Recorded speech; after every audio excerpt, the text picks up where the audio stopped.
We have the privilege of having our Dean, Bill Traynor, to kick off the events for today. So without further ado, Bill. Thank you, Julie, and welcome. One of the great things about Georgetown Law is that it's a convening place that I think is really unrivaled. We have just a constant stream of conferences and symposiums, but today really stands out for me in terms of both the importance and the quality of the speakers. Information platforms play an increasingly central role in shaping our economy, our information environment, and our public discourse. So just a factoid, in 2017, 5 of the top U.S. firms by market capitalization were platform firms. And the combined market cap of those firms, Apple, Alphabet, Amazon, Facebook, and Microsoft, was $2.5 trillion, which is really extraordinary. I wish we had more alumni. We have some. Questions about, well, we do have some. Yes. Questions about platforms' power to shape our public discourse and about their amenability to manipulation and abuse are front page news. And so are questions about platforms' power as employers and potential investors in local economies. So, one of the things that we very much focused on at the Law Center is the intersection of law and technology. And it's crucial that lawyers and policymakers understand how platforms work so that they can make informed judgment about the roles that law needs to play in the platform economy and the ways it can best play those roles. So, and this symposium is designed to explore those issues and to deepen the discussion. So, and it's a fabulous group of speakers. I would like to highlight, as Dean, that 4 of the panelists are our alumni. Olivier Sylvain, Maurice Stuckey, Terrell McSweety, and Deidre Mulligan. So we're very proud of that. As Julie said, we kick ass. And Professors Julie Cohen and Paul Ohm conceived this event and selected the topics and speakers for the 4 panels. Alex Reeve-Given, who is our Executive Director of the Georgetown Institute for Technology, Law, and Policy, helped to design the event and bring it from conception to this reality. So thank you very much, Alex, for doing that. She was assisted by Jamie Patenko of the Institute staff and by Blair Middleton of the Georgetown Law Special Events staff, who handled all the necessary travel and event planning logistics. And papers from the symposium will be published in the spring issue of the Georgetown Law Technology Review. So I'd like to thank Jeff Gary, who's the outgoing editor-in-chief. I think I saw Jeff earlier. There he's in back. And Charlie Bell and Alex Dunn, the co-managing editors, for everything that they've done and will be doing over the next couple of months to put this symposium issue together. And we're really so delighted to have the Technology Review, which is, again, just one example of our real focus on law and technology at Georgetown. So it's going to be a great day. I'm delighted to have you all here. And without any further ado, Professor Paul Ohm. Thanks.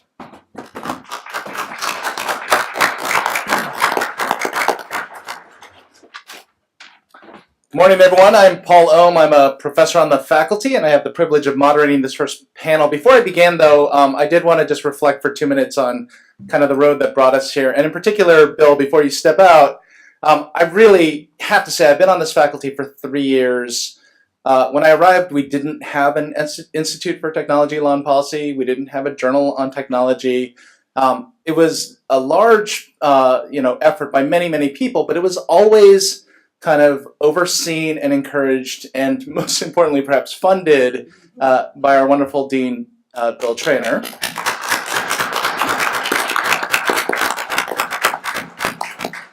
Because we emphasized kind of the leading lights of the field when we put together the invitation list, there are a lot of junior scholars in here. I wish on every one of you a dean like Bill Traynor. It's just wonderful to be empowered and told to build things. without micromanagement, and it's a wonderful thing. And so thanks again, Bill, for all you did to bring us here today. So the agenda is packed. We're going to come at you all day long with lots of really, really, I think, deep and interesting thoughts and insights. The format of the day is kind of a hybrid between the traditional academics presenting the kind of fruits of the labor of their intellectual endeavors, but hopefully also a lot of opportunity for interaction amongst the panelists and with you in the audience. There is a little rhyme or reason to the 4 panels, and rather than try and give you a complete roadmap for the day, let me talk to you about how the day is going to begin and end, because those are the 2 panels I'm on. So panel 1 is governance of and by platforms. And really our charge here is to kind of set the agenda, talk about some of the shared terminology, because one of the, I think, challenges and opportunities of today is this is an interdisciplinary conference where many of our speakers are not legal scholars. There are people from other disciplines in academia, and there are also practitioners, regulators, policymakers. And so let's make sure we're doing a fair bit of level setting on this panel. At the end of the day, on the 4th panel, we're going to try and kind of in a concrete way, I think the title of the panel is something like Regulating Code and Code as Regulation, talk about whether we have new, innovative solutions or prescriptions that might flow from kind of all of the conversations of the day. One of the ground rules for, and I'll give you all of the ground rules for the way the day is going to go is, given the kind of shortness of time and and the absurdly impressive biographies of everyone here, we're going to dispense with biographies from the podium, and instead we're going to refer you to the printed materials where you can read up on all these impressive people. And so we are going to present, not in the order they're seated, we're going to present Professor Cohen, Professor Grimmelman, Professor Rahman, Professor Gillespie, and Professor Hildebrandt in that order.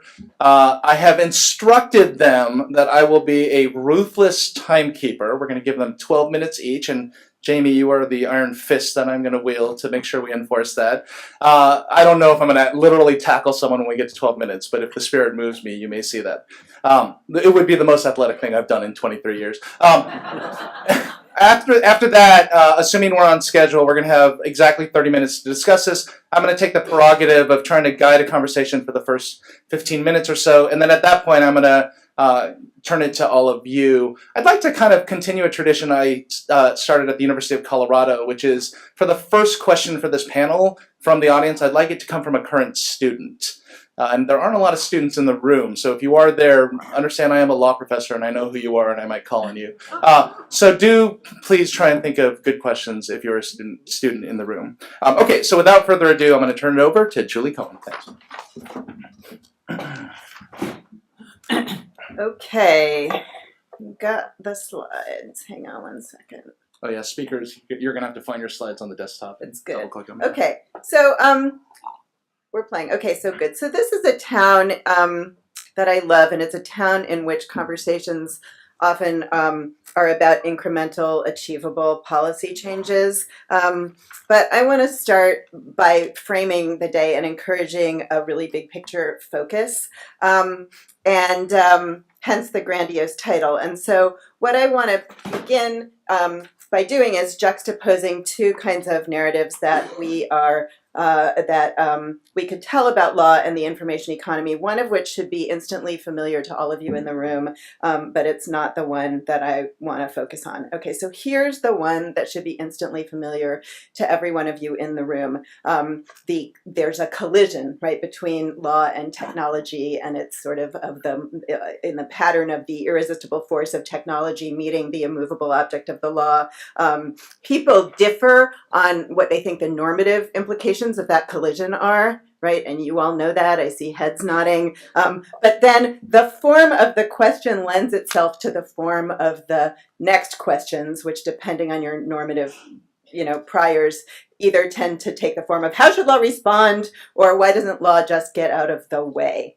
I don't like this narrative very much because to me, it fundamentally misdescribes the relationship between law and information technology. And so the narrative I like is one about the political economy of the information society that we're all moving into. And it's one in which newly valuable resources and business strategies engender new appropriation strategies, including legal strategies. In other words, law is already involved in producing the changes that we see. It's not just the immovable object reacting later. And so the question we need to be asking is not how should law respond or why doesn't law just get out of the way, but how are legal institutions already changing as self-interested actors, right, parties in the information economy use them. Legal institutions provide tools that information economy actors are already using. What do I mean by that? It's useful to step back and to tell a story about law and the role that law played in the last great transformation in political economy that developed or then en route to developing economies underwent. And the classic account comes from an economic historian named Karl Polanyi, who constructed a story about three kinds of changes that came together to produce the political economy of industrial capitalism out of what was then a principally agrarian political economy. So appropriation of resources, land and raw materials and natural resources to start doing industrial stuff. Learning to see those resources in a different way, learning to see land, labor, and money as commodities, right? Fungible inputs into a new kind of technological and industrial activity. And crucially, learning to see all of those processes as part of a new way of abstract thinking about economic activity. So people used to go to the market, right, to barter and exchange in their local markets. And during the transition to industrial capitalism, gradually over a period of decades and centuries, we learned to see or to imagine this fictional economic construct of the market, right? To see all of this economic activity around the commodities of land, labor, and money as being part of the market. Okay, and that's pretty abstract, but then he told a second story about how social institutions are wrapped up in this. So the story the name that he gave to this story was the double movement. There was a movement to a capitalist political economy which involved resources, reconceptualization, and reorganization around the market. And then, lo and behold, people began to realize, these changes are producing enormous cost to human well-being, right? The enclosure movements that are kicking farmers off the land. There are people being put to work in factories and having their arms chopped off or having to work 14 hours. There's incredible pollution. And there were no social or legal institutions that were accustomed to responding to those costs in a way that could be sufficiently protective of human well-being. And the costs then and the social responses gave rise to what he called the protective counter movement. So that's the second half of the double movement, inventing for the first time worker protection legislation, regulation of hours, inventing various kinds of protective legislation. This is not necessarily the story he told, but now this is shifting to my story. Law was involved in both of those movements, right? Law is obviously involved when we get to inventing protective regulation, but law was not just part of the protective counter movement. Laws were involved in the appropriation of resources, legal constructs about what is property and who can own it. The corporate form was invented over the course of many decades until it became the modern corporate form that we know today. But the corporate form is a legal strategy, right, for bringing resources together under common control, right? And law is then involved in producing the movement to the capitalist political economy, just as it is involved also in the protective counter movement. Well, now think about where we are, right? So we've got, I submit to you, three parallel things happening under the headings of resources, reconceptualization, and reorganization. We've got a progressive appropriation of intangible resources, intellectual property, data, algorithms, etc., and a progressive reconceptualization of resources in terms of dematerialized streams of information. Labor within the gig economy, land, if you don't think you can dematerialize and datafy land, think really hard about the mortgage crisis, and then maybe you will see how you can do that. Money, fintech, all of the new financial instruments, and a fourth, personal information, datafied and appropriated. And the organizational piece is where platforms come in. We're seeing a gradual process by which patterns of barter and exchange are becoming kind of detached from this abstract idea of the market and being rematerialized. They're being embedded in platforms. So the obvious question is then, okay, are we in the middle of an unfinished story about a new double movement, right? A movement to informational capitalism, which is ongoing and has been ongoing for several decades, and arguably more, depending on which theorists you like to read. Some cost to human well-being that we're starting to need to reckon with because they are in the news every day. Right, election manipulation, YouTube trending videos about high school kids in school shootings really being crisis actors, workers in Amazon warehouses suffering various ills and abuses, and questions that surface in the form of how should law respond or why doesn't law just get out of the way, that are really, I think, questions about protective counter movements or lack thereof. What kind of protective counter movements should we have? And how should we envision them looking?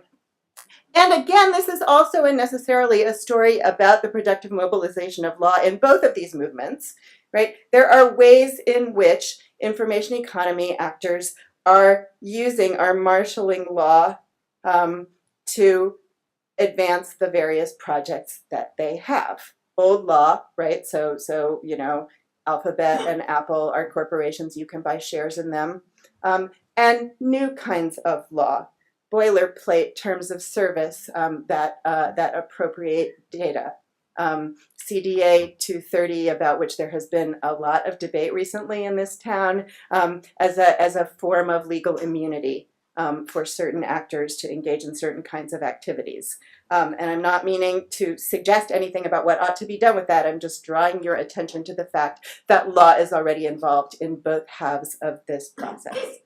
So let's talk a little more about platforms to finish the stage setting, because platforms are so interesting in terms of the roles that they play in this ongoing unfinished story of the movement to an informational political economy and the potential protective counter movements that might or might not arise, because they wear many hats. Okay, so first of all, I think they're the core organizational logics for the emerging information economy. And they do this in some ways that I think particularly Tarleton is going to talk more about later. But they provide parties with access to one another, and they also implement an unprecedented degree of legibility, right? They have all the information about who all the parties are and what they are looking for. And they do this because they sit in the middle as infrastructural intermediaries. The fact that they do all this makes them also the core organizational logics for the network public sphere. And I won't bore you on that, right?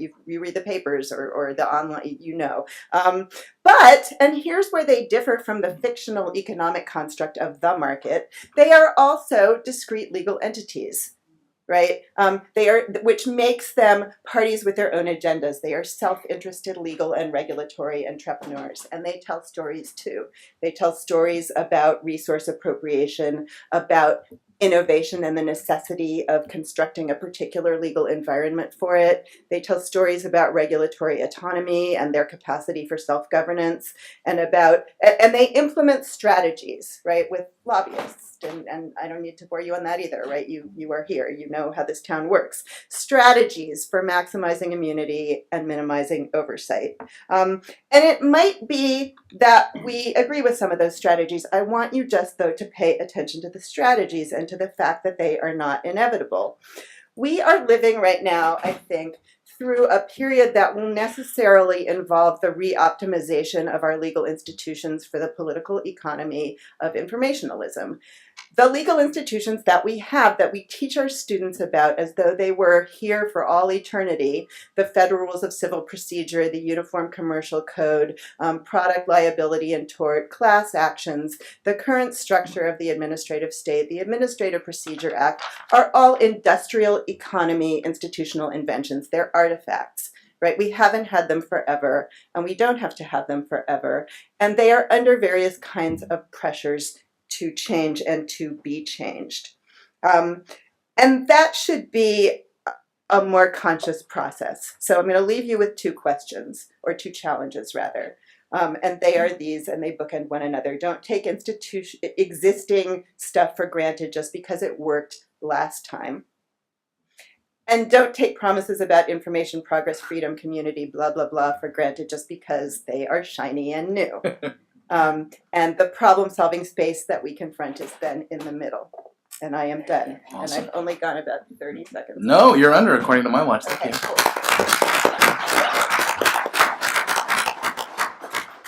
cool. James, you're gonna go to the podium? Or? Okay. And while he's working his way up, I felt a great yearning from the audience. The hashtag for this event, should you want to use a platform to talk about platforms, is platform law, and there's already been some activity there, which I will kind of monitor as moderator. So. Okay. Oh, the sideways talk. This is going to be. This is not what I hoped for. There's probably a way to rotate it, right? Oh, look at that. Do it like that. That would be. Great.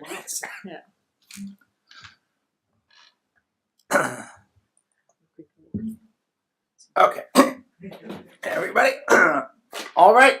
Let's talk about fake news. These are Tide Pods. They're toxic. This is Chuck Schumer in 2012 saying, why do they make them look so attractive? Kids are eating them. The Onion picks up on this and it runs a story that every parent will recognize as true. Kids really do want to put anything in their mouths. Okay, so this is 2014. Something funny happens between then and today, which is people start running with this. The Tide Pod idea takes over internet meme culture. So people make jokes about eating Tide Pods with Clorox bleach. And then it takes over online video culture and online dare culture. People start actually eating Tide Pods and filming themselves doing it. I found this guy a week ago. Basically puts it in his mouth. It goes like you'd expect. He makes a face and he spits it out. Tide Pods are disgusting as well as toxic, and yet people still make the jokes. Wow. This is how we get to the point at which Tide has Rob Gronkowski post a video saying, no, no, no, no, no, don't eat Tide Pods. Okay, so let's talk about fake news. The first big problem here is that there's a really hard to draw line between something and criticism of that thing and parody of that thing in online culture. And you see that coming out in the Tide Pod meme. This is one of thousands of videos of people telling their viewers, don't eat Tide Pods. Well, what's going on here? Is this an attempt to cash in on the phenomenon by getting some views without being banned for encouraging people to eat Tide Pods now that YouTube and Facebook take down videos where they tell people to eat Tide Pods? Is it a joke about eating Tide Pods that's an attempt to say this thing without actually being responsible for it? It's really hard to say. Well, take this guy, Logan Paul. He goes looking in a Japanese forest, people kill themselves, and he finds a suicide. So then he's clearly shocked and horrified, but being a 22-year-old dude bro, he's not shocked and horrified in an appropriate way. It's all about, this is the most intense thing that ever happened to me, man. And as a result, people are outraged, and YouTube kicks him out of their monetization program. Was he being sincere about his horror, or was he being ironically removed and distant? Really hard to say. There may not be a difference. So, Alex Sujan Laughlin said, the Tide Pod freakout is what happens when we report on memes like they're real life and don't take into account meme logic, trademark sign, and then make real people think it's actually happening, thereby creating what the meme was joking about to begin with.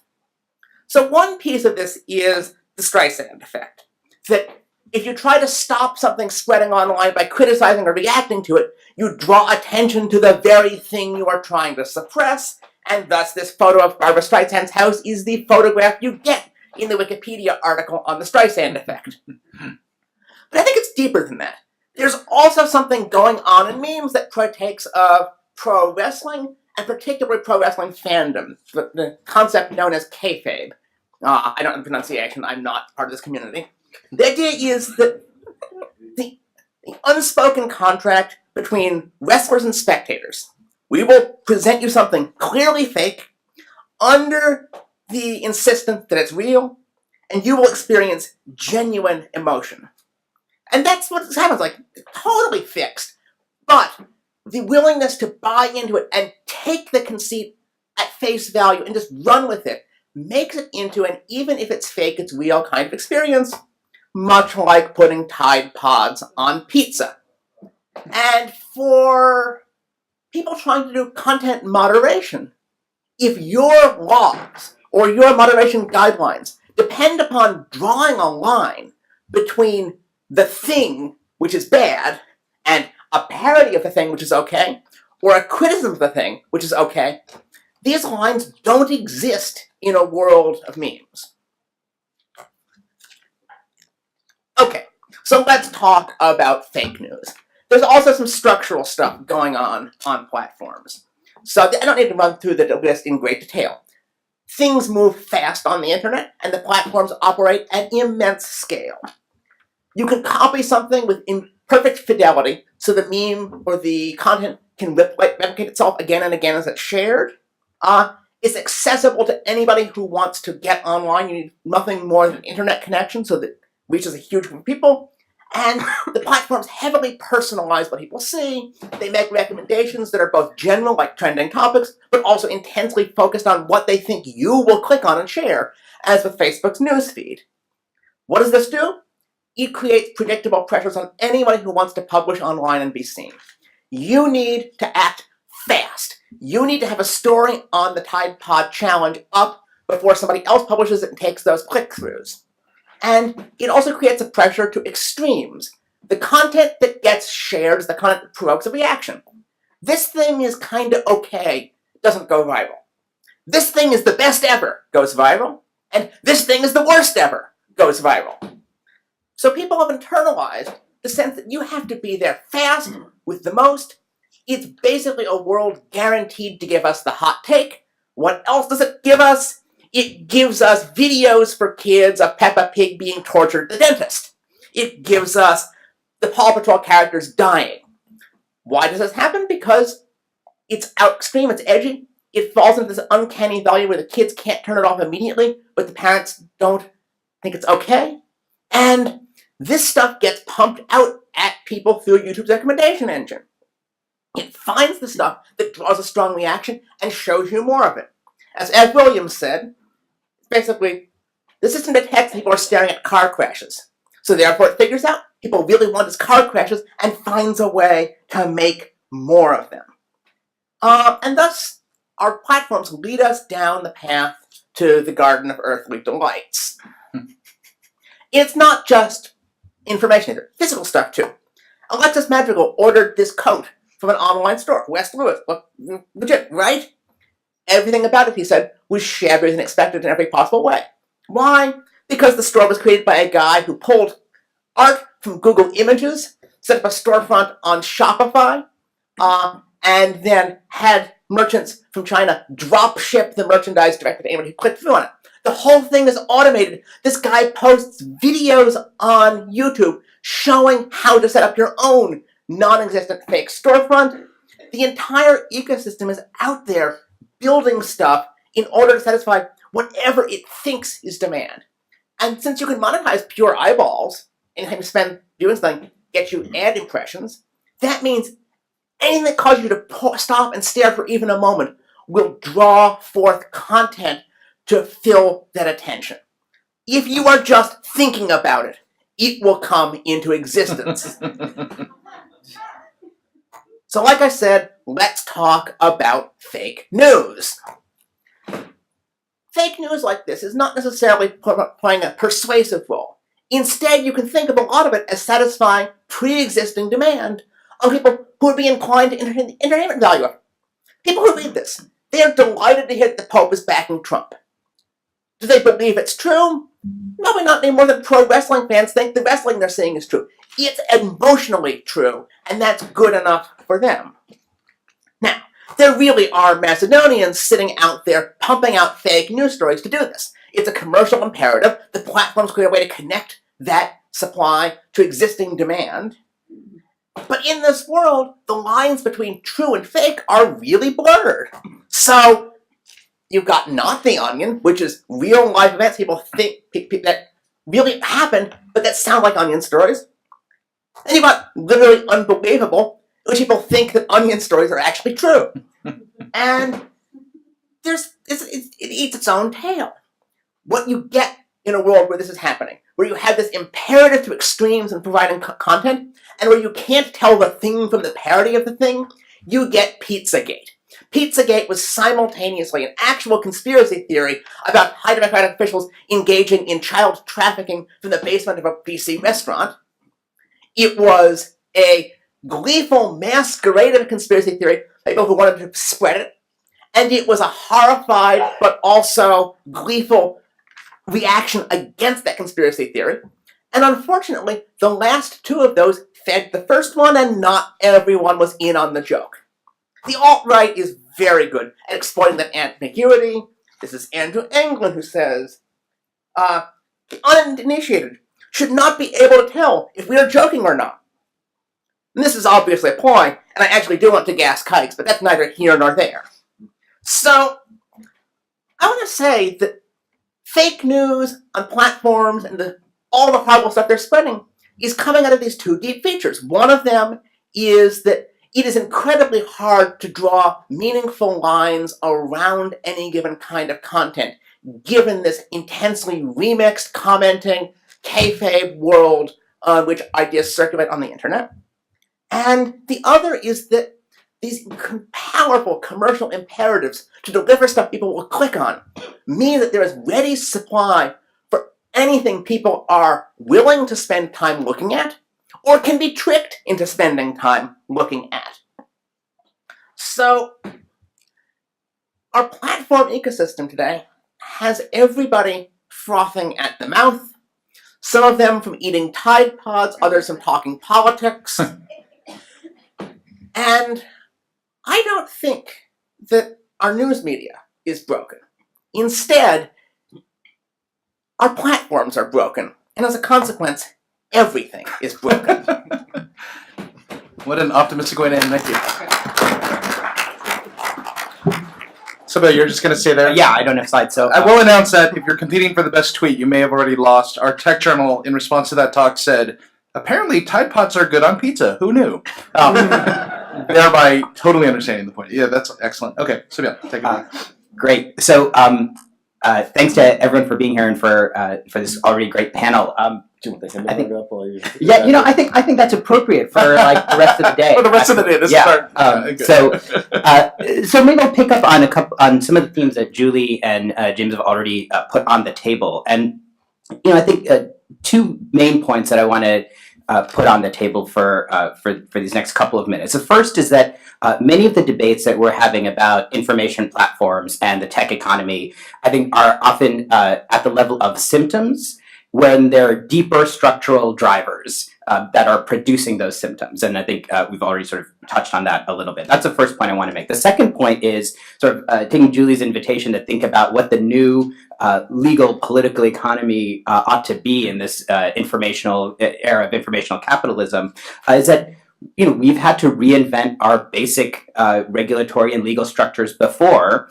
and we're in the middle of doing so again. And I think the core question then is how do we regulate, how do we structure these new forms of infrastructural power that I think that platforms are an example of? So to back up a little bit, if we go back to the response to industrialization, right, the rise of industrial capitalism and the rise of the modern administrative, regulatory, legal regime, what's really clear when you look at the debates of the era is that the the reformers, the activists, the kind of policymakers of the time were facing a similar kind of seismic shift in the way that the economy and the polity were structured. And one of the most interesting pieces to come out of this was a whole set of laws around regulating what now I think we can think of as infrastructure, but then the terminology was public utility. And these were the industries like the railroads, the telegraph, water and gas utilities, municipal authorities. And the common theme here was that these were goods and services that were foundational. They were the thing that everything else depended on. Economic, social, political activity all now rested on these new infrastructural services. But those services were provided by private actors that were not subject to the same kinds of checks and balances that we expect of the exercise of public coercive state power. And out of this ferment comes a whole bunch of legal tools and both common law and administrative regimes, common carriage rules for the railroads, public oversight. Many of the modern administrative state institutions came out of the attempt to create modes of accountability and oversight for these private actors, and then outright public provision. Right. This is why we have an MTA in the first place. This is why we have public water utilities. Why we eventually got things like the Tennessee Valley Authority in the New Deal. Now, this move for public utility regulation, often gets criticized for being kind of backwards looking, right? Kind of innovation constraining. But I think we want to interrogate what those criticisms actually mean and stand for. For me, what's most interesting about this brief sort of glimpse of the history is not so much public utility as a blueprint or a model, but public utility as a method, a way of thinking about and approaching a radically transforming economic and social environment and inventing new legal regimes around it. And so as a method, I think this historical tradition suggests a couple of things for us to think about. First is that we need to diagnose in an empirically rigorous and context-specific way what are those new infrastructures that are so foundational that the way they operate have these huge outsized ripple effects on the rest of our world, on the rest of our social life. And that's, we can't come up with that list of infrastructural goods, through abstract philosophy, right? It actually comes out of the lived reality. The second is then trying to figure out what are the incentives, structural forces that drive the way those infrastructures operate. And then the third is what are the legal tools that we can build to get at those deep drivers, those deep structures. And the point here is I think, it's a game of whack-a-mole if we're playing, if we're doing regulation at the level of, trying to, stop individual bursts of fake news or individual sort of instances of anti-competitive conduct on search engines and the like. What we need to think about is what are those deeper structures.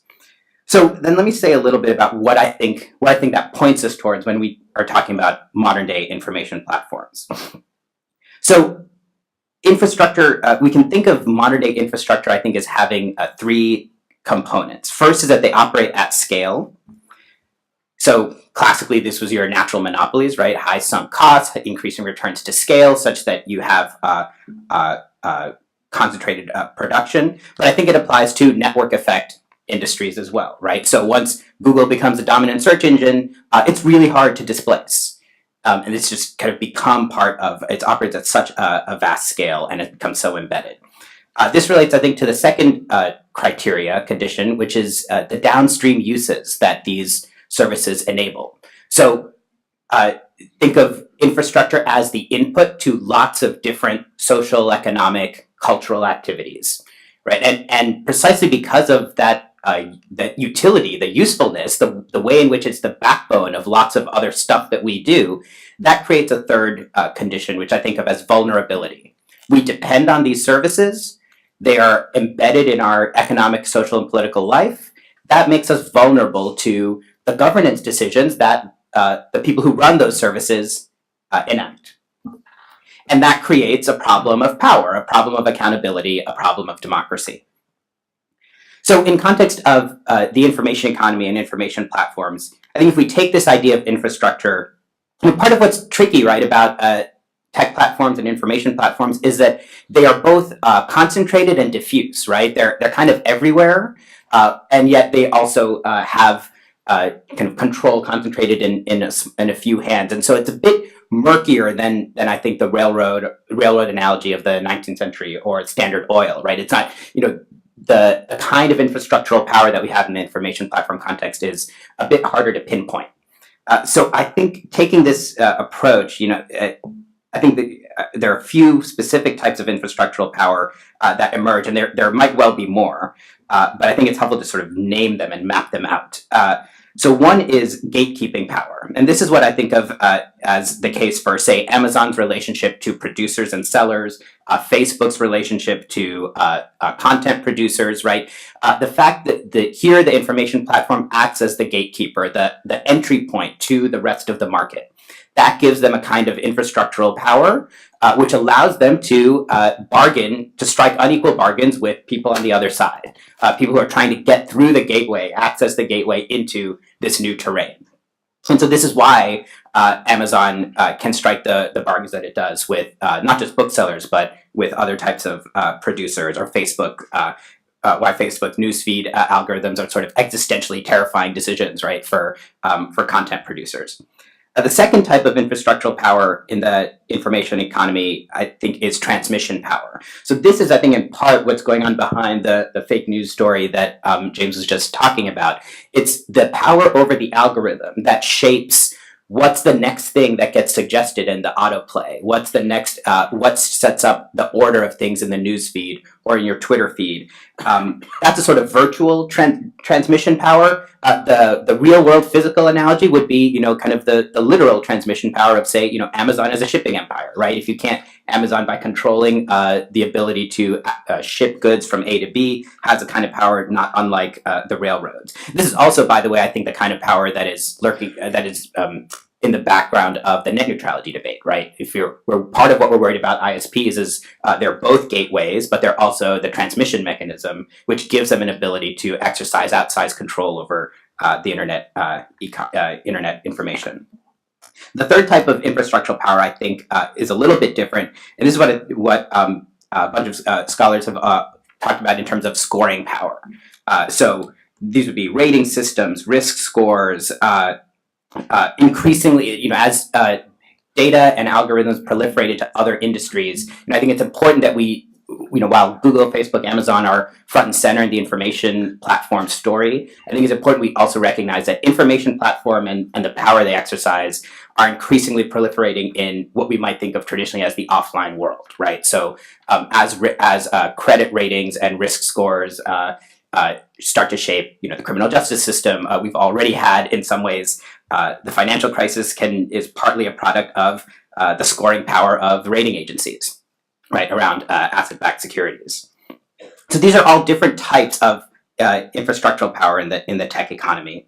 And the deep drivers behind all of these, I think, have been alluded to already. It's this toxic combination, or I shouldn't say toxic, but dangerous combination of, on the one hand, an economy driven by attention and the attention economy and advertising, and on the other hand, the vast troves of just readily available data that can be harvested and then optimized. So I'm running out of time. I want to say a little bit about where I think some avenues for the new legal regime, what that ought to look like, or what that could look like. And here I think there's really a fork in the road that we face, and it's a tough choice. One option is to think about self-regulation of the platforms themselves. Can we think about sort of professional standards, rating, like lead ratings, or the professional sort of ethics of journalism that emerged around the rise of broadcast and print monopolies in the early 20th century? What's the equivalent of that for big data tech algorithms? A variation on that, I think, is regulatory oversight, right? So consumer protection, what's the search neutrality equivalent of net neutrality, common carriage, privacy rules, and the like. I have my views about those, but I think both of those share a common challenge, which is our faith in them depends on our faith in the capacity and accountability of the regulators themselves, whether they're private self-regulators or whether they're public regulators. The the Progressive Era Public Utility people that I started with, they had a third option, which is more radical, more controversial, but maybe the thing we need. And that's, I'll end with this, is that to the extent we think the problem is actually structural, right? It actually lies in the business model that the platforms operate under, then that suggests that maybe the solution is also structural. So are there things that we might want to do, whether it's outright public provision of some of these scoring systems, big data tax that sort of structurally depresses the way in which data is harvested and monetized, firewalling between different businesses. So if you're going to be search, you can't also be a content producer. These are all ways at attacking the core corporate structure and business model, which would be a way at getting at those deep drivers of the downstream effects that I think we're all worried about. I'll stop there. Great, thank you. You're gonna wipe away our Hindenburg? I'm not gonna, well, yes, but I'm gonna borrow one of. Oh, okay, perfect. I don't have slides, so we're just gonna keep. We should use James's all day long. Yeah, we're gonna keep Logan up Oh, there good. Okay. as a metaphor for that. That's a platform. Thanks, everyone. So I'm gonna try to make two cases today. One is that thinking about content moderation is, and the questions that have been arising in the last couple of years are a key way to think about platforms and their power, and that we need new ways to think about moderation, and by extension, platforms. We need to think about them differently. Social media platforms arose out of the exquisite chaos of the web, and many were designed by people who were inspired by, or at the very least were hoping to profit from, the freedom that the web promised. The freedom to host and extend all that participation, that expression, that social connection, and the promise to deliver something better. Of course, as these platforms grew, all that chaos and contention quickly found their way back to the platforms. Now, the fantasy of a truly open platform, an impartial one, a hands-off one, remains powerful despite everything that's happened in the last 2 years, 5 years, 10 years. And it's a notion that was lifted from the web itself, and one that resonates with deep utopian notions of community and democracy. But of course, it is just that, a fantasy. There's no platform that doesn't impose rules to some degree. Not to do so would be simply untenable. And this audience knows that, but it's still not widely apparent to users and maybe even to policymakers. And while we sometimes decry the intrusion of platform moderation, we also sometimes decry its absence. So we're partly implicated in this difficulty. The persistence of this fantasy means that a couple things. One is that users know way too little about how moderation works. That continues to be true. Two, that these publicly relevant debates about how social media function and what they do and do not allow generally happen behind closed doors or beneath the interface of the platform itself. But three, and this is the point I want to make today, is that it's been very difficult to recognize what platforms really are and to fundamentally rethink this kind of trope of an open and impartial space of participation.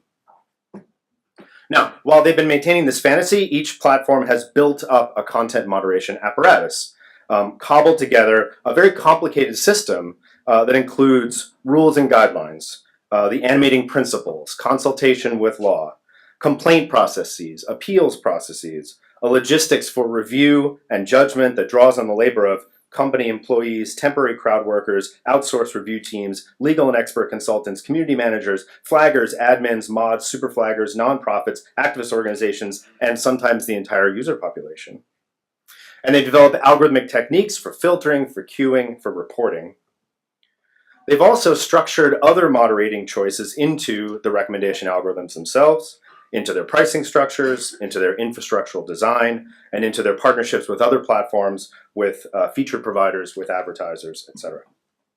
Not all platforms depend on all of these elements, and no two does so in exactly the same way. But across the prominent social media platforms, these rules and procedures and labor relations have coalesced into functioning technical and institutional systems, often fading into the background and then sometimes becoming a vexing point of contention between users and the platform. So users, whether they sense it or not, whether they know it or not, are swarming within, around, and sometimes against this moderation apparatus. Now, moderation has become visible as a problem, as a concern in the last couple of years, and we now know a couple things that we didn't know maybe 5 years ago. First, moderation is a massive undertaking. It is larger and more logistically complex than we knew before. So for instance, for the year 2018, YouTube has promised to hire 10,000 people. Facebook has promised 20,000. The entire company of Facebook is currently 25,000 people. Facebook has 60 internal people on its team that are crafting policy, responding to incidents, working with outside partners. Plus, many platforms use a user workforce, right? All of us who are complaining, reporting, blocking, deleting. YouTube says it receives 250,000 flags a day.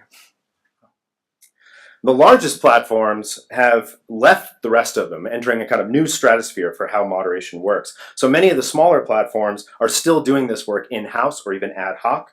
At a recent conference, Medium said they have 5 employees who do this. Pinterest said they had 14. So the Facebooks and Twitters and Googles of the world have gone to another level in terms of logistic complexity. Right? And we can see, for instance, in the kind of leaked documents from Facebook's training process, that introduces problems, not just should they be moderating and what rules do they draw, but how do those rules and principles get translated through this complex system, from a principle to a guideline that's actionable, to an appeals decision, to what actually gets removed and what doesn't. Second, these platforms have helped to carve out an entirely new and problematic category of labor. So almost all of those people who are going to be hired to reach those 10,000 and 20,000 numbers that are promised are a growing workforce of crowd work, temporary labor, often in precarious positions, often hired piecemeal or by the hour or by the project. There are also very important questions being raised about the psychological harm of people doing some of this work over and over. So maybe one of the questions about moderation is not what should stay and what should go, but how are we building a system that actually does this? Even if it did it well, what are the implications of doing it? The third thing we've learned is that this cannot be fully automated, and it never will be. And there's been an interesting change in the discourse from the platforms over the last year or so. It used to be that the conversation was eventually artificial intelligence will solve a lot of these problems, and even the platforms are admitting that that was an untenable goal. Context, human judgment, the kind of distinctions that James was talking about that are maybe impossible, but are certainly extremely subtle and difficult. False positives and false negatives make it such that they can't rely on these decisions to automatically remove. The best they can do is to highlight stuff that then humans should look at. And the practices change as the moderation tools change. So even if one kind of intervention is nearly perfected, cultural phenomena shift. And the fourth thing we've learned is that it's super difficult and maybe impossible to get it right. Getting it right may be something that just can't be accomplished. Doing it well maybe can, but getting it right is not the same. So while platforms tend to disavow content moderation, they dismiss it, they marginalize it, they say it's handled, they say it's a small part of what they do, hidden behind this kind of mythos of open participation, a platform that is open to all. I would argue that content moderation is the heart of platforms, not their darkened edge. Far from being occasional or ancillary, moderation is in fact essential, constant, and a definitional part of what platforms do. Moderation is in many ways the commodity that platforms offer. So although platforms are part of the web, their promise is to somehow rise above it. They promise to offer a better experience for all of our encounters of information and sociality, one that's curated, one that's organized, one that's archived, and one that's moderated. There are a couple of reasons we can say this. One is clearly moderation is a surprisingly large part of what they do in a practical and day-to-day sense in terms of the time and resources and people that they devote to it. But another way to think about it is that moderation shapes how platforms conceive of their users. And I don't just mean the people who are causing trouble or the people who feel victimized. As soon as you introduce flagging, you shift your user population from recipients or creators to a police force, and you have to think of them as such, right? They are now enlisted in this process. Platform managers have to think of their users in this way. It shapes the way that they address their constituents. And maybe in a fundamental way, content moderation constitutes the platforms. So Tom Malaby pointed out that platforms depend on the value of unexpected contributions. Right? They're not there like a broadcast network to design the thing they think is going to best appeal. Their promise is that it's going to be vibrant and new and exciting, right? And that very promise, that very risk, means that their job is to tame those unexpected contributions into something that, while it appears open, also offers a reliable and engaging commodity. So if platforms no longer or maybe ever offered an open venue for publication, communication, and participation, And what they really do is they tune our contributions into a feed. Right? Moderation is part of how platforms shape user participation into a deliverable experience. They moderate through removal, filtering, suspension. They recommend through news feeds, trending lists, personalized suggestions. And they curate, offering featured content, front page offerings, and the like.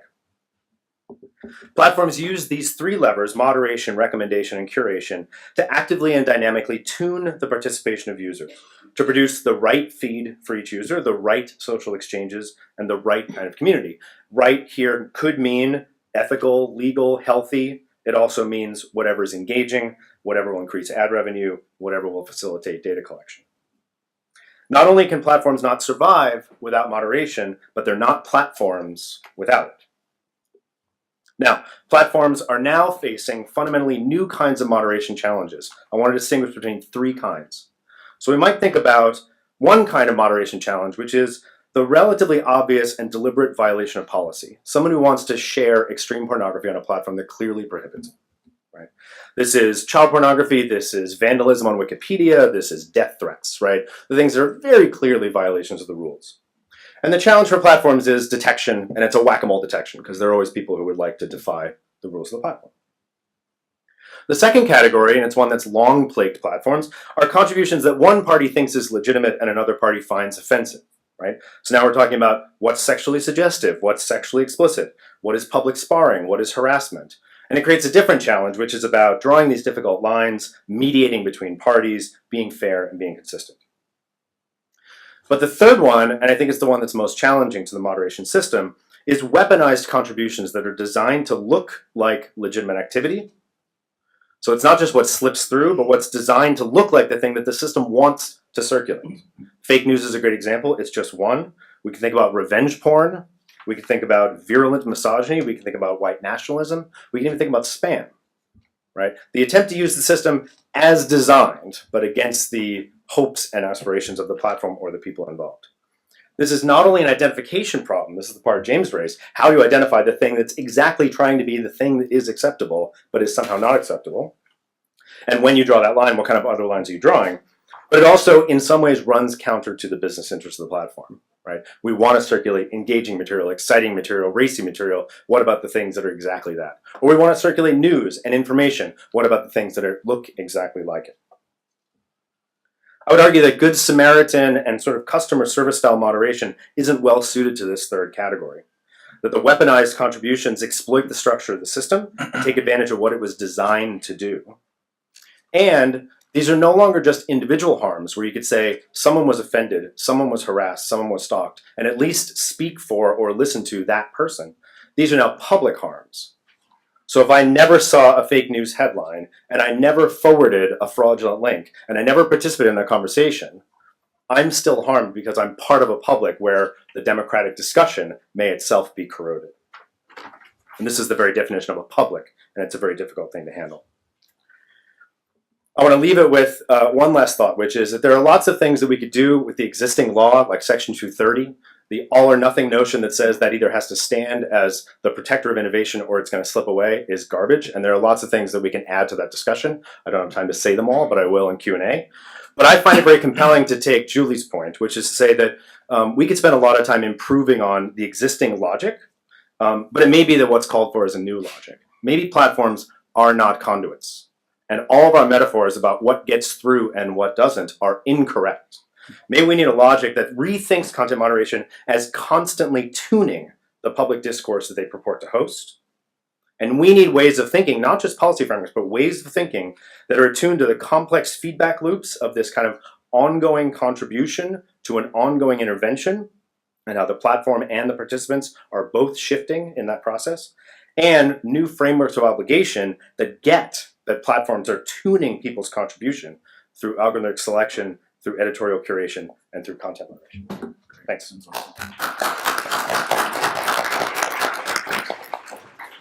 Ray. Yes, sorry that I have to take this wonderful picture away.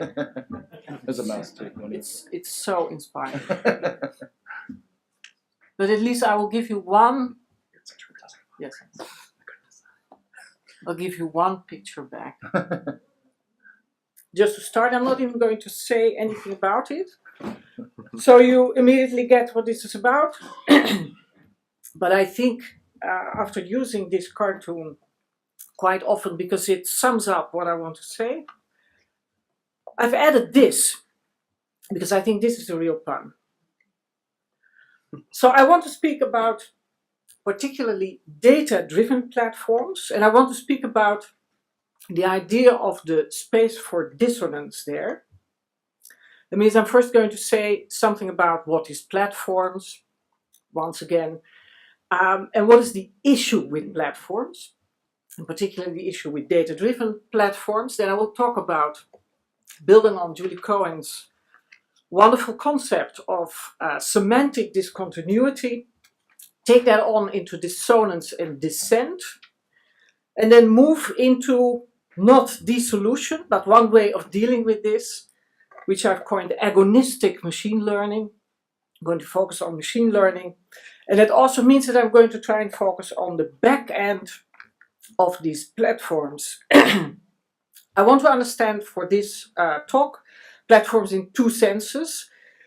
First of all, as technical constructs that are built on the internet and the World Wide Web, and that have two primary affordances, and that is the hyperconnectivity on the one hand, and computational abilities, all the processing analysis at the back end, coupled with the horizontal and vertical integration of a lot of very different services. Clouds, operating systems, firmware, browsing, messaging, social networks, API and apps, but now also hardware, IoT, cloud robotics, and what computer scientists call cyber-physical systems. At the same time, we talk about platforms as corporate conglomerates that control these technical platforms.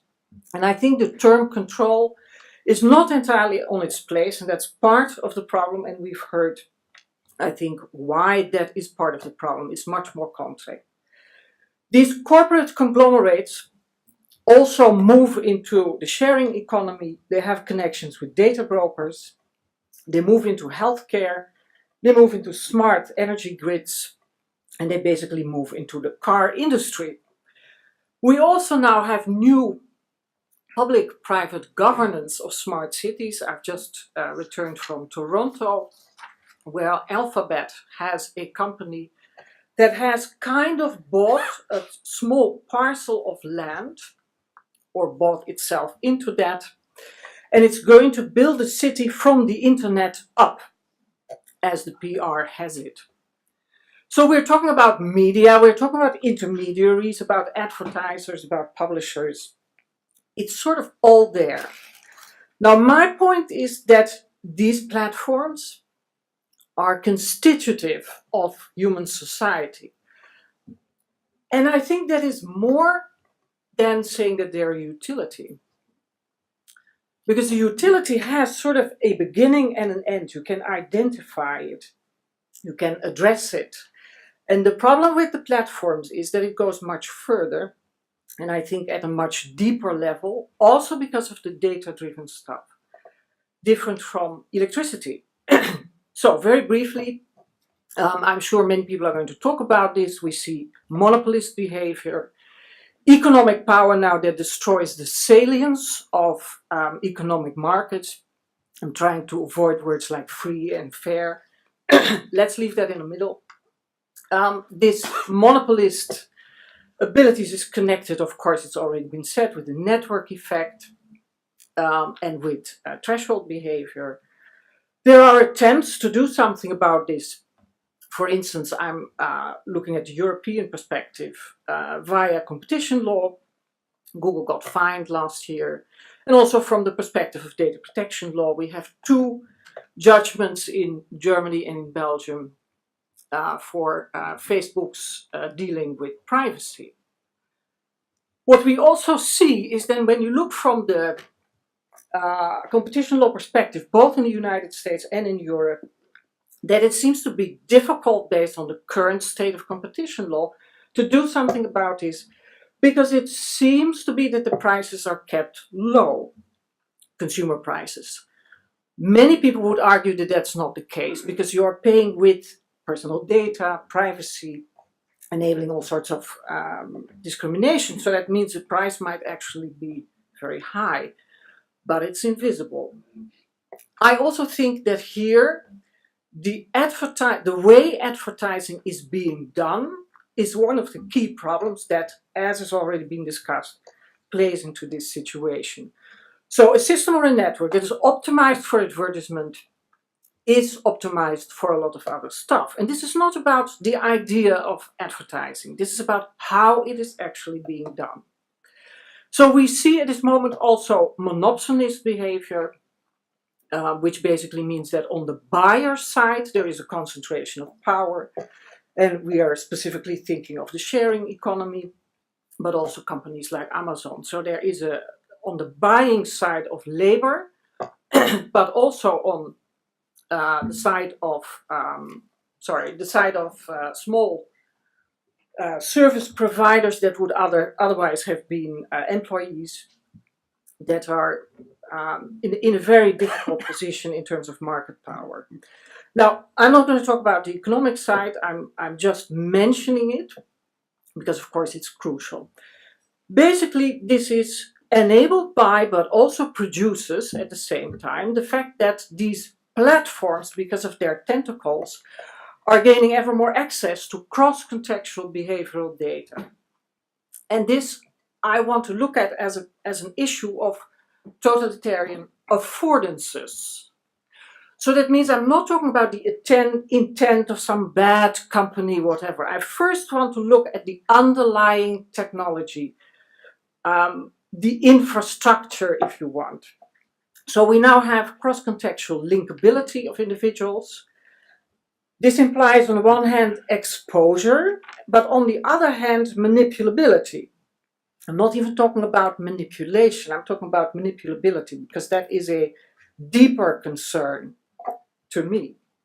Based on all sorts of inferences and all sorts of A/B testing, it basically means that the transparency of individuals is not because companies want to look very specifically at everything of you. It's the transparency of the looking glass. It's looking straight through you via the data points that match all sorts of other clusters. So it's a reconstitution from individual, the individual person, to all sorts of fragmented individuals that, for instance, show your buying behavior or whatever. So we have the echo chambers and the filter bubbles. And I see a lot of discourse about this in terms of media consumption, information diets, where public opinion is taken as something that is given, as if it's a preference, like you like red wine, I like the Republican Party. And these, as soon as you change the discourse into talking about political opinion in terms of preferences, you're basically involved in marketing speak. This is part of the idea that there is a lot of subliminal preemption based on all the A/B testing, data-driven stuff, and machine learning. So this preemption, because it is based on the access to data from these very large platforms that look across contexts, you could say that there is now outside of us, a digital unconscious that has similar impact, that is difficult to get your finger on, as our own unconscious. And I'm not even referring to Freud, I'm just looking neuroscience, the impact of the unconscious, that is now partly outside of us. So these totalitarian affordances may eradicate or smooth over what Julie Cohen has called semantic discontinuity. To explain what that means, I would advise everybody to read Douglas Hofstadter recently in The Atlantic, where he discusses machine translation.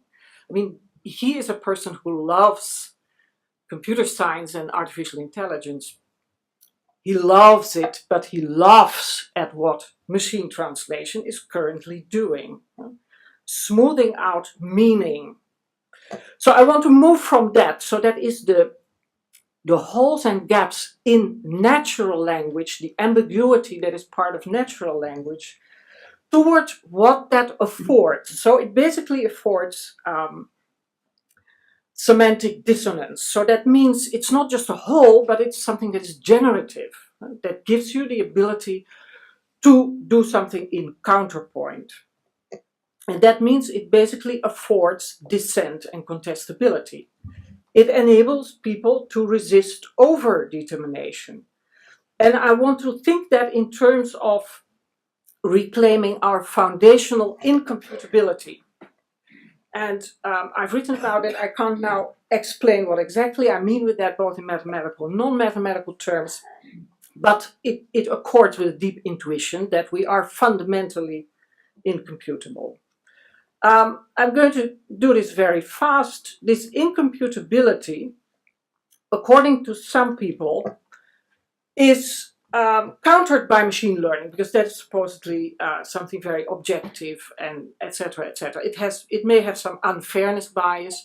I think the problem is that all the cognitive biases I have named here, 19, that are supposedly ours, cognitive psychology, behavioral economics, all of them more in different ways, are also part of machine learning.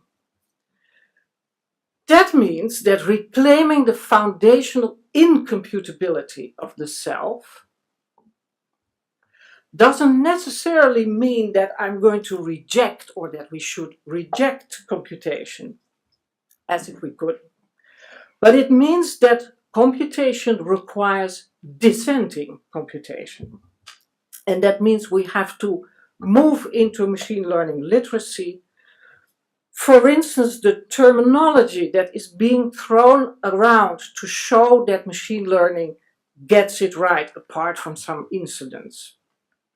People think that when there is the term high accuracy, that it's about reality. That's only about the data. There's a wonderful article by a group of researchers from Microsoft on a pneumonia case, which I would advise. Well, my time is up. Terms like performance metrics, optimization, training, validation data are often taken out of the discourse of computer science into other discourses, acquiring totally different meanings, implying that machine learning can do something which it actually absolutely cannot do. So I want to go from agnostic machine learning to agonistic machine learning, and from false notes to dissonance. And I'm half.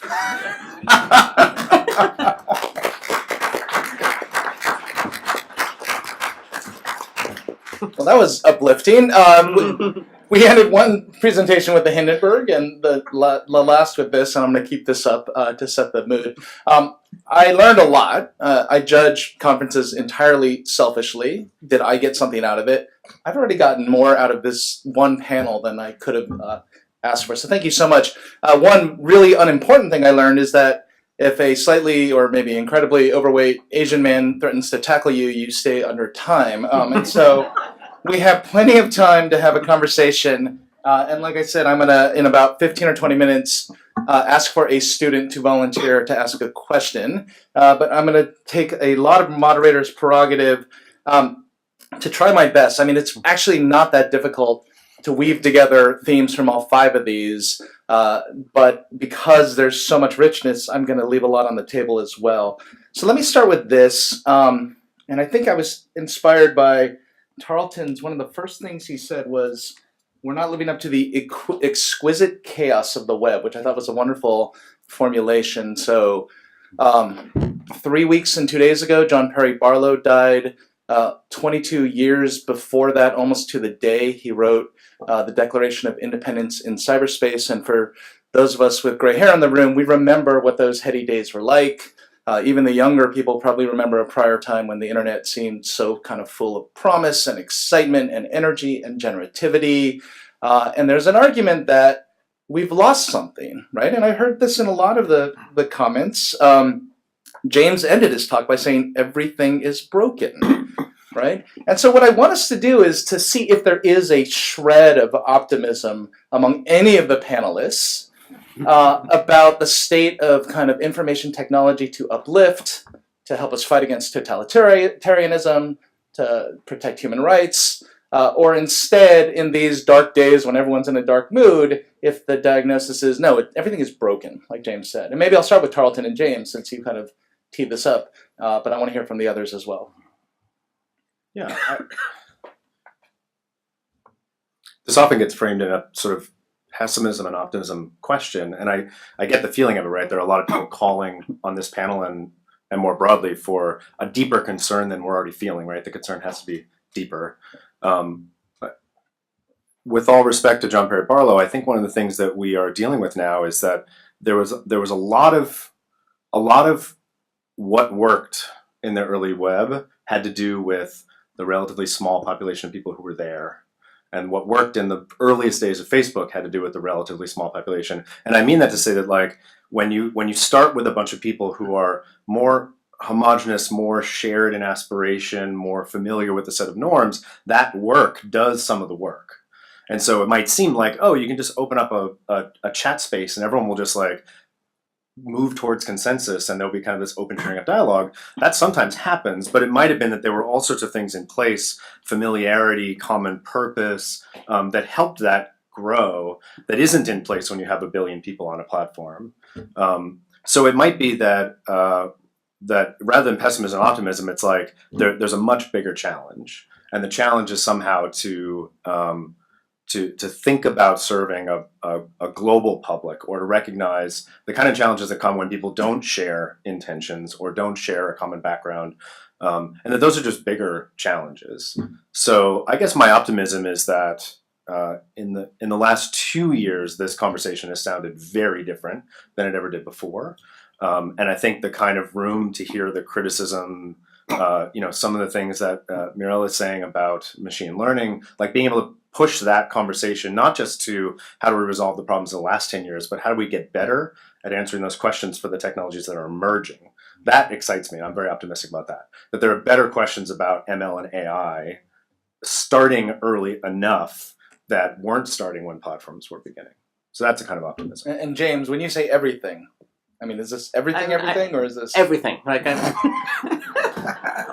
we are all going to die. Like, probably not natural. The thing that scares me the most, actually, it wasn't able to fit in this talk, which is the profound depth of ignorance about how the internet now functions. The fake news was maybe not significant, or maybe hard to tell.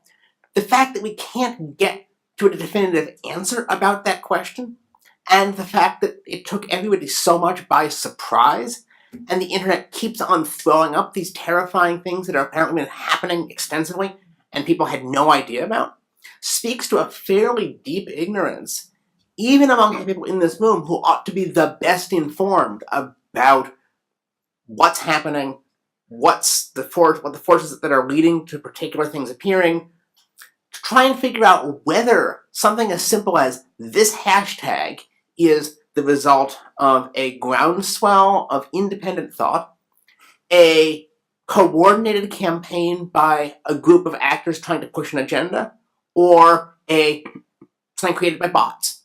That question is frequently impossible to answer on our present state of knowledge, and yet we stumble along with scholarly, media, political, social, cultural conversations that just take the roiling surface of this vast and deeply poorly understood ocean as we're being tossed like boats on a storm. So let me warn the other three of you who haven't gone. An annoying thing I'll do as the moderator, which is I've never been a fan of asking the same question 5 times. So I'm going to expand and add a little bit of color, but if you have your answer to the earlier question, just ignore my follow-up. So Tarleton used the word global, right? And is part of the problem that we invented this thing to be global, to kind of touch all 8 billion people on one level in sort of the same way. And instead, maybe this goes to semantic discontinuity, part of the way to fix the internet is to make it less global. is to kind of erect borders and way stations, and dare I say the dirty word you're not supposed to say in DC, data localization, right? Is that the path to kind of fixing some of what is broken? Again, ignore the question if you want, but this is the new idea. May I respond to this? Because I'm very eager. Okay, I'm ready. I think that's extending the question like that is very important because, of course, there's always this argument that if you want to, using the term regulate, which I usually prefer not to use for a number of reasons, but let's say regulate, if you want to regulate the internet, it's not possible because it's global, and we do not have a global legislator and not a global enforcer. But I think, though that is absolutely true, that if you look specifically with regard to data protection at what the European Union is capable of doing, which to my big surprise, my colleagues in Europe are very modest about and even skeptical. I have the feeling that the New York Times, for instance, has a better take on that sometimes, and people like Anu Bradford, who wrote about the Brussels effect. So I think if we want to do something about that, there must be somewhere a constituency that cares and that dares to say, yeah, very nice, cowboy innovation, but we are a democracy and we are going to decide how we want the architecture of our society, which is no longer just law, but which is also now these computational systems. And I even prefer the term architecture to system because it better speaks to the multidimensionality of these platforms and the technologies that underlie it. So if a democracy, if a large enough constituencies with a strong consumer market, let's be fair, says we're not going to accept that anymore, then from there on, I do believe there is hope. And I even would want to frame that. I've been talking for a long time about legal protection by design, saying that just writing down something and then saying this is the new regulation is not going to be enough. These norms will have to be embedded deep in the architecture of these systems. I find that many people misunderstand what I say. They think I'm saying legal by design, techno-regulation, forcing somebody's hand behind their back. That's not what I mean, but I do think especially lawyers must get involved with these new architects, learn their vocabulary, not become computer scientists, but learn enough of their vocabulary to say things like, but if you design the system, if you design machine learning systems this way, then it's going to be skewed that way. It's not going to be reliable. I'm not yet talking about discrimination. And I think if we do that, I'm very optimistic, yes. So Sabila, I saw you nodding your head vigorously, and of course, at the end of that move to architecture made me think of your move on structure. I mean, is this resonating with kind of? Yeah, and so I like I like this language of architecture and design a lot, and I think I share some of Murray's optimism at the end. So I mean, look, I think what's in some ways what was lost was just the fiction that we could have a utopian, apolitical, neutral way of governing our society that is incredibly not human, right? So it's a fall, but it's a fall back to earth. Right, we're sort of grappling with the fact that the information economy and information capitalism is a human invention and a human product and has all the failures and challenges of humanity and politics and power. So that's a bummer, but it's also, I think, a solvable set of problems, and I think sort of this idea of moving to thinking about how we design the underlying rules and systems and structures, architectures, infrastructures. I mean, we can think about sort of the different, tuning, right? It's helpful that we're all trying to come up with a different language to articulate this move to where the focus should be, right? In sort of the deep rules of these systems. And I think that's totally right. I think the one place where there's maybe a further challenge or a continued challenge is that, at a high level of abstraction, our ability to deal with any kind of technological change, whether it's the railroad or big data and machine learning and algorithms, it really turns on what we think our capacities are as human agents, right? To the extent that we can construct modes of control and oversight and accountability and thoughtful, responsible design, that makes new technologies viable, okay, right, safe for society. To the extent that we think we cannot achieve the level of sophistication, nuance, granularity, and our ability to control, that suggests that certain things just need to be off the table, right? And this is in some ways, it's a mirror of the debate that, say, we had around nuclear weapons, right? Or in any type of area. Our ability to control is directly related to our the degree to which we let certain things exist. And I think that's the hard part, right? Which is that we have some tough choices. We can build new systems of oversight, control, and responsibility. And where we think we can't build those new systems, then I think we have to, make a hard line, draw a hard line, and say some types of innovation are not good, right? Because we can't control it. We can't pull out the part that we want and keep out the part that's bad. And if we can't do that, then maybe we shouldn't have it at all. And in a sense, Julie, you might have been the most neutral, I won't say optimistic, of the group. Because you were giving us a framework to think about. Have you So ever heard here's your chance, right? Which maybe, Well, no, I'm a pessimistic optimist or an optimistic pessimist. So 2 points, right? So number one on globalization, the global legal infrastructure for regulating the internet is actually being built like right now, right? In terms of, for example, free flow of data provisions written into trade agreements like the TPP and the Regional Coalition for Economic Protection that the Asian nations are negotiating. So with all due respect, right, there is a Brussels effect, but there are other effects in terms of sort of transnational standards coming out of like the International Labor Organization, but then getting incorporated by reference into trade treaties. And in terms of ICANN, for example, making rules or non-rules about who is privacy. So there are all these sort of weird transnational spaces where law for the internet is being made that perhaps we in this room aren't all, although some of you are, I know, accustomed to paying enough attention to. But so that's the pessimistic I don't know. But so. In terms of pessimism or optimism, I would say cycles, right? So the Great Depression produces the New Deal, produces regulatory capture, produces Sunshine in Government and Freedom of Information Act, produces, and so it's not as though we're going to find the so-called magic bullet and design the perfect legal institutions that cannot be captured. They will, and they won't be perfect anyway. But in that regard, pessimism is actually productive. It's almost like we as a species are not that smart, and it has to get really bad, to motivate us to do the creative institution building that we need to move over whatever this sort of trough we're in now. So ideally that would happen without a full-fledged Russian takeover or whatever, but I do think that we are sort of now slouching toward a moment like that. that That was makes me- optimistic. Yeah.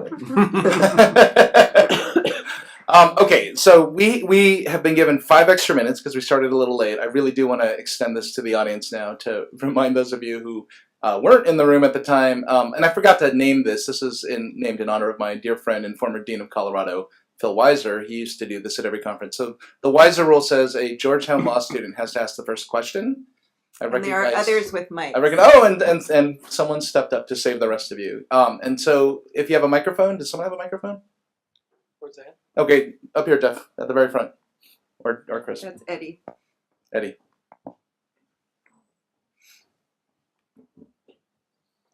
Hi, thank you all for a really interesting opening panel. I hope this does not seem like it's out of the scope, but I think it's really important to this discussion.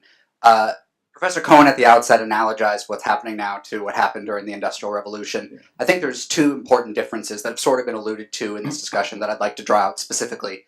One is I think nowadays we have a much more sophisticated global consciousness with regard to human rights than we did a century ago. Yeah. Secondly, a much more sophisticated international governance regime, and Professor Cohen just alluded to this as well.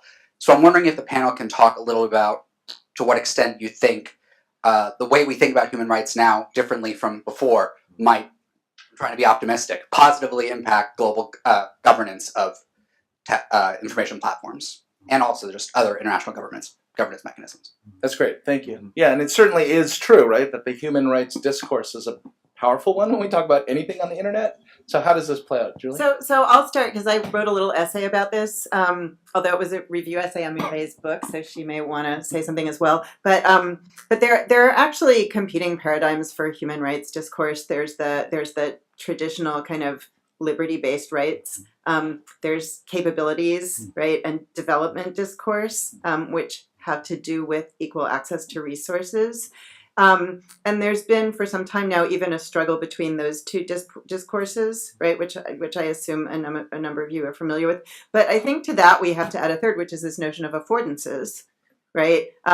What does it mean to have freedom of access to information and freedom of expression when, to use Tarleton's fantastic formulation, information is being tuned into a feed, right? And you don't know how it's being tuned into a feed. So we don't have, and you won't find, net neutrality is beginning to kind of work its way into human rights discourse, but you won't find like a rich vein of human rights discourse about affordances. And I think that needs to start to happen if we're all going to be bound together in this global information society. Well, and to bring in the theme that has been consuming me, and we talked a little bit at dinner last night, was the difference between this human rights discourses that you describe and the kind of predominant economic discourse that we're forced to have in DC, right? And so is the human rights discourse, among other reasons for optimism, the antidote to the Chicago school, right? And again, you can ignore the follow-up, but Anne-Marie, your name was invoked in terms of this. If you want to. Yeah, so this time I'm going to pass the second part of the question. So for me, affordances relates here to the fact that current law as we know it, so I call that modern positive law, the thing that is so close up to our eyes as lawyers that we don't realize it, is that it is text driven. That also means that all the protection that the law offers is based on the affordances of, let's say, the printing press. And wonderful things have been written by non-lawyers on the history of the printing press and how it has brought out the need for interpretation, the need for contestation. Now, for me, it's a question whether data-driven and code-driven law, so let's say artificial legal intelligence, for instance, and blockchain, sort of old-fashioned style AI law, let's face it, it was there in the 80s, formalization. Whether those two types, and I'm not sure the word law applies here, let's say that it's some kind of regulation or administration, that they have the same kind of affordances as the printing press had. So I think that as long as we remain confused about how come we have these wonderful human rights, where does this need and capability for contestation come from, if we don't figure that out and we try to write things down and then enact it and say now it's going to happen, but it doesn't because the architecture of society has totally changed. So we have to sort of reinvent not the content of privacy or whatever other right, but we have to look at how would you have to embed that in this new architecture. So the GDPR, the European Data Protection Regulation, does a first thing by requiring data protection by design. So saying it's not enough that you write things down or tell us how your protocols are. You will have to design the system in a certain way, and after that you will have to use certain default settings. And if you don't do that, you're in violation. We're going to fine you. People can start an injunction action such that you have to stop processing these data, and you will have to document everything that you do. And the watchdogs, the supervisor, can come into your premises And if you have not documented properly what you do, you're already in violation. So this is a combination of text-driven protection, because the norm is articulated in text, and I think that's very important. But it basically requires to embed the substance and the level of this. I again want to avoid words like structure, infrastructure, architecture of these systems. So my goal is to get in a question or two more. If you're dying to say something, you can, but otherwise fold it in, please. So now this is open to the entire audience. There's so many hands up. I think I saw your hand first in the third row.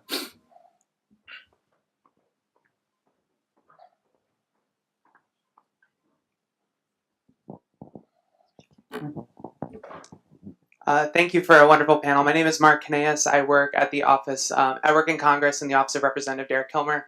So I'd like to take you guys a few blocks that way. So my boss introduced Honest Ads, which has been a very interesting experience for all of us, and I'm sure a lot of the platforms.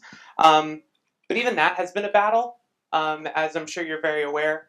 So I wonder, to you, given optimism, pessimism, whatever, what is the next meaningful, you think, legislation that Congress could be working on, or the next legislation you see going forward, not necessarily in the abstract, but something practical that we could be thinking about?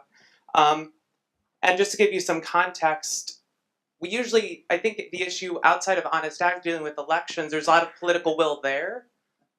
But in terms of search governance, these other things, we don't have people calling in about this. We have certain law professors asking about this, we have policy documents, but there's no real political will, public will, and that's, I think, the concerning part when you take this past elections and other things. So I'd love to hear your thoughts. So that two huge questions, and I'm going to teach all of you. Hold on to the mic for a second. I'm going to teach all of you my moderator's trick, which is when you don't know something, you pretend like you're helping the students out. So for the students in the room, can you give us a 2-sentence summary of the Honest Ads Act and what it does, just so we're all dealing with the same thing? So the Honest Ads Act, which many of you will think was only ever introduced by Senator Klobuchar, but there are House of Representatives who introduced it as well.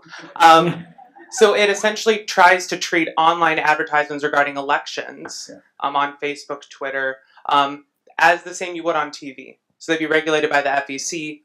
You'd have to disclose where the ads were purchased from and ensure that they were essentially American-based. God, thank you. So I hear at least 3 questions, and you guys pick up any of them, or a fourth. And Tarleton's itching to get in here first. Number 1 is the question of the business model, which a bunch of you have raised, and I'd love to hear you reflect more on that. Number 2 is James's utter nihilistic pessimism about our ability ever to define things like, news and fake news, or maybe ads and honest ads, right? So that's a second way we can riff on it. And then third is your fundamental question about what does the public care about, how they rally. I'm sure, SOPA and PIPA came to the minds of many people in the room as that one weird moment that we still don't understand when the public really did seem to care. Net neutrality, I guess, the open internet, or is another. So Tarleton, if you want to swing at any of those. I'll start with 2 points. I don't usually make policy suggestions because I like to talk broad, but I have one. So, I think the Honest Ads is a really good step. So this is not a critique of Honest Ad. It's more like, what would I want in a Honest Ads robust, or what would I wish we were asking the platforms to do that maybe there isn't the political will, but I sure hope there is. Holding them to a model of a traditional standard that says political ads are a special category, they need to be sort of made clear and made plain, is great. I think we've got an opportunity because the platforms have an immense amount of data that a broadcast network never had. So what if one of the things we were doing was saying every time you're obligated to meet a standard like political ads should be made clear, we imagine a turbo level of data transparency. So why isn't every advertiser, if they're on Facebook or Twitter, required to have a profile where every ad they've ever run is available there? Every targeting logic for every ad is made available. And so that's just part of the deal of advertising. And I would love to see that across all advertising, not just political, right? That's our data.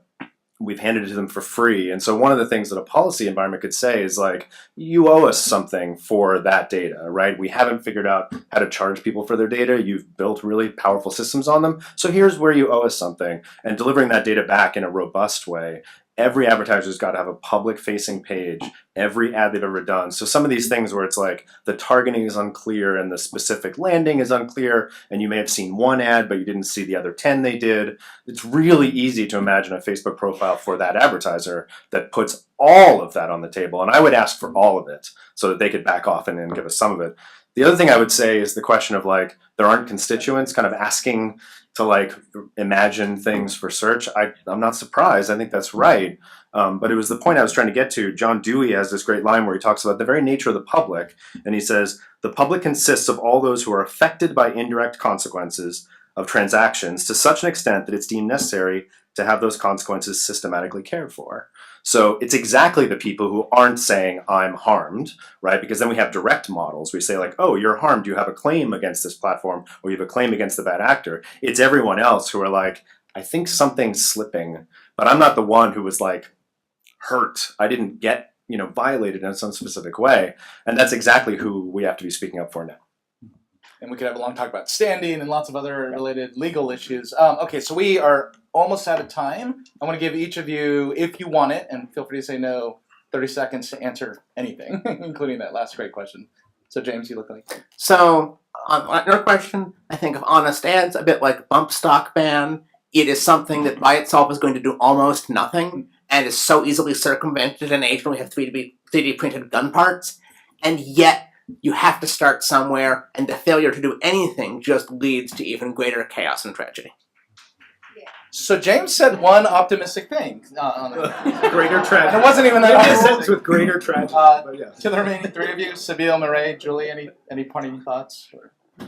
Maybe just kind of along those lines. You mentioned the Dewey quote, which I love. The next piece of that argument, he says, is that the way we solve this problem of a scattered, diffuse, amorphous public is by organizing it, structuring it through politics, right? And so that's part of what we're talking about, right? Sometimes the policy and the politics help bring those public concerns into focus where they're not in focus already, right? And so it's a little bit, we've got a little bit backwards. If we're expecting the demand to come first in an equivalent form to the demand that organized interests can leverage in Washington, right? Or in any policy process, that's not how it's going to happen, right? We have to sort of give that, kind of put an institution or a policy on the table and let that sort of help organize bring out to the fore what is hidden in the background. Murray, do you have any? Yes, I think that what Tarleton said is, in a way, an example of legal protection by design. So, not saying, well, you have to be in the clear about your ads, but to actually require that the backend system that these platforms are developing has to be developed in a specific way that allows us to see how we are being targeted. And so with that, please join me in thanking this wonderful panel.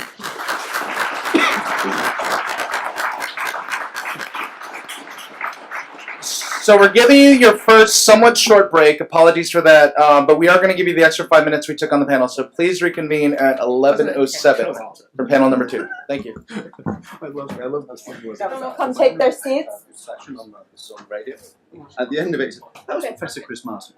Those of you who are following closely in the program will notice that I am not Howard Shalansky. He was slated to moderate this panel, but unfortunately is being called away because of a loss in the family. So I was happy to step in and moderate this great conversation on questions of access and entry in the platform realm. I'm thrilled by the lineup, and we're going to follow a very similar pattern to the previous panel. So I will speak. I will serve as the moderator, but we will kick off with a series of presentations from our speakers, bring it back for a moderated discussion, and then hand it over to all of you, including following Paul's approach of a Georgetown Law student asking the first question. So you are duly warned. You have about an hour and 10 minutes to think about that. I'm going to have us kick off without further ado. So Morris, please, do you want to come up? All right. Or do you want to present from there? Yeah, I'll present from here. Oh, thank you so much. It's great coming back as an alumni of this school and this new building and the like. So I'm exploring what are the potential harms from dataopolies. This was a term my daughter came up with to make our book more sexy. So, and basically, what are dataopolies? These are key platforms through which a significant volume and variety of personal data flows. And the velocity in accessing this data and then exploiting it gives the company significant value as well as market power, as we explained. So one thing is we have this interesting divide now between the US and the EU. The EU, they're targeting GAFA, right? Google, Apple, Facebook, Amazon. And just this week, the head of the antitrust division said, we're a little bit more reluctant because we need to have evidence of demonstrable harm to either consumers or competition. So one of the key questions is, what's the harm from these dataopolies? And to survive a motion to dismiss, an antitrust plaintiff has to prove actual or potential harm to competition. And ordinarily, when we think about monopolies, we think about three things. We think about higher prices, less output, or reduced quality. And most of Google and Facebook's products and services for consumers are ostensibly free. So Robert Bork, for example, argued that, quote, there is no coherent case for monopolization because a search engine like Google is free to consumers and they can switch to an alternative search engine with a click. So unlike earlier monopolies, dataopolies are unlikely going to charge a higher price. In fact, they can charge a lower price, what we saw with Facebook acquiring WhatsApp and eliminating the nominal fee from WhatsApp. Quality can actually improve given network effects, and there's not going to necessarily be any reduction in output. So does that mean then that dataopolies are harmless from an antitrust perspective? And what I've done is I've come up with like a taxonomy of 8 potential harms. So I would love to, number one, get your thoughts on these. And number two, am I missing something? Are there other harms that they could pose that we should address? So the first harm, and we already heard this from the panel earlier, is degraded privacy. So Commissioner McSweeney is one of the competition officials among many now who are recognizing how privacy competition can be an important parameter of competition. And a dataopoly can depress privacy below competitive levels and secure data above competitive levels. So basically, instead of an excessive price, they're collecting an excessive amount of personal data. And this can have 2 other consequences. First, they don't really have an incentive to disclose what data that they'll be using and how they'll be using that data. But then the second thing, and we talked about this earlier with a Georgetown philosophy professor here, is even if they did provide greater transparency, so what? Given the unequal bargaining power, we don't really have much recourse. And that's one of the concerns that Germany's Bundeskartellamt recently raised against Facebook. But then I thought the second concern is, do these dataopolies raise other privacy concerns? Normally, if you have robust privacy competition, you'll have some data minimization, that firms will compete along this parameter. They're not going to have that much data. With dataopolies, you have a lot of data concentrated in very few firms. And one risk that I identified is the potential for government capture. Here, the dataopoly is going to intersect with the government on multiple legal issues. And so the government might have more pressure points in order to access that data. Second, even if the firm is not susceptible to capture, it could be susceptible to covert surveillance, covert hacking, that the government might be able to then enter into the dataopoly and access that data. And then third is, what are the implications of a security breach? And here you could say that a dataopoly has greater incentives, given the value of the data, to enhance data protection. But then from the hacker's perspective, this is where the treasure trove is. So does it give them greater incentive to try to hack into that? And then the implications can be much more severe. And consumers don't really have an outside option. The third concern is a wealth transfer. And you can say, how could there be a wealth transfer when the products and services are offered for free? And here there can be at least 3 or 4 different wealth transfers. First, free is only one price on the spectrum. That in a competitive market, you might actually get paid for your data. You might actually get paid to use the search engine. So here you're not being adequately compensated for your data. Second, we call this the data treadmill. We're like serfs on Facebook, on YouTube, providing content for free and not getting adequate compensation for that. Third, and the first panel touched on this, you could have upstream effects where the dataopoly, for example, scrapes content from other people's website and posts it on their own. That was a concern that Getty Images had against Google. And then finally is this thing that we call behavioral discrimination. So with the data that they get about you, they know what your interests are. So they get you to buy things that you may not otherwise want to buy at the highest price that you're willing to pay. A fourth concern that we raise is a deadweight welfare loss from dataopolies. And here, for those of you who take Professor Salop's class, it's that triangle under the demand curve.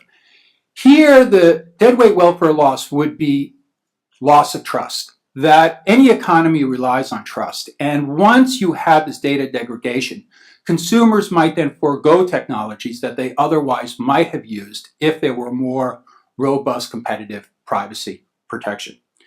A fifth concern, and Lena will be talking about this in her very nice paper, is the significant costs that these dataopolies can impose on third parties. That ordinarily they often control a platform and they can engage in what's called cheap exclusion. And this could be steering users to their products and not other products. And Lena will be talking more about that. One thing as well with respect to that is they can also eliminate potential threats. So when we were presenting our book, we were talking about Disconnect. And for those of you who might remember, Disconnect was kicked out of Google's App Store. And one of the concerns was that because its privacy protections conflicted with Google's advertising-driven model. And someone in the audience says, yeah, why are you shocked that they kicked Disconnect out of Google's App Store? That's like inviting an arsonist to your house. So that could then also be a concern about cheap exclusion.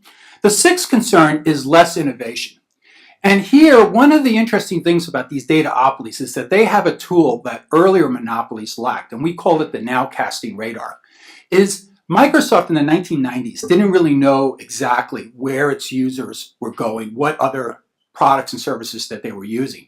With these dataopolies, they can actually see emerging trends and they can identify nascent competitive threats. And they can do one of two things. They can acquire them or they could thwart them.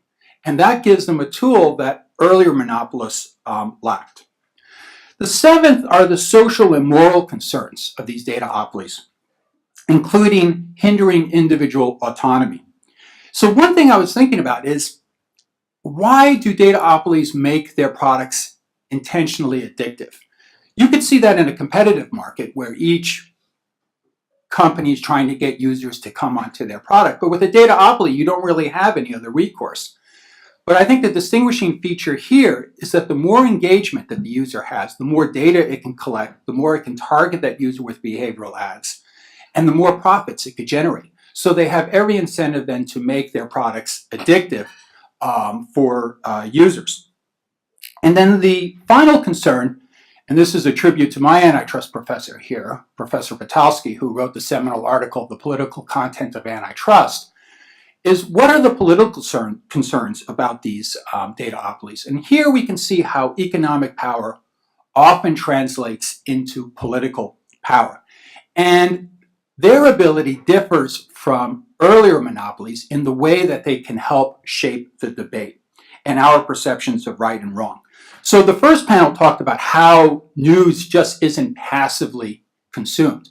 That we've seen with Facebook's Contagion study, how they can actually manipulate your feelings by the way that they shift the algorithm for good news and bad news. So this raises several risks. One risk is bias.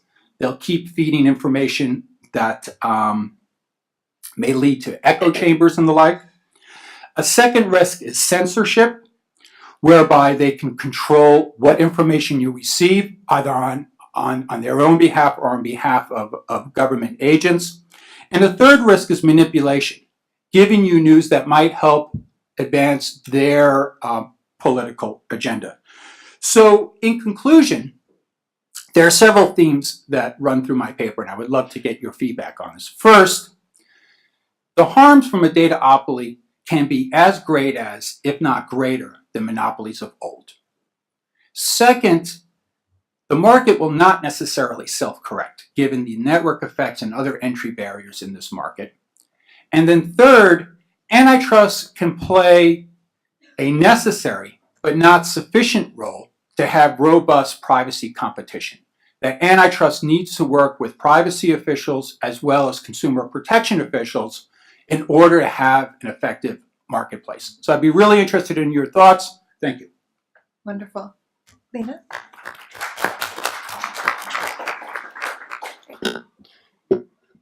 So I'll be building on a couple of the harms that Maurice mentioned. So I think when analyzing the platforms, it's helpful to identify the various sources of their power, to identify how this power is being abused or could be abused, and then identify the set of legal tools that we have and assess whether they're adequate to address this power or inadequate to address it. And I should say that I think, we have a rich history of anti-monopoly tools in the US, and a theme of our work at Open Markets is to draw analogies to show how many of the threats to competitive markets that we face today, we've actually confronted in analogous form in the past, and to a good degree successfully addressed. So I think, when talking about platforms, it's important to help distinguish what aspects of the problem are actually new and what aspects we've actually faced before, as Sabeel and his comments in the earlier panel also discussed.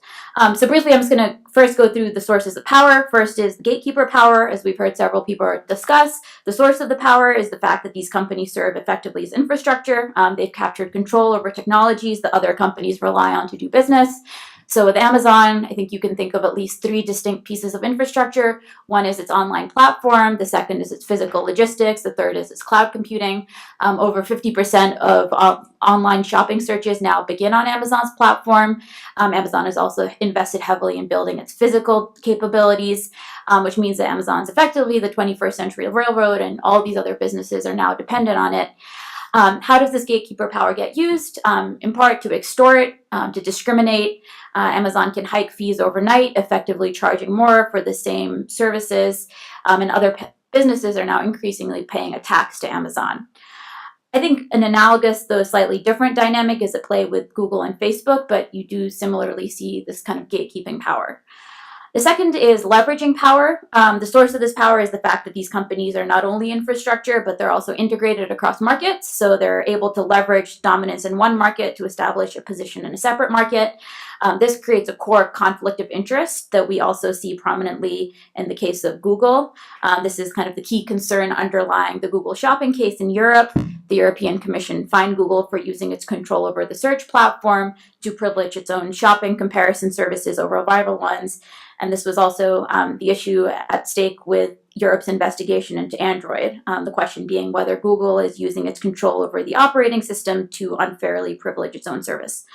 The third source of power I'm going to talk about is exploitation power. And the source of this power are the various forms of information that these companies are collecting, and this can play out in a couple of ways. One is through first-degree price discrimination, which Maurice briefly described. This is when each individual is paying different price for the same goods or services. Uber has admitted that it engages in first-degree price discrimination, so using user data to make guesses about people's price sensitivity. The other way the platforms can exploit information is by self-dealing. So this is something that we've seen with Facebook. Facebook has acquired a few years ago this product called Onavo, which is this VPN server that lets it track rivals and spot new categories. And through this service, it can spot at very early stages which apps are diverting attention from Facebook and can make an aggressive bid to acquire them or just copy its features. And so this means, as Maurice also mentioned, that Facebook can thwart nascent competitors at a very early stage. Its purchase of Instagram and WhatsApp and TBH were all social networks that really solidified its lead. I think it's worth noting that these companies in this way have a structural systemic edge. They can see everything and therefore can, watch their competitors in a way that dominant companies in the past were not able to. We also see this play out across Amazon's different lines of businesses. So one very common dynamic is for Amazon to observe what's selling well on its third-party marketplace and to use that information to then go head-to-head with a merchant. We've seen a similar dynamic with how Amazon has rolled out Amazon Basics, which is its private label. So it's basically been watching to see which products are doing well and then rolled out exact replicas. Given that it's other businesses that are undertaking the original risk of experimenting with these other products and services, I think both Amazon and Facebook are effectively outsourcing risk while reaping the gains. They're using their platforms as a petri dish to let other people experiment and other kind of cashing in on other people's findings. And I think if firms are not able to enjoy the fruits of their innovation, this is likely to depress entry in innovation going forward. So what do we do about platform power? I think two of these sources of power, we have the legal tools and models for how to confront these. So with network monopolies in the past, we've used non-discrimination principles, common carriage regimes to ensure equal access on equal terms. David Cicilline in the House has recently made the argument that we should be extending neutrality principles to dominant platforms. I think the second way to think about addressing these forms of power is through structural separations and prophylactic bans. So one of my current research projects is really exploring the tradition of structural bans. This is when you place limits on the distinct lines of business that a company may enter. Unlike, say, utility regulation, which is really targeting market outcomes through either guaranteeing access or setting prices, structural limits are targeting business and market design, not conduct. So we have a very rich history of structural separations, one of which we applied in the banking industry. So we traditionally prohibited banks from owning commercial entities, partly on the grounds that banks should not be competing with the firms that depend on them for credit. So if Bank of America bought Sears, there'd be concerns that it would bias lending against Macy's. Similarly, we prohibited railroads from owning an interest in any of the commodities that they transported, again, because of concerns about conflict of interest. We've also seen this throughout telecom regulation. We have the FinCEN rules. In media markets, we've had periods where we prohibited cross-ownership so that if you own the pipes, you couldn't also produce the content. So the conflict of interest that I think we see embedded in many of these platform models is one that we've seen before in the context of infrastructure services, and we've responded in part through requiring these kinds of structural separations. So I think, moving towards this kind of regime in the platform market would help ensure that we're kind of eliminating some of these conflicts of interest. I think in this way, the goal of structural separation is in some ways the same as the goal of common carriage regimes. They're both trying to ensure open access. Just structural separations are trying to do it through actually targeting the underlying incentive that these platforms face. I think what does present novel challenges is the way the dominant platforms have concentrated so much control over information and how they're able to use this power. So I think, first degree price discrimination to a good degree has only really ever been a thought experiment.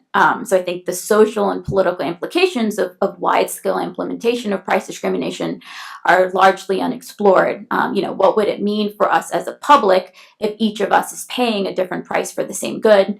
How could a company exploit that power to discriminate, to benefit itself? I think the self-dealing issue that we're seeing with Facebook and with Amazon is also a challenge, and it gets to the systemic information advantage that these companies have achieved. I think we're at an interesting moment with the kind of centralization of information that we're seeing. There's this great essay that Hayek wrote called The Use of Knowledge in Society, which is a really elegant defense of decentralization. And the argument Hayek makes in that is that when we're choosing between kind of a centralized market system or a decentralized one, we should go for the decentralized one, in part because information is so distributed and it's really impossible for any single actor to ever know what's going on. And so as a result, we really should be relying on the price mechanism as a way of relaying information. I think we're actually at a moment where we're seeing this flip, where the kinds of centralization of information that we're seeing are actually posing really novel questions, at least in recent history in the US, about how our markets are actually going to function if we have such gaping information asymmetries. I'll just close by noting that I think the challenge of using antitrust to tackle platform power could become much harder. On Monday, the Supreme Court will hear the American Express case, which could dramatically raise the initial burden on plaintiffs in cases involving two-sided platforms. The legal issue that's presented in the case is in the context of credit card companies, but as we point out in a recent amicus brief that we wrote, if the Supreme Court ratifies the Second Circuit's analysis, it could effectively immunize tech platforms from effective antitrust scrutiny. This is in part because the Second Circuit assumed that two-sided platforms pose novel legal issues for antitrust analysis, when in fact there's actually a long history of dealing with two-sided platforms and antitrust. So I think this case actually underscores the importance of being clear and precise about which platform issues genuinely present novel questions and which we have successfully confronted in the past, because otherwise I think we're going to continue seeing this arbitraging of kind of using the supposed novelty of certain things to try and gain exemptions. So I'll close with that. Wonderful. Thank you, Chris.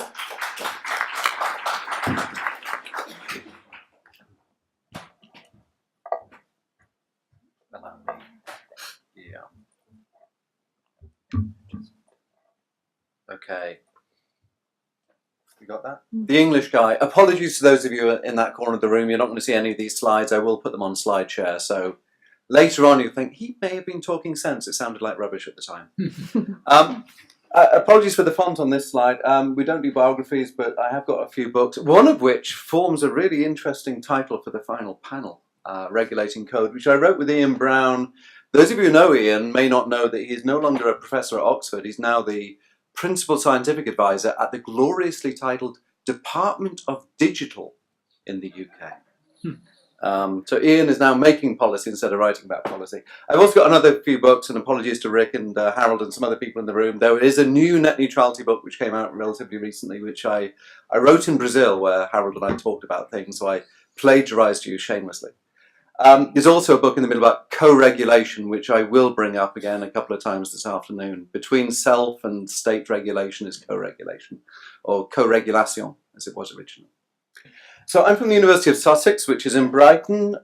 Julie gave a talk down there. We never got you to the beach, I don't think, Julie, and I suspect the weather wasn't quite that good either. But that's where we are. It's one of the Robbins universities in the 1960s. It's a big university by English standards, although coming to Georgetown Law, I realised that with 70 professors or so. I mention this just because you should know we're actually on strike at the moment.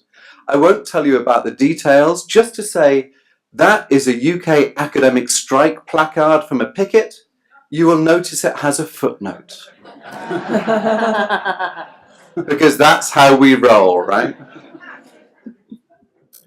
So I don't really need to talk about this slide, except to say that actually, in common with several other people, I've taken a little bit of a longer view. I should warn you, the abstract is less sexy than the paper, and the paper is less sexy than the actual presentation. So take that how you will. I always put this slide up. Nothing in regulation is new. This is the Railways Act of 1844, which also UK Railways Act of 1844, when lobbying for railways was a glimmer in Abe Lincoln's eye. And this also regulates the telegraph, which had only just been patented a couple of years previously, 7 years previously. This was designed by the great Victorian genius, William Gladstone. I was looking for a Gladstone of the internet age. I think I've given up looking, but I think we're back to it now. And I should say some of this presentation was, in a way, they say that history repeats itself first as farce and second as tragedy. This presentation, much of it was given 2 years ago in St. Petersburg in Russia, at a time when I thought the proposal that I'll come up with at the end was essentially a joke. This year, I've changed my mind about it. Within the paper, I won't go through this in detail, but I look at some of the legislative details of some of the things that Julie was talking about in her presentation, at the way in which we arrived at the situation, the very transformative situation we arrived at with the railways in the United Kingdom by the mid-1840s. The railways and telegraph were arguably at least as transformative as the internet has been over the last 40 years. And certainly in terms of the investments that went into the railways and the telegraph, vastly greater than the investments that have gone into the internet over the last 20 years, for instance. So you can read that in the paper. A great debt in that analysis, though, to Andrew Odlozhko as well as Julie and others. Andrew has written some extraordinary papers about comparisons between the railway manias and the dot-com bust and other things.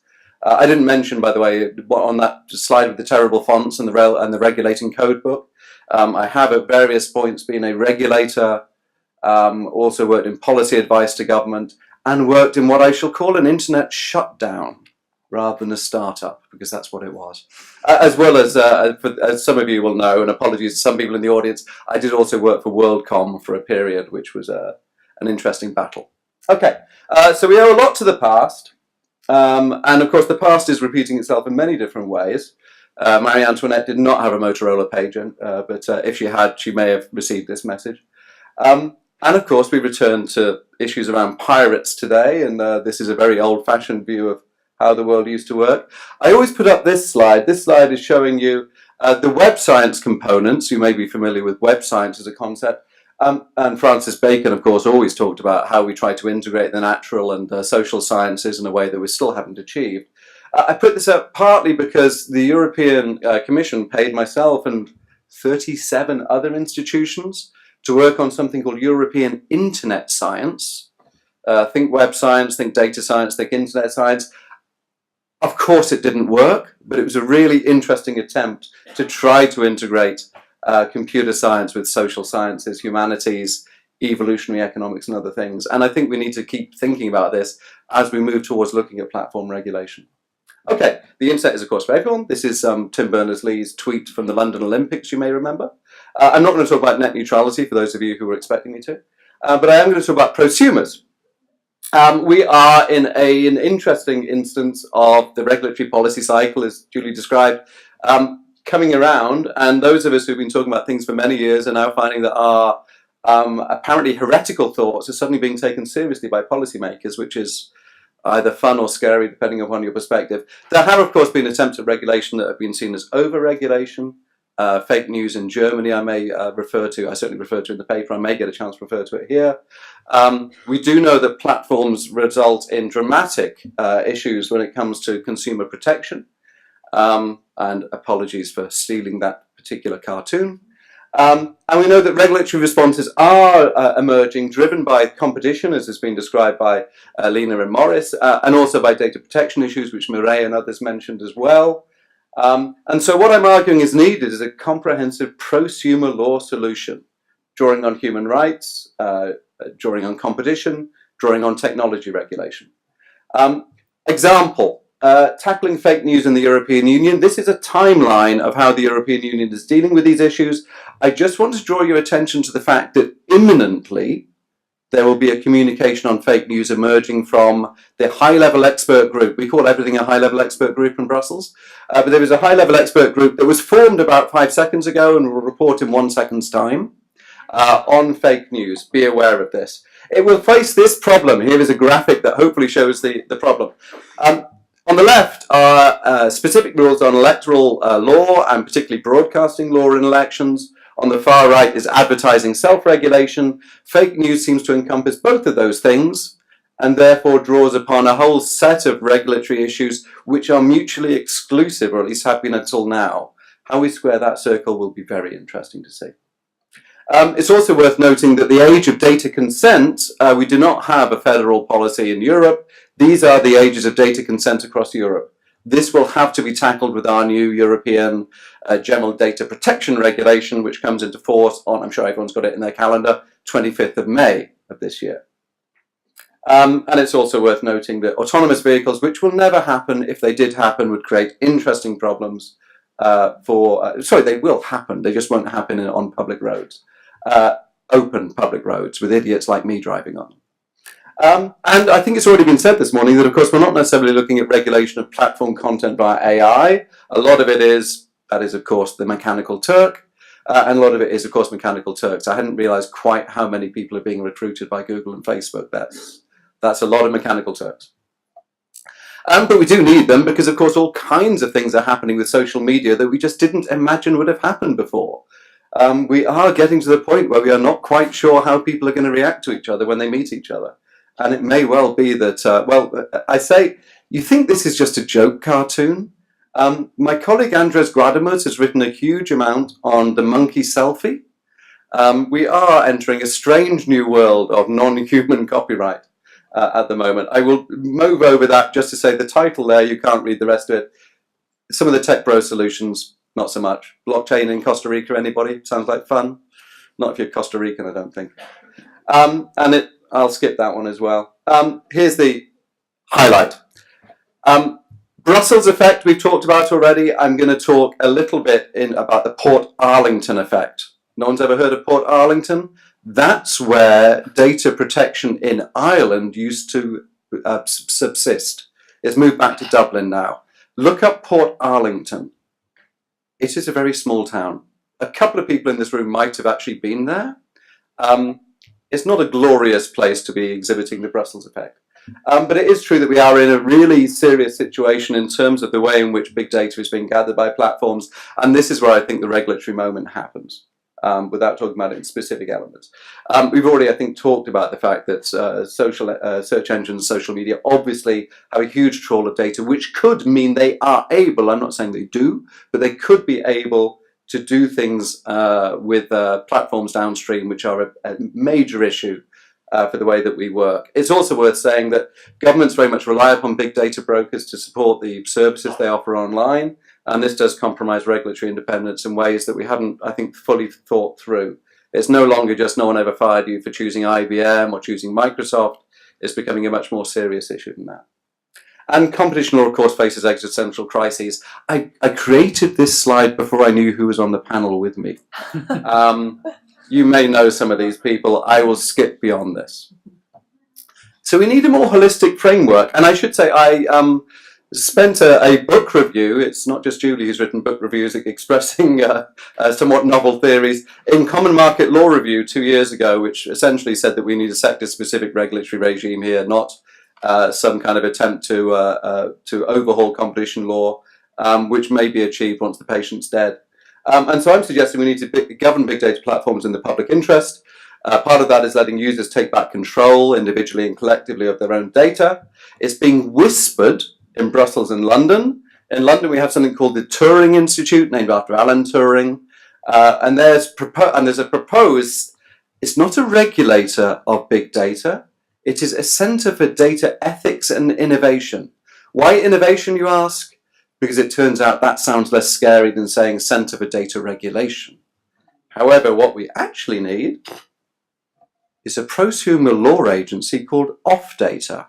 In my last minute, let me just say, I thought that was a joke 2 years ago because the previous head of our Data Protection Authority in the United Kingdom was somebody who came from advertising and went back to advertising and was indeed himself a joke in the industry.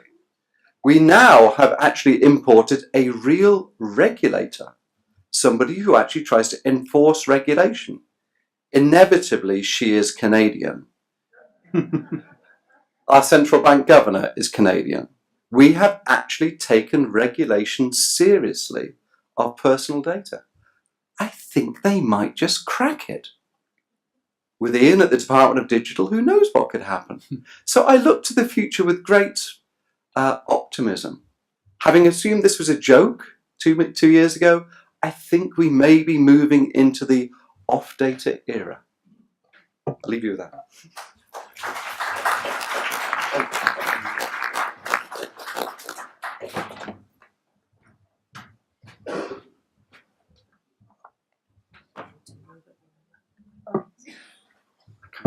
Good morning, everybody. I want to thank Julie and Paul for inviting me. I'm not your typical academic. In fact, I'm not an academic at all. But I'm really happy to be here, and it's just been a great morning of conversation. So I think the first panel teed up what I am about to talk about very nicely. They talked about what was broken, and it was nice to hear my friends Julie Cohen and James Grimmelman actually find some optimism in the pessimism, and for James to say we have to start somewhere. So my presentation is about where we start to fix the problem, and it is a start. I don't pretend to have all the magic bullets. I really want input later on when this paper comes out in a couple of months, and because I really do think we have to think about where do we start to fix the problem. I've been frustrated a little bit about the conversations here in Washington for a couple of reasons. And this is in the wake of massive consolidation among infrastructure companies. And I'm not going to tick them off, even in the last 2 to 3 years. And yes, I was at the FCC when some of that consolidation happened. And obviously, we've heard a lot about the growing dominance and growing vertical integration of the platforms as well. But what I've been frustrated about, and of course, if I could just step back, there have been things going on in government, the unraveling of pretty much everything I worked on when I was at the FCC, including the network neutrality rules and the broadband privacy rules, which were repealed by Congress in April of last year. So there's been an awful lot going on, but the discourse has frustrated me for 2 reasons. Is number one, it seems like you're either talking about the networks or you're talking about the platforms. Okay, even though they're part of the same ecosystem, right? And I will say that some of the focus on the platforms in this conference and other conferences and you know, among the press particularly, some of that is not, it's not an accident.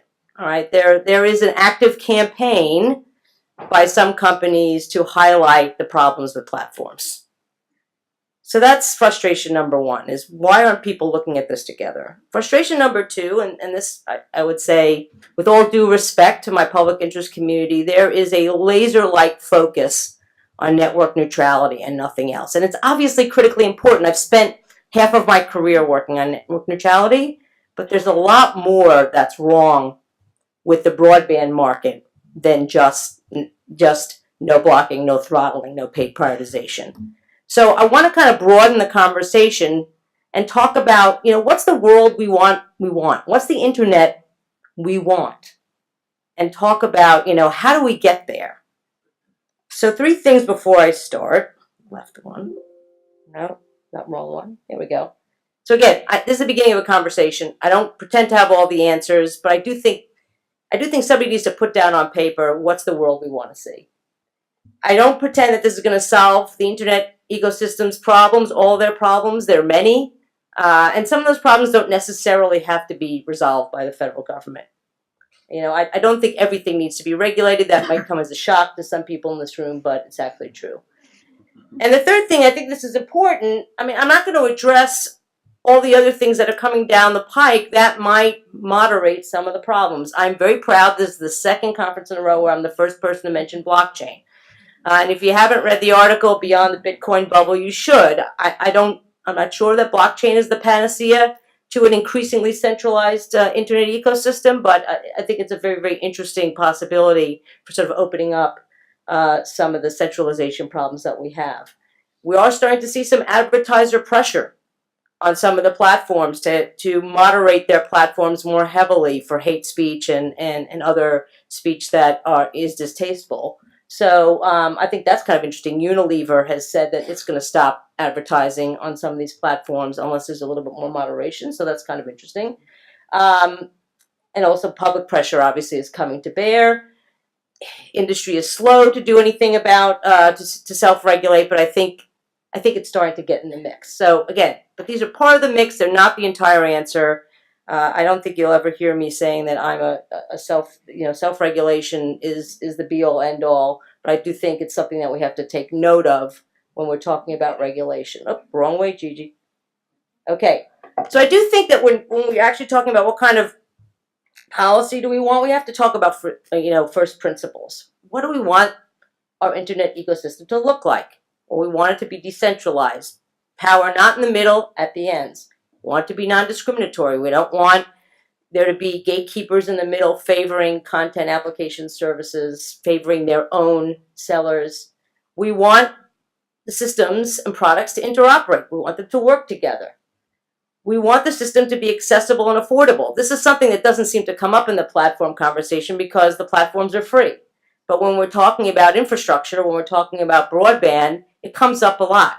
We still have, 25% of this country that doesn't have not that they don't have access to broadband, they don't have broadband for a variety of reasons. We want the users to have more control.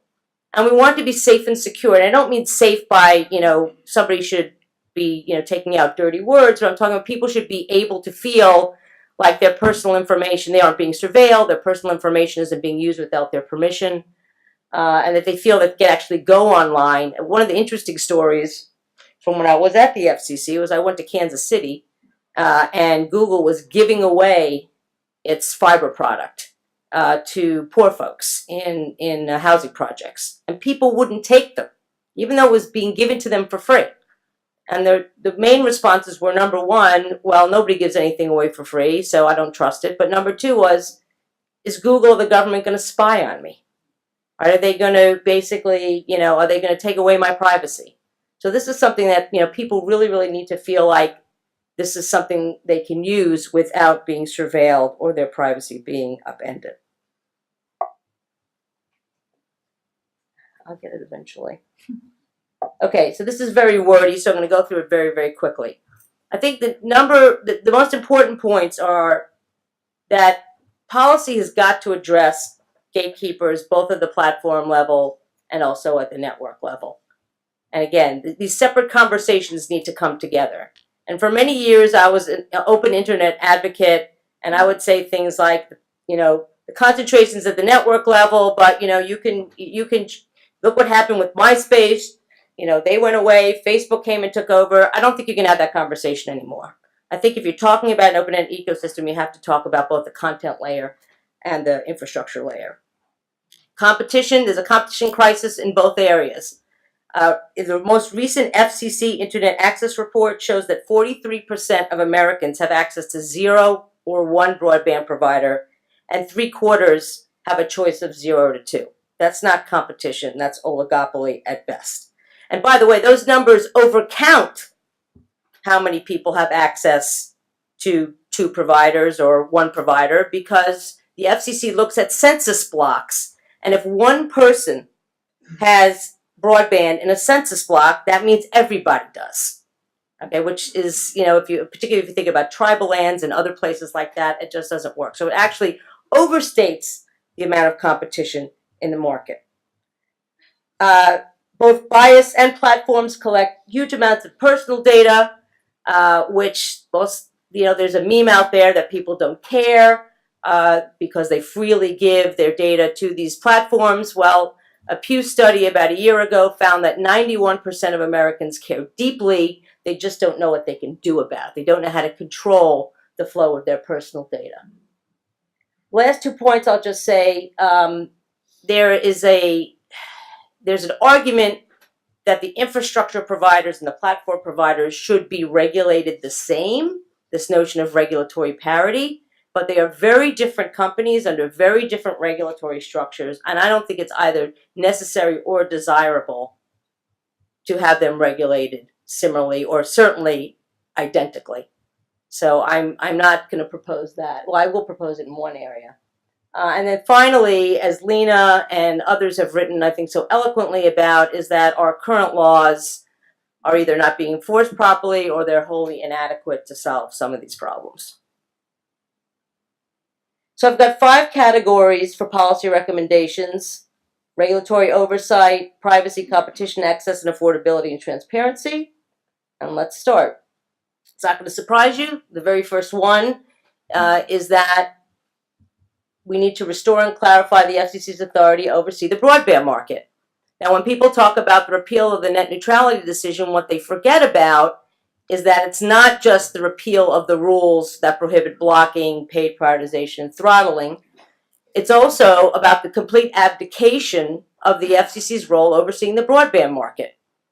What Chairman Pai and his colleagues did when they reversed the 2015 Open Internet Order was they said, we no longer want to oversee the broadband market, be it prices or privacy or fraudulent billing.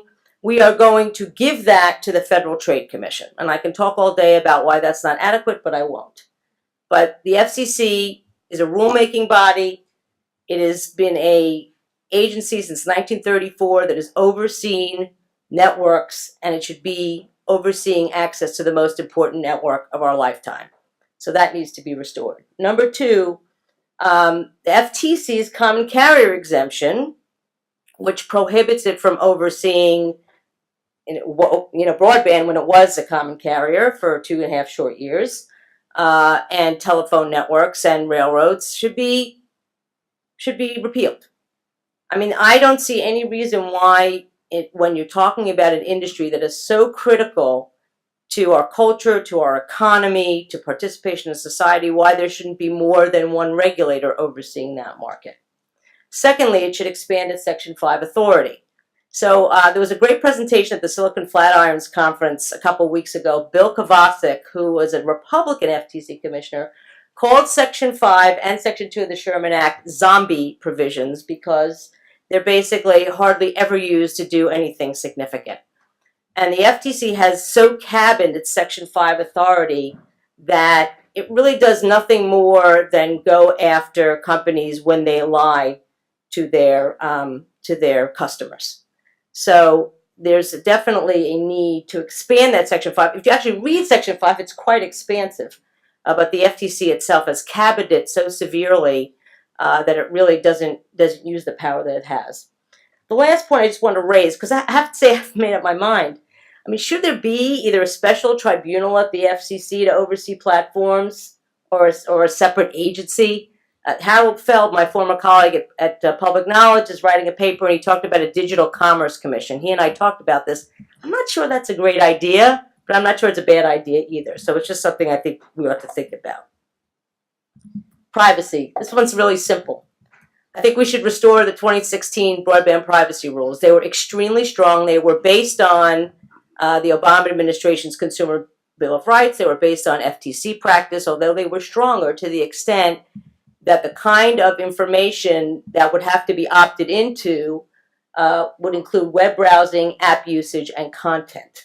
All right, so the consumer would have a great deal of autonomy in what information they gave to their broadband provider. And I think, as Tom Wheeler said, it served as a template for the platforms as well.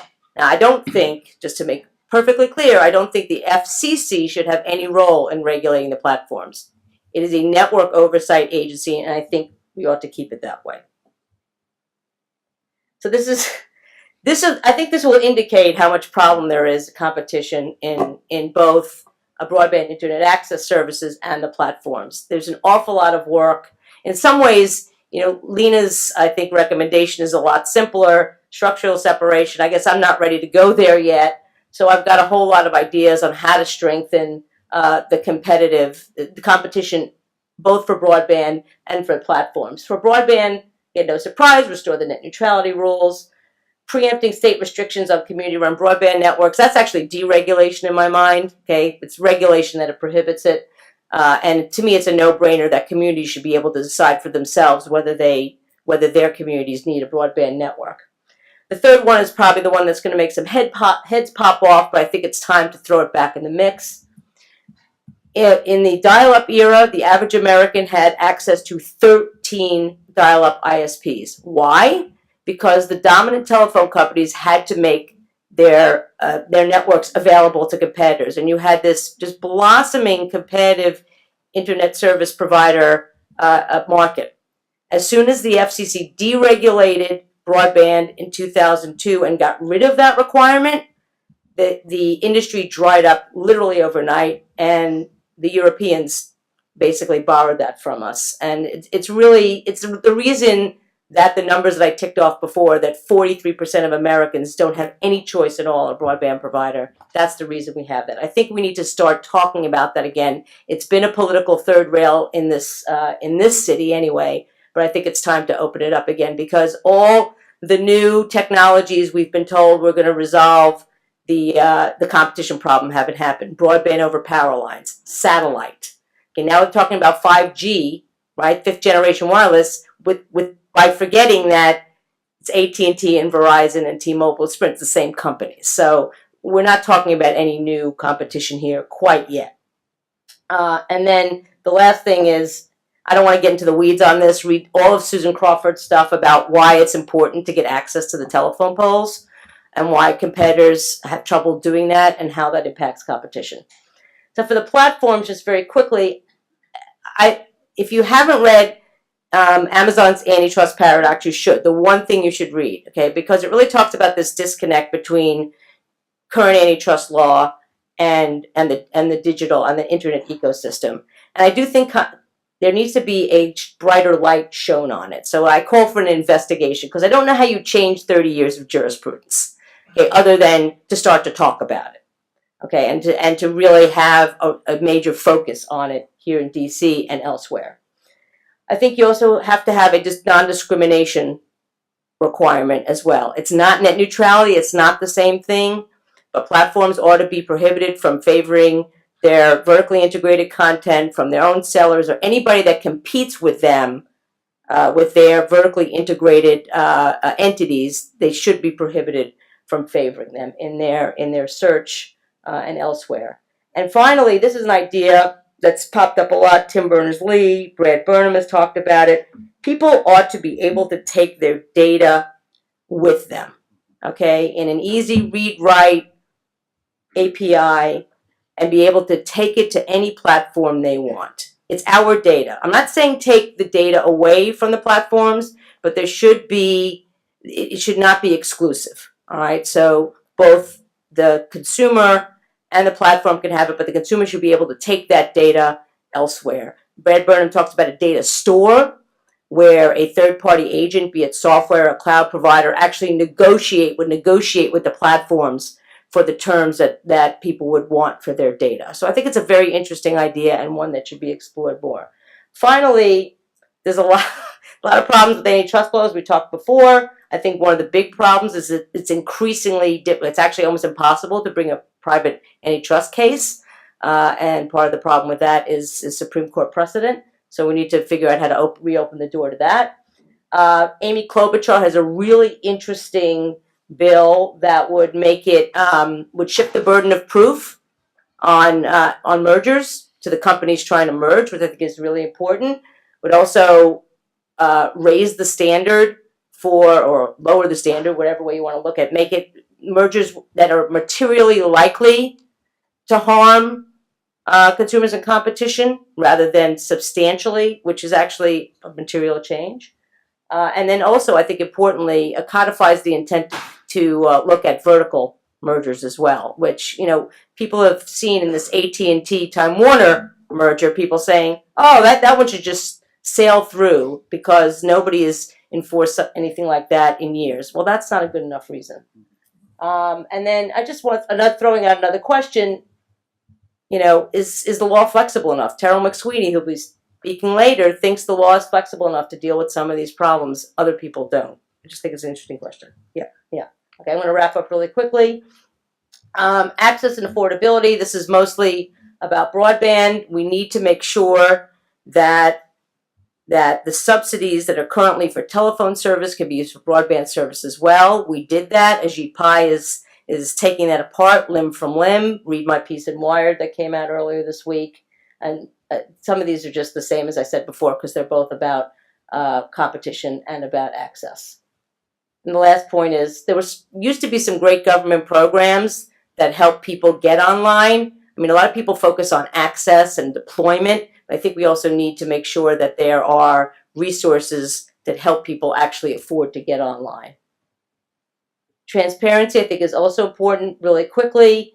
I mentioned before how broadband providers only have to tell you whether they're providing service in a census block. I think they should be able to have to do that block by block. And also they should have to reveal the price. Okay, Chairman Pai just made a big fuss about how the broadband map is going to come out again, right, for the first time in several years. It's not going to show you anything really significant if it just shows you, measurement by census block without price. And then for the platforms, the Honest Ads Act, which would require sponsorship ID for political ads, I think it should be expanded for issue ads. Again, it's not going to solve all the problems, but it's a start. And then there's a lot to be said, and I won't, about how we can make algorithms more transparent. My former boss, although he still is my boss in some ways, Tom Wheeler, just had an op-ed in the New York Times talking about having open APIs for algorithms as well. So I have a couple open questions, which I've already talked about. What is a large platform that warrants greater scrutiny and regulation? I'm not sure we want to regulate all the platforms in the ways I talked about. I talked about Do we want a separate regulatory body for digital commerce? And what is digital commerce? Isn't everybody engaged in digital commerce? How do you kind of narrow down that authority? How do you go about undoing the jurisprudence, the Borky Chicago School jurisprudence that screwed everything up for the past 30 years? And then should some of these provisions be reviewed as technology changes, as, as industry practice change? And one final thought, I'm sorry for going long, is the rules and regulations are only as good as the people that enforce them. So Bill Baer, Tom Wheeler, Tara McSweeney, Mignon Clyburn, they're fantastic. But if you don't have people like that in office, it doesn't matter how good the law is, you're not going to get the enforcement you need. So progressives really need to focus on who are we appointing to these administrative agencies, who are we appointing to be in the antitrust division of justice. It's really, really important. Thank you.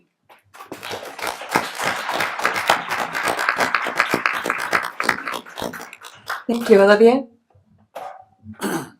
Thank you, Alex. And it's a pleasure for me to follow Gigi. I'm going to pick up on some of the points she's made in her talk, and for what it's worth, I have followed her from afar for a while, so it's a pleasure as a personal matter also. Now we're really close. But I want to add a little bit more, and I want to take up one observation she makes in what my plan here is to talk about zero rating. But the challenge of distinguishing between a platform, and I take it you mean edge provider, content application developers on the one hand, and infrastructure providers, bias on the other. As a regulatory matter, that is something that we have distinguished. But and there's no reason to think that those aren't two categories that should be treated differently in the way we think about and regulate and analyze. But there are emergent phenomena. Zero rating as an illustration of it, of the ways in which there is a partnering, a collaboration between providers on the one hand and application developers on the other. Gigi, you mentioned Google also. Well, Google is also, and their efforts with their fiber effort underscores this point as well. So it's a difficulty, and it's especially a difficulty for those of us who think that as indispensable as it is, as a general purpose technology that everybody should be on. And in spite of the obstacles related to literacy or affordability that everyone should be on because the affordances are what they are. So that's where I am going to kind of go in this discussion. A couple of years ago, I wrote a piece called Network Equality in which I, among other things, sought to resuscitate or argue for a renewed focus on a long-standing communications policy norm that, as I see it, has not been the dominant form or rhetoric on which activists on left and right have talked about communications policy. The prevailing view is a focus on innovation. That is the spillover effects from an environment of non-discrimination. That is what the FCC called the virtuous cycle of innovation. What I call in my paper, the Network Equality paper, the trickle-down theory of innovation. That is that when markets are open, people are likelier to innovate, and when they do that, the networks become more valuable, and people become more attracted, and more people will come. And this, in the end, will help with deployment and access for everyone else. This is the trickle-down theory of innovation. For what it's worth, this is in my mind, innovation is a contested concept. Many people can disagree on what it is, and indeed, in the network neutrality debate, the bias advocates for the telecom companies invoke the notion of innovation as well. That is that they are going to be better suited at resolving, or the market could be better suited at resolving what is in the consumer's interest if they can innovate with the edge providers. This is a disagreement about what innovation does. This, in spite of the fact that there is a far more established, long-standing principle and articulated in the Communications Act of the United States, but elsewhere, that communications ought to be deployed in ways that are reasonably comparable to everyone. This is not an argument about innovation. This is not a point that's about innovation. It's about what I call in the paper for today, integrative information platforms, making sure that everybody is on. So zero rating presents this problem squarely. For those of you, many of you may know about it, and I'm not an engineer, right? So you'll forgive me if I get pieces of this wrong. But zero rating is a phenomenon in which telecom providers essentially discount or do not count data usage for certain application uses. The ones that we may hear about in this country are T-Mobile's Binge On service, where they offer free use of video streaming. So through T-Mobile, you might be able to access Hulu, Amazon, YouTube, Netflix, and Sling, none of it going towards your data usage for your plan. Other services provide similar sorts of things. AT&T and Verizon have something a little different, a sponsored data service in which they distinguish their affiliated applications from others and charge a tariff or a fee to people who want to provide or have free access to users, right? To enable users to get free access to their service. Facebook is not a telecom company, but it has developed, as an edge provider, a very powerful one, partnerships with providers around the world to provide something called free basics, right? And this is probably the most well-known zero rating service around the world, in which, to the extent a provider, an application developer, I should say, complies with certain technical specifications and a series of curatorial decisions that many of us don't know that much about, you can have your application available to users around the world for free. So zero-rated service. All of this is said and advanced in the interest of affordability, right? The idea that people were likelier to be connected, and as many of you know, Mark Zuckerberg has said connectivity is a value that Facebook purports to want to advance. This will bring more people on. It's an on-ramp theory of adoption. That is, if you give people access to a narrow range of services and applications that Facebook has vetted, people are likelier to go on and stay on. This is meant to improve adoption rates. And there's much to be said for this, right? If indeed affordability is the sort of thing that we should be focusing on, and Gigi identified that as a concern, it is a concern here, you'd think that this is exactly the sort of thing that policymakers around the world should be pursuing. And indeed, policymakers around the world have been struggling with this. Some have been excited. Sub-Saharan Africa has seen an explosion of zero-rated services with the endorsement of policymakers. But there's been pushback as well. India, quite famously, at this point, a couple of years ago, its regulatory body, the Telecom Regulatory Authority of India, rejected Facebook's effort, citing non-discrimination principles. That is, Facebook was effectively creating barriers for access to a range to the bazaar of, when I say bazaar, the fair, the festival of information and data online. One argument was, with regards to Facebook, is why not just make the entire internet available to people? Why just a narrow suite of applications particularized by Facebook itself? So I think this presents a real problem. I don't think this is an easy problem, particularly if you care about universal access and equality. On the one hand, there are ways by which affordability is a real barrier around the world for access, or for joining the networked information economy.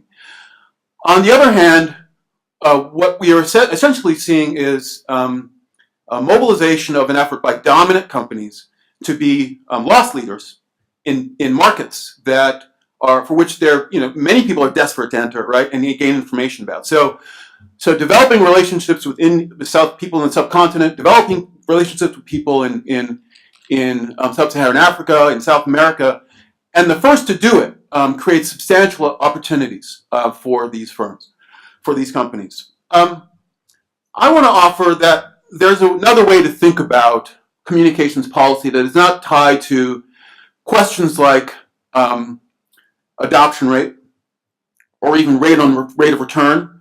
But that again attend to this long-standing commitment to reasonably comparable access to the infrastructure.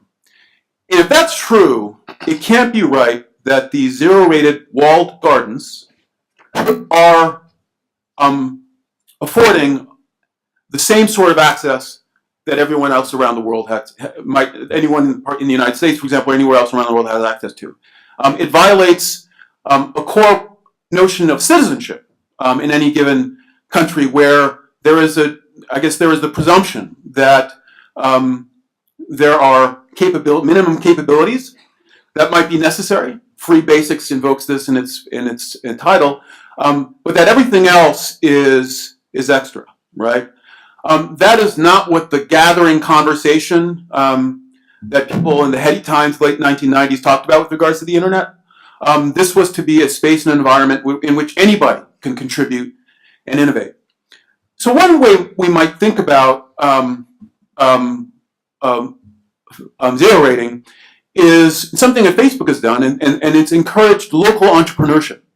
That is, they've sought to incorporate application developers that are resident to the local community. Bangladesh, it trots out application developers in Bangladesh, for example, involving healthcare-related applications, education-related applications developed by local entrepreneurs.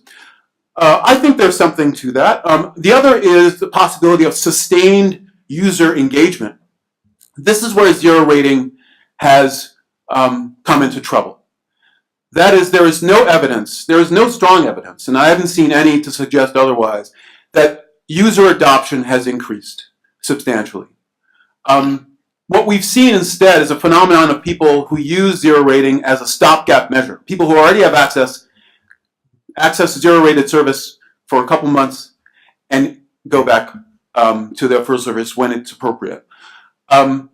If that's true, then there should be serious questions about whether zero rating solves the problem of universality, solves the problem of communications, and really community engagement and communications core interest in integrative platforms for everyone. I'm not arguing that zero rating is not a solution, but based on evidence we have, there's little to say that it is going to take up the concern I think should be a priority in communications policy. So I would add a sixth principle to Gigi's list. I would add the idea of a full, integrative, and inclusive network. That is one that doesn't distinguish on the basis of affordability, right? That just ensures that there is full-on participation. And we'll let everyone else decide whether the internet is something they want to participate in. Nice.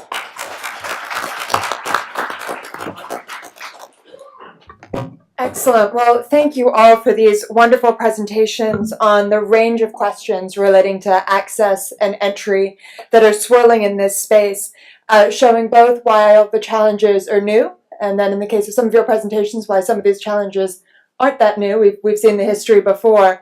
And also just showing how complex some of these questions are.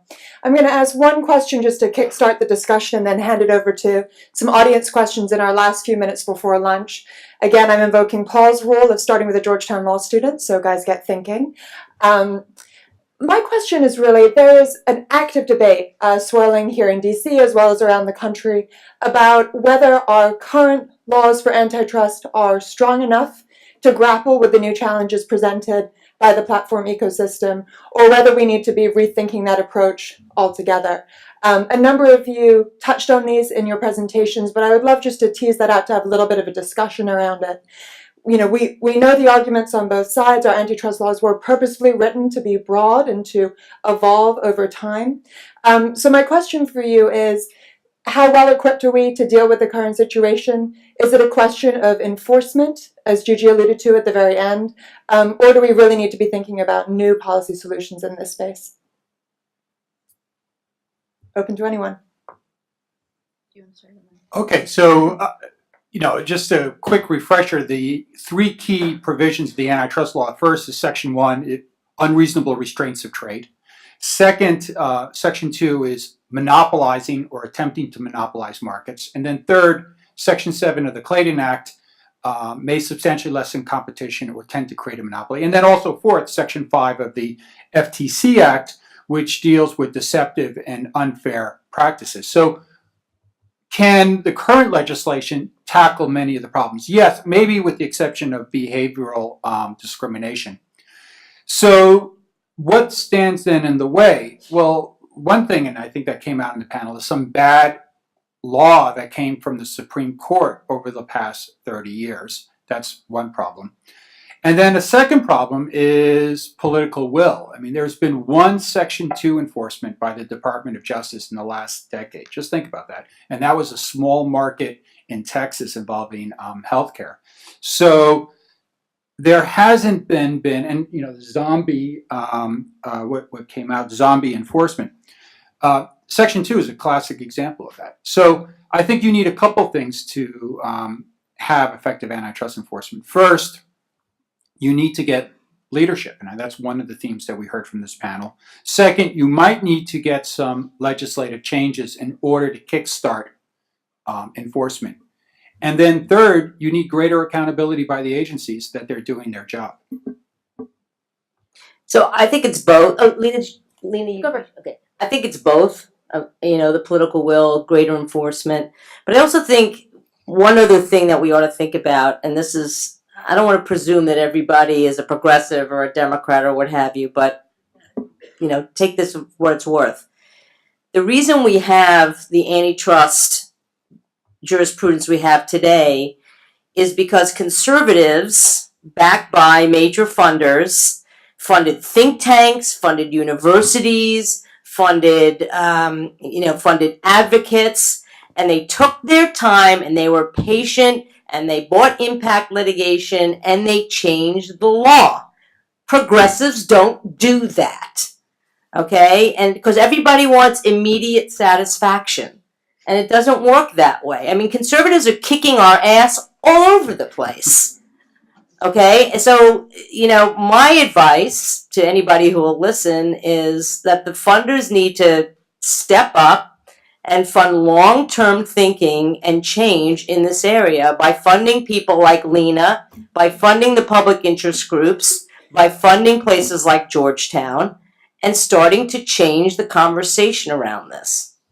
I would just add, I think another issue here is that over the last few decades, we've seen the kind of technocratization of antitrust. Like, it's become a very technocratic enterprise.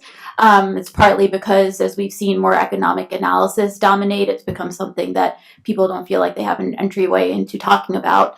That was not always the case. Antitrust and anti-monopoly was one of the key issues in the 1912 election. We've seen, you know, different eras where thinking about how to address the excessive power of dominant companies was something that was discussed much more publicly. And I think as we see the conversation similarly turn in that direction, that could also have the effect of kind of placing greater pressure on enforcers. I'll just add, you know, I think it's easy to look back on some of the big cases that were brought and think that they were a slam dunk, like AT&T and Microsoft, but they weren't. You know, the Microsoft case was a bold case for the Department of Justice to bring. They hired David Boies. They invested a lot of resources. And so I think similarly, to echo what's been said, having enforcers that are willing to kind of push new theories of harm is really important. I think in some ways the platforms present new opportunity for that, given how, yes, in many ways we're seeing analogous issues, but in other ways, the kind of concentration over data that we're seeing creates an opportunity to show forms of harm that we might not have been able to show in the past. Sure. Just to say, it's fascinating to get, I mean, obviously we've had Brexit, you've had Trump, so we've all had our crosses to bear over the last couple of years. It's only been a year, Chris. Well, for us, we're almost at the end of our second year of the agony of indecision. And by the way, of course, Trump is temporary, but Brexit is permanent if it ever happens. So I just want to get a couple of thoughts. I mean, first of all, it's interesting to go to a country which is not majoritarian, which does not rely on two-party politics, which does not have a political system that's for sale, as they are in the United Kingdom and the United States, and to look at the difference in the way they tackle problems such as specifically platform regulation. The European Commissioner for Competition is from Denmark, and they really don't think like we do. You were talking about looking for a hero regulator. She doesn't care. She will just apply the principles that she's got, and she will not care about who she's annoying while she's doing it. So you may not know, but a couple of weeks ago, she fined Qualcomm $1 billion. I'm not sure if that was news here. Yeah, it's not just Google. It's Google is only one of several companies that have had some issues with enforcement, in contrast to her useless predecessors. And it's astonishing to see Scandinavian social democracy at work. I was mentioning to Danielle that I have a student from Iceland who's dealing with issues around revenge pornography.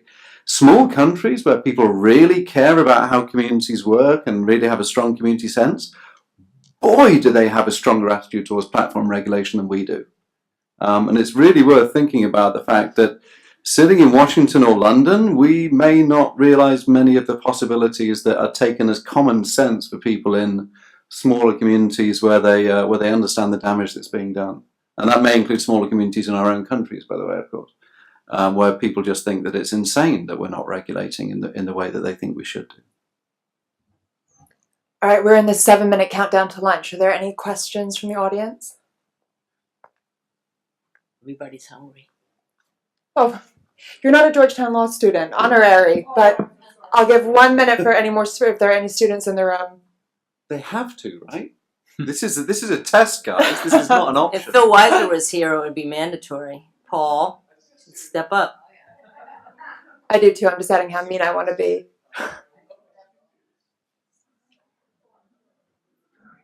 There we go. There's a mic for you. Thanks. This question's for Gigi.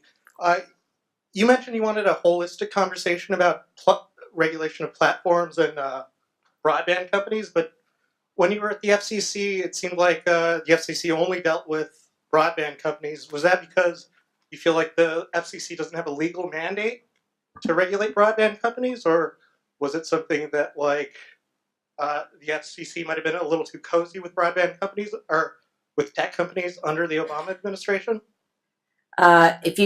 Number one, if you see anything that my former boss has been writing now, you can tell he's not cozy with the tech companies. But no, the FCC does not have the legal authority to regulate platforms. In fact, when I was at Public Knowledge, we actually bought a case that where the FCC, interestingly enough, a Republican FCC, was trying to regulate devices, trying to make devices obey a series of bits in a broadcast stream in order to protect copyright.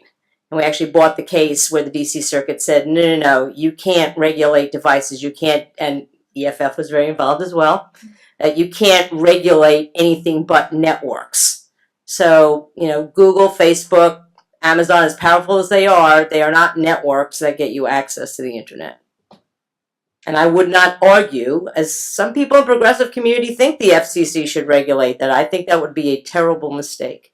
So the FCC has, in the open internet order, the FCC, on the zero rating point, punted on whether or not, on any given case, right, there is a violation of open internet principles, and the new FCC terminated examinations of those points. I only mention that because there are edge providers implicated in that setting, but that's because the broadband networks are at work there. Right. I would say, I was debating whether or not to put, to say this, but I do think the one place I might have made our rules stronger in 2015 was to, at a bare minimum, have a presumption against zero rating. I think we left it open because it was a new market. We didn't know what was going to happen. And as it turned out, I shouldn't be surprised, the broadband operators used it as a way to favor their own content, for the most part, with some exceptions. So I think if I had to update the rules, if we ever get them back, I'm not sure I would ban it, although I don't know, I could probably be convinced, but I certainly would have a presumption against it, particularly where it favors a broadband provider's own content, service, or application. Can I just say, just on that point, if you go to Finland, they have no idea what you're talking about when you talk about zero rating. Because in Finland, they have unlimited data plans. and they just wouldn't contemplate doing anything else. So you try and explain, well, you know, you can get free access to this. What are you talking about? We have unlimited data. Why would we care? That's the model that would be a nice one to move to, right?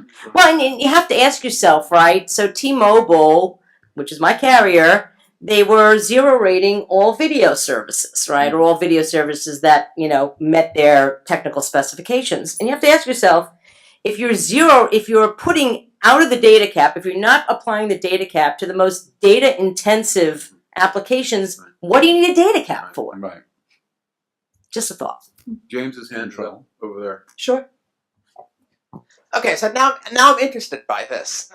And I don't want to say that T-Mobile is necessarily doing this, but what about the idea of zero rating or some kind of pressure as a way of getting people at the edge of the network to make small changes that improve the experience for everybody by enabling the network to adapt automatically? Basically, we're not going to block you, we're not going to degrade you, but if you at least give us this information to help us serve our direct, then we'll zero rate you. So I mean, Facebook's free basics has changed over time, right? They originally offered it as internet.org, and many people might have heard that and thought with some skepticism, with some suspicion that this was an effort to flood the field in any given country where people didn't otherwise have access to the internet, right? So Facebook would kind of brand its access. But it's changed over the course of time. So now free basics, and it's also sought to cultivate relationships, as I said before, with local developers. I'm not sure how successful that's been. Wikipedia, as you may also know, again, an edge provider, has historically partnered with service providers, also attempting to cultivate relationships with local communities. I don't know if this is responsive to you, but Wikipedia has terminated, just this week I read, has stopped participating in its zero-rated program because there isn't any evidence that people are using it to get service. That is, for new users, there isn't any evidence that there is any adoption. Also, piracy concerns as well. So I don't know if that's responsive or not, but I think that many of these firms have sought to be far more adaptive. Many of these companies have been sought to be more adaptive. Can I just need to tell you a story, James, which you might find very amusing. In one large, not to be named, Latin American country, originally Facebook was looking to get into the market. They hadn't done a lot in Latin America in terms of the free offer.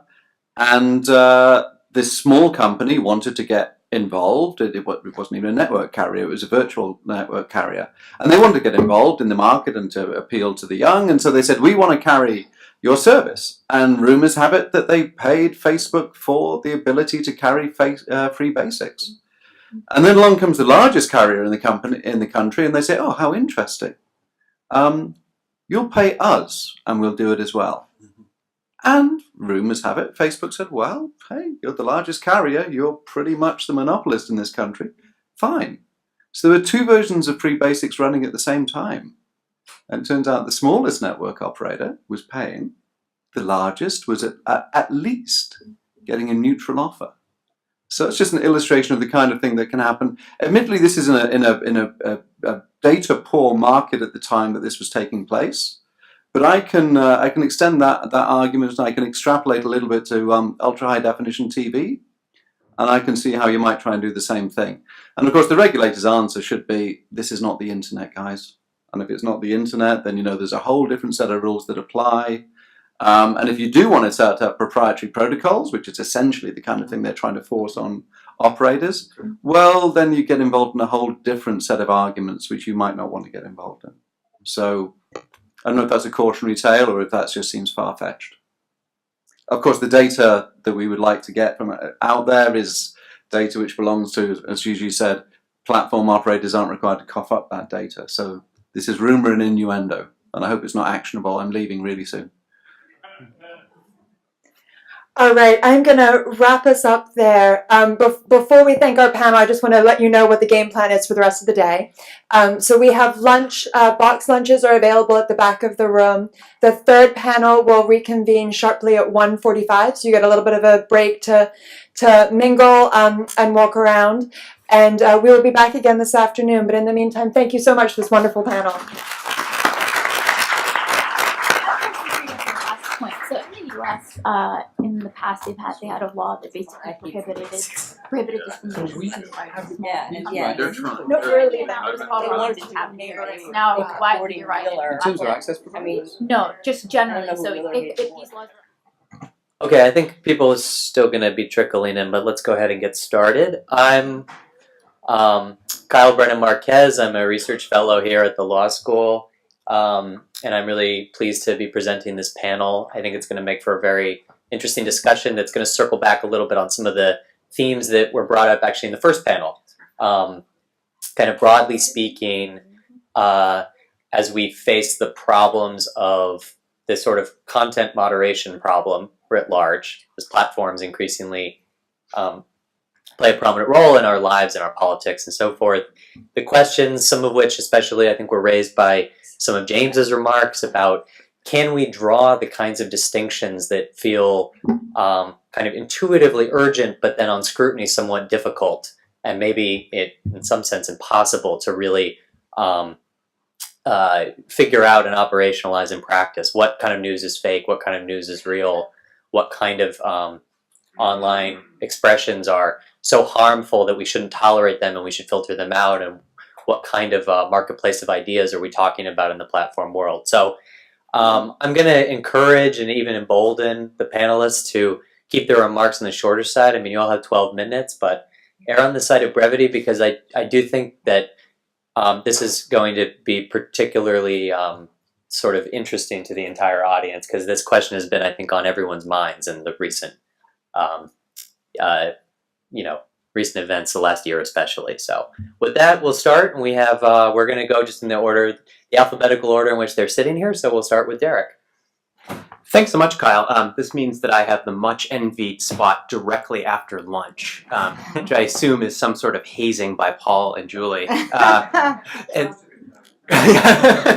do a little juggling or something. So I wanted to start just by thanking Julie, Jeff Gary, Blair Middleton, Paul, and the Georgetown Law Tech Review for putting on such a great event. I'm really excited to be here. After James's presentation this morning, it was driven home to me that we are in this sort of moment of real pessimism, or at least trial, for the marketplace of ideas, or at minimum the marketplace for facts. And the fear, the concern, is that low-cost information is going to bring a host of problems. It will reinforce biases, it will undermine democratic institutions, violate privacy, enable discrimination, and maybe even threaten national security. Platforms, which are just basically nothing more than applications for disseminating content created by all of us, have managed to find themselves in the crossfire of this debate, and a majority of Americans think that their role is a negative one. So Night Gallup did a poll, 54% of people polled think that social media's effect on news is overall negative. I'm surprised it wasn't more. And so the low-cost information generation that they enable, once thought of as a good thing, is now of concern. And so here I have to paraphrase the late Douglas Adams. The story so far is that in the beginning, platforms were created. This has made a lot of people very angry and been widely regarded as a bad move. And in some senses, the sort of commands to platforms that we've talked about this morning remind me, somewhat hopefully, of Major League Baseball, since opening day is not that far. The advice given to pitchers, which is don't give the batter anything good to hit, but don't walk him either. It's a little bit hard to be caught in the middle of these conflicting demands. And so my project is trying to create a sort of functional typology of platform governance by whatever modality, and to suggest that there are actually interesting similarities and also inconsistencies in the demands that are being made on platforms. And so I wanted to just start by laying out a set of assumptions, right? So the first is that I think that there are multiple legitimate and conflicting demands on platforms, such that we can't resort to moral weight as a way of resolving questions about curation. One thing that I know Paul is going to talk about is that scale is a critical and inescapable implementation question. Humans are only rarely going to be in the loop except at inception, and code itself remains a somewhat crude tool. Third, we are going to be operating behind the Rawlsian veil of ignorance, and we won't know what the correct outcome is. There's no peeking at the end. So the outcome will be uncertain, contested, or both. We have to imagine a world where it's stress and not bacteria that cause ulcers, where Vioxx is highly effective in treating arthritis and has but a small side effect profile. The First Amendment doesn't apply to campaign finance, and perhaps most controversially, Pluto is still a planet. So, and then lastly, we have, I assume, the inevitability and the persistence of error, both type 1 and type 2 errors, due to implementation problems and simple normative conflicts. One person's terrorist is another person's freedom fighter. And so with that said, I think that there are basically only 5 things that platforms can do. And this, I'll be interested to hear your feedback on. The first is a classic lawyerly move, which is to focus on process over content. That platforms can articulate mechanisms that they use to decide what content gets removed, what's restored, what's promoted, and what's deprecated. So this is a structural move. It is who decides what, when, and how. The analogy, since we're in DC, is setting up a bicameral legislature where one branch has to initiate budgetary bills and the other is responsible for approving treaties with other countries. And so those procedures apply regardless of the underlying substantive content, regardless of whether one raises or cuts taxes or approves or denies a multilateral treaty. So it's about elucidating the structure within which normative preferences about content can be processed. It's important to note that this is not intended to be technocratic. So as lawyers, we're sensitized to the substantive effects of process. And there's obviously a rich literature within the procedure community about questions of fairness, justice, and system design. So that's number 1. Number 2 is a set of sort of Mertonian theories of the middle range, which are intended to be a sort of connective tissue between principle on the one hand, Google's declaration that you can make money without being evil, and the gritty details of implementation. So the goal here is to set out with some precision the categories of information that are either permitted or prohibited, but also to elucidate as closely as possible the specific criteria by which data are ruled into or out of those categories. So it's great to say that we're going to ban hate speech, but the difficulty is that I write a lot about how much I hate the New York Yankees. Garfield the cat hates Mondays, even though he doesn't work, and most people hate bigots in a sort of weird, self-contradictory way. And so hate speech is just very tricky to define, which is the whole point. The risk for platforms, of course, is that the moment you do this, you begin to have people measure you against those benchmarks, and they measure your compliance or non-compliance. And there's also just the recognition that classification itself inevitably involves discretion, and this almost instantly creates charges of hypocrisy. Third is the one that I call either free speech partisanship, or in a more flip sense, suck it up, snowflakes, which is that platforms are either going to have to adopt anti-subordination or information libertarian views of expression on their platforms. And so the key for me here is the question of whether or not platforms are attentive to the identities of speakers when they're making decisions about content, or whether they're deliberately indifferent to it. So the libertarian approach defaults towards the retention of information, whereas the anti-subordination approach is much more concerned with ensuring or maximizing voice for underrepresented or marginalized groups. Those are going to point in very different directions, and they each have their own internal challenges. Fourth is that perhaps platforms could enable filter bubbles, that they let users create their own bespoke, tailored information environments. And this is respecting or prioritizing individual choice about topics, viewpoints, and speakers that are either promoted or retained. So platforms will look very different to different people. What is blocked for me is not blocked for thee. We can handle the inevitable problem of default settings through something like a forced choice architecture, but this does potentially perpetuate the concerns about echo chambers. And the last possibility is its flip side, the counter bubble, which is that platforms could seek to deliberately confront users with contrarian information, this sort of Hegelian dialectic move, right? So thesis meets antithesis, also has the distinct possibility of being really annoying to users. And it means that parents who are pro-vaccination, like me, we're going to get blurbs for the movie Vaxxed, and people who are creationists are going to see links to coverage of Richard Dawkins' latest book, right? Salutary, but not necessarily easily marketed. Okay, so in Kyle's spirit of shutting up quickly, I want to say that just to wind down, I'm agnostic about which, if any, of these options is either desirable or preferred. I think the utility of the functional taxonomy is that it allows us to see seemingly dissimilar proposals as symmetric. I think it also has some usefulness in pushing hard on critics and commentators to acknowledge trade-offs. A platform that's aggressive about removing revenge porn is probably not going to allow us to post those infamous photos of former Representative Anthony Weiner. A platform that conforms to a strong free speech ethic is going to have more than its fair share of white supremacist users and content. And so this is in some ways a counterpart to pressures that are based on virtue. And that's because I think that if you have a sufficiently compelling claim about how platforms ought to behave, that they don't have to be costless.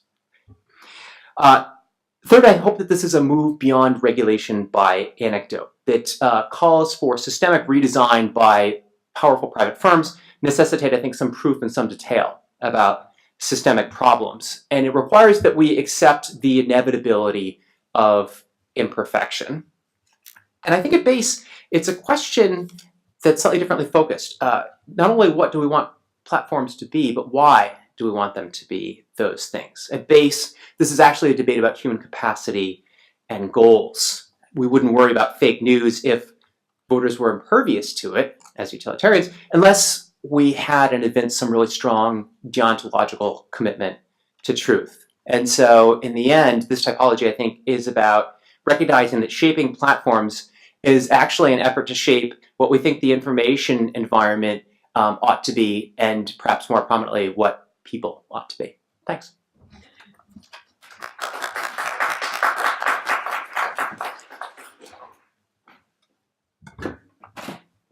Sorry, give me a second here. That's all right. It should just be on the desktop there for you.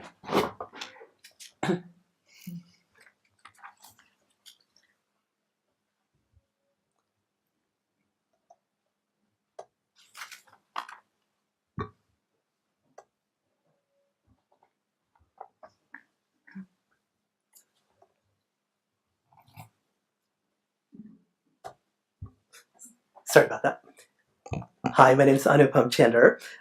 It's a delight to be here, and thank you, Paul and Julie and Alex and all the great students of the Georgetown Tech Law Review for hosting this. So when the nation's eyes turned to him, Colin Kaepernick decided to use the platform afforded to him. He took a knee to protest the police brutality against African Americans. For this, Kaepernick paid a heavy price. No football team signed him for the next season. And some have called for others to follow suit. That is, those of us with privilege should use our platform to help those without. But what of those who control the platforms themselves? That's the question I want to turn to. Should they use their platforms to promote a particular vision, following in the lead of Colin Kaepernick?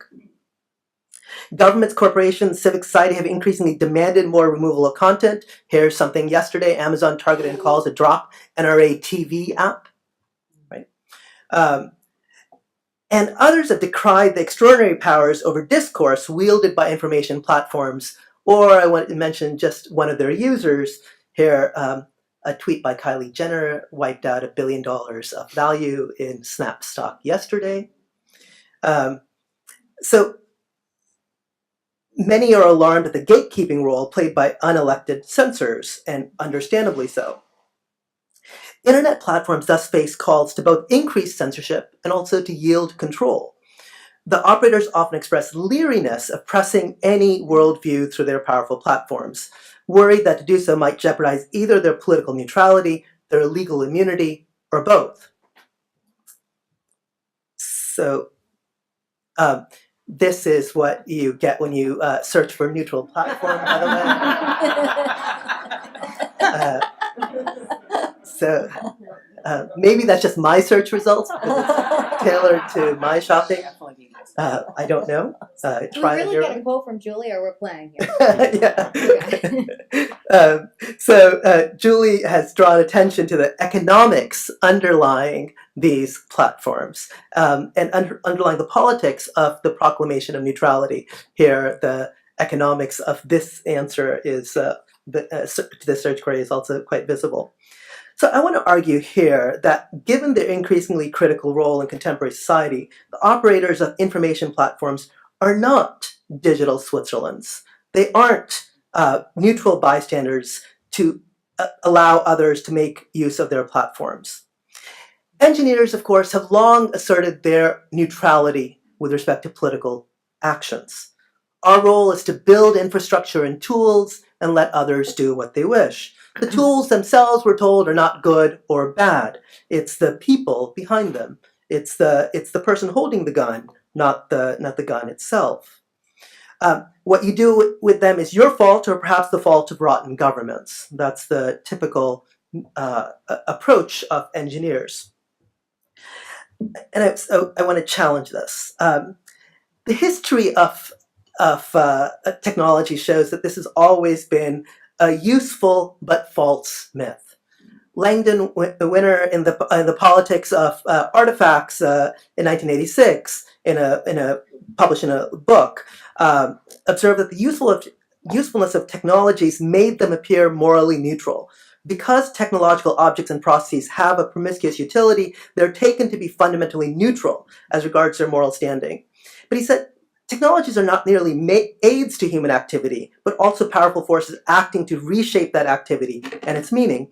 He offered the example of highway overpasses, a famous example in Long Island, which he observed were designed to permit cars but not buses, thereby favoring the upper and comfortable middle classes in the community, as he characterized them. And we've seen, of course, Larry Lessig echo some of these arguments in his book, Code, in 1999, where he argued that essentially the West Coast Code is actually a governing mechanism as powerful as East Coast Code. Second, platforms themselves are explicitly not neutral, at least regarding certain domains.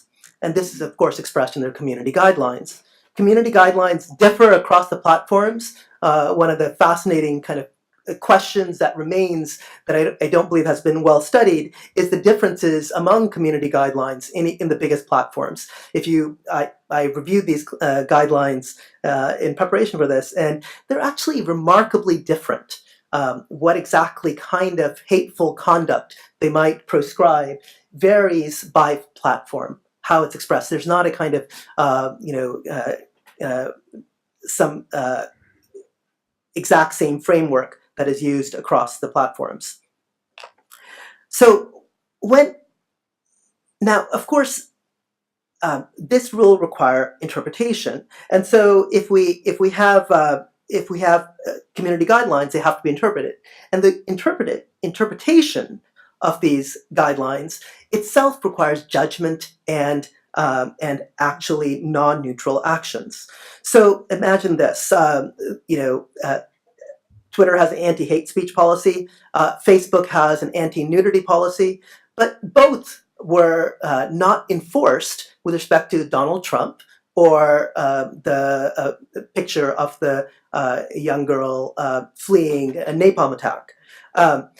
Why? Because the moderators made decisions to override the community guidelines that they had in place. Now, one could argue that neither was it's just an interpretive act, but it could easily be seen as an exception to the general rule. Of course, we're well aware of the fact that algorithms can themselves discriminate. Sophia Noble has a new book talking about search engines and their algorithmic discrimination. And I'm sorry, I've just typoed this in my So I'll move on.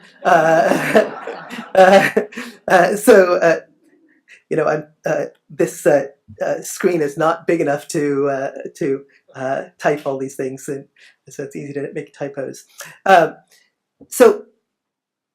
And of course, platforms themselves are taking actions to recognize their politics. So one reporter characterized all the actions, a variety of actions that platforms had taken in the wake of the Charlottesville incident. GoDaddy denied a white supremacist site domain registration. Google did the same, so did WordPress. Facebook is cracking down. Airbnb canceled registrations of white supremacists attending this rally. PayPal said it wouldn't do business with hate groups, etc., etc., etc. So the platforms are constantly themselves intervening directly in official, in political issues. Google's decision to retreat from China, to move its search services to Hong Kong and supply search results from Hong Kong reflects, in fact, this political stance. Of course, there's economics as well linked to all this. But the platforms themselves are also promoting subdivisions in yet other ways, in much more, perhaps even subtle ways. The Google Doodle, I look at this every time and I'm always struck by what they are doing. It's a kind of social engineering that Google is engaged in, right? Just this silly, frivolous thing of the Doodle is in fact very much a political act. And they clearly recognize it as such. Here's an example of a handful of Google Doodles from the last couple of months, right? This is intentionally celebrating individual historical figures that are often not showcased in the traditional media. So it's essentially trying to counter the standard historical account that privileged white men whose contributions are worthy of remembrance. So such doodles are, of course, among the many myriad decisions that platforms make. We can also imagine, platforms are doing direct activities, providing connectivity in various places. But you can also actually design the technologies to be overtly political. So an error code, an HTTP error code is actually, of course, one of these devices.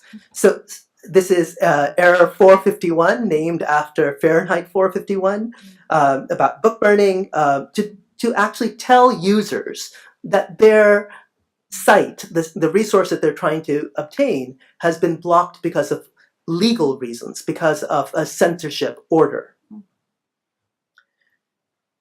Finally, technologies are themselves very much, the technology of platforms is itself highly political. By allowing anyone, anywhere to have a soapbox, they have dramatically reduced the cost of communication, but more importantly, they have done an end run around the intermediaries that people have traditionally faced. So their very existence is, in fact, a political act. So the embrace of neutrality is a theoretical construct with direct practical effects.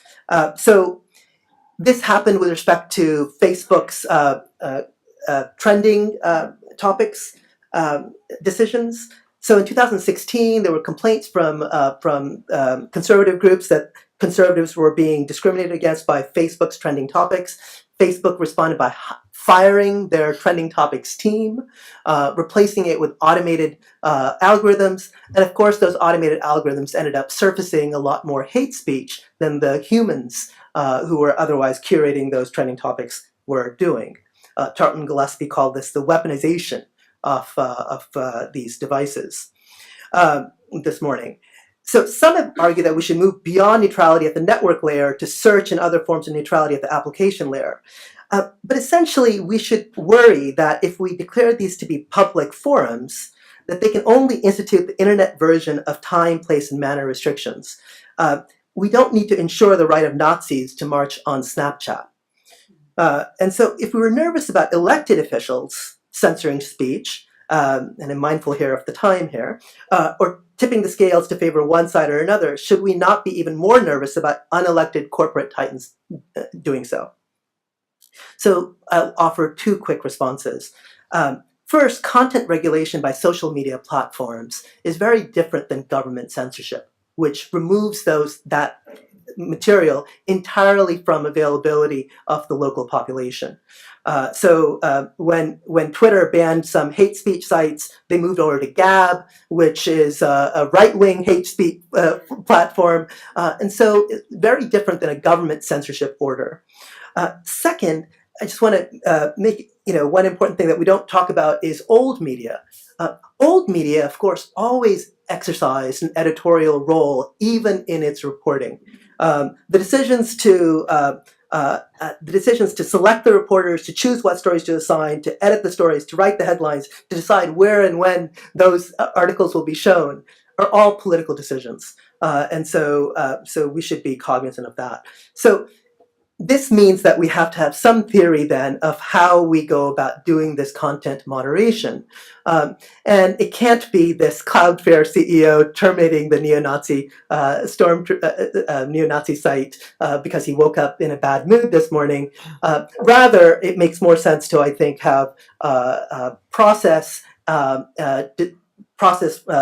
in place that are thoughtful about these things, that are transparent, that have established procedures that are sensitive to local concerns and have diverse decision makers. Let me end there. Thank you.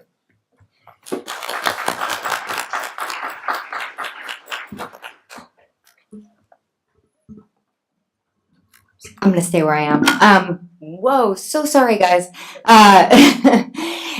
So I just also wanted to start by thanking Julie and Paul and the Journal for such a terrific day.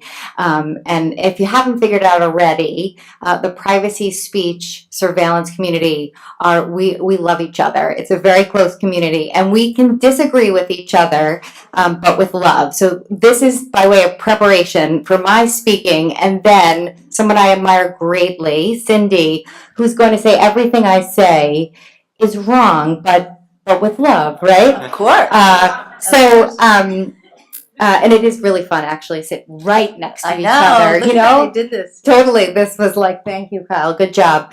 Usually, I'm in the audience listening to Cindy, and vice versa, and we're both smiling at each other and nodding, and probably also thinking, "Oh, I disagree with that, but that's cool." Okay, so I don't know if you guys have ever heard of the site Omegle. Omegle puts together strangers in virtual chat rooms. And the site often children who are over 13 and over will frequently use the site. And on the main page of the website, it says, "Use Omegle at your peril. Predators use this site, so be careful." And in really small print, in the footnote at the bottom, it says, "People may misbehave, but they are solely responsible for their behavior." Now you might say like, "Oh, come on, they're not really, it's not all on users. It's not just their responsibility. Isn't it also the responsibility of Omegle knowing it's putting together children and predators?" But they're right?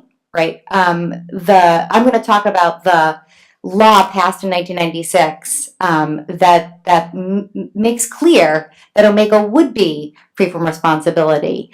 And I'm going to talk a little bit about what motivated that law and how an overbroad interpretation of it has led to, I think, undermining its core purpose and has really deep expressive costs. And yeah, no, Cindy's not saying no, but she is, really. Yeah. And so this is a piece that I have written with Ben Wittes. And as we say, we're not trying to break the internet, we promise. But in 1996, so let's go back a little over 20 years, the foe of the age, right? What do you imagine it was? It was internet porn, right? Congress was out of its mind about the idea that children would be, surfing online, but then AOL, right? And finding indecent material. And so the Telecommunications Act was amended, and part of that was called the Communications Decency Act.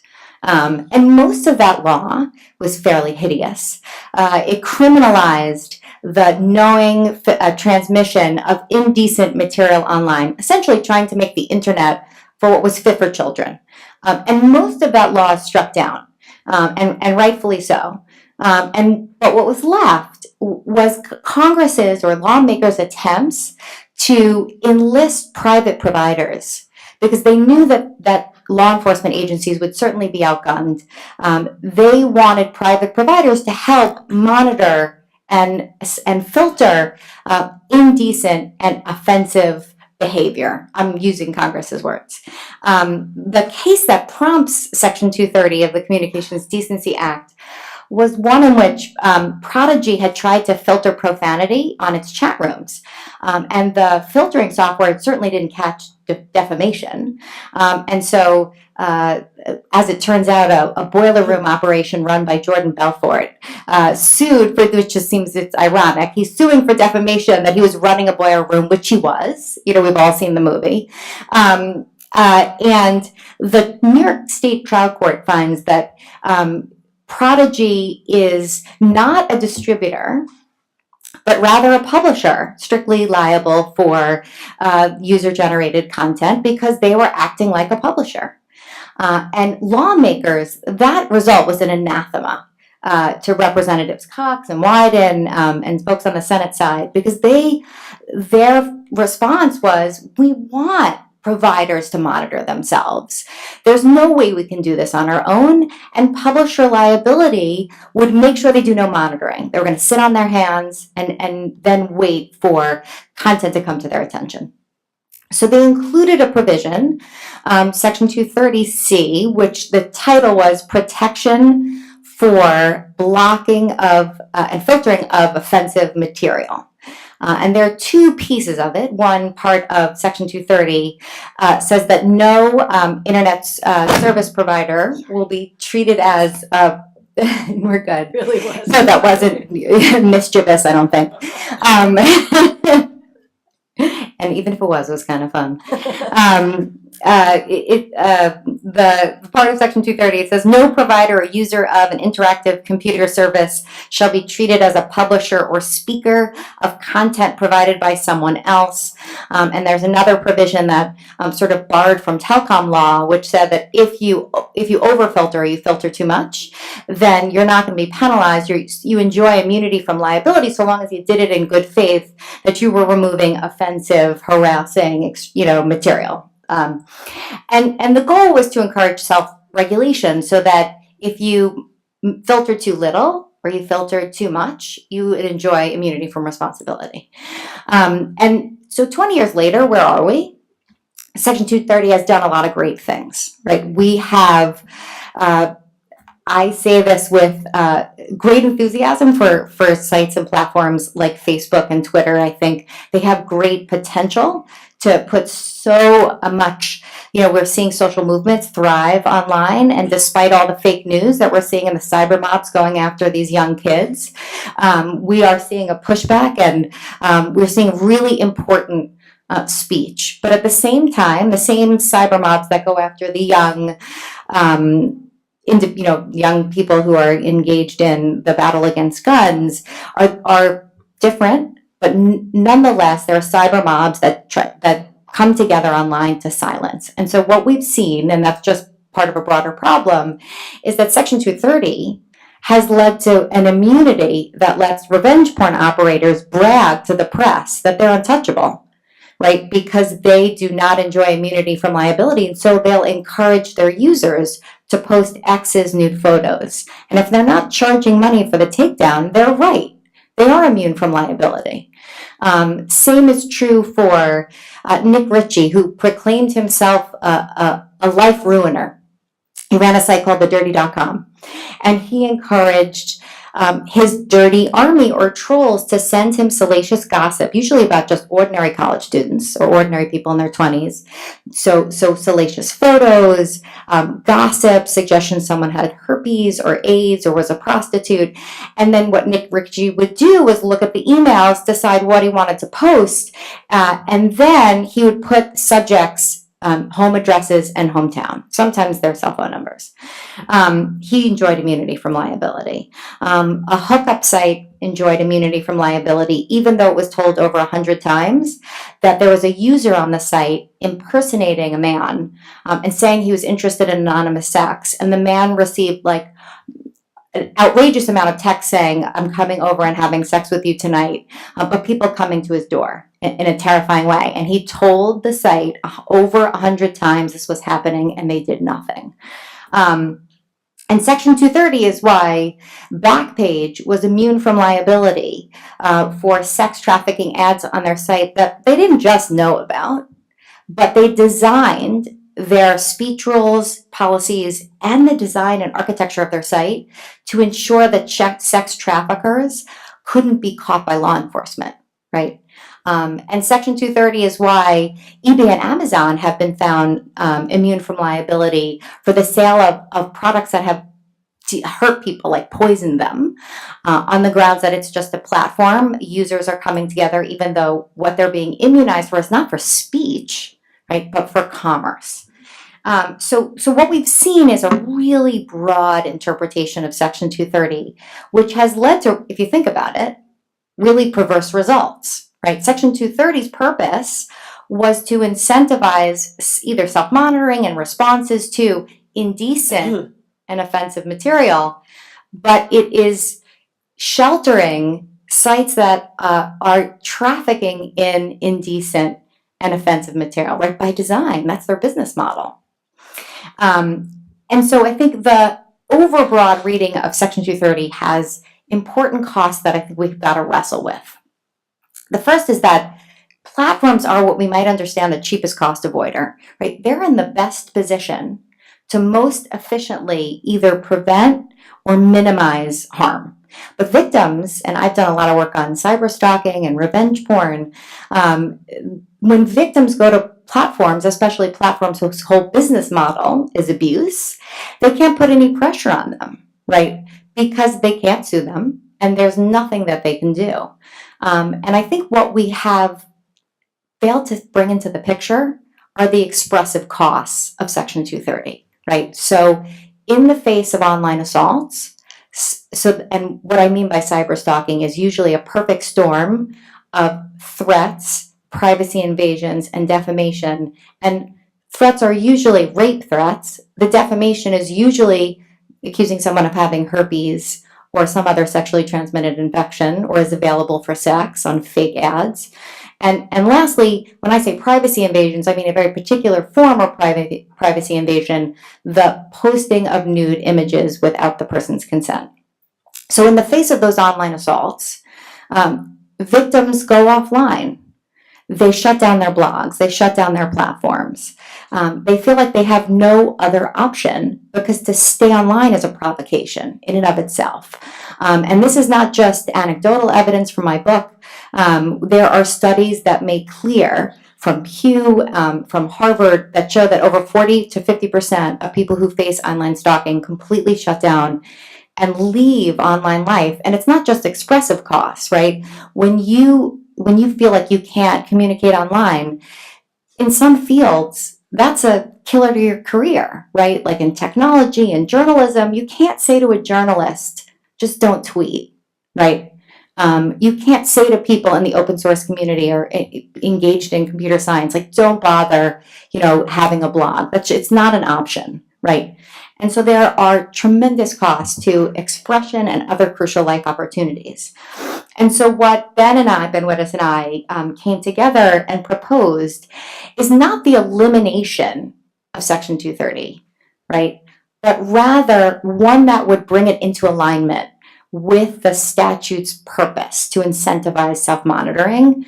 And nor would our proposal ensure that there's strict liability. Right? You of course have to have some form of liability when you sue someone. So just removing the immunity would not mean we have strict liability. So what would Ben and I propose? And I know now I'm going to be quick because I don't know how much time I have left, but I want to be fast. We'll find out in a second. But our proposal is that we would amend Section 230 to say that no provider or user of an interactive computer service that takes reasonable steps to prevent or address unlawful uses of its services shall be treated as a publisher or speaker in any action arising out of the publication of content provided by that information content provider. So we would change the language and essentially have a sort of New York Times versus Sullivan approach in which if you know and you have been warned that there is illegality, you have to take reasonable steps to address it. Right, and that reasonable steps for Twitter at their scale is very different from what reasonable steps is on my blog, right? Or blogs with 10 folks on it, with 20 commenters at best, right? And so I think I'm going to stop there. I was going to talk a little bit about ways in which technology, like our law, tends to underreact and then we overreact. My goal is that we sort of bring ourselves to I think, middle ground now that these platforms are now teenagers. A little younger than my kids, actually. Okay, thanks.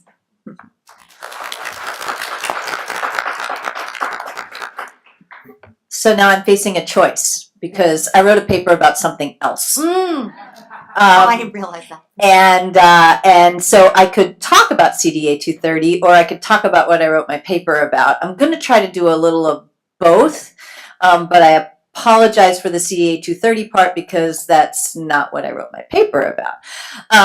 So let me start with the part that I know, and then I'll switch over. I certainly know a lot about CDA 230.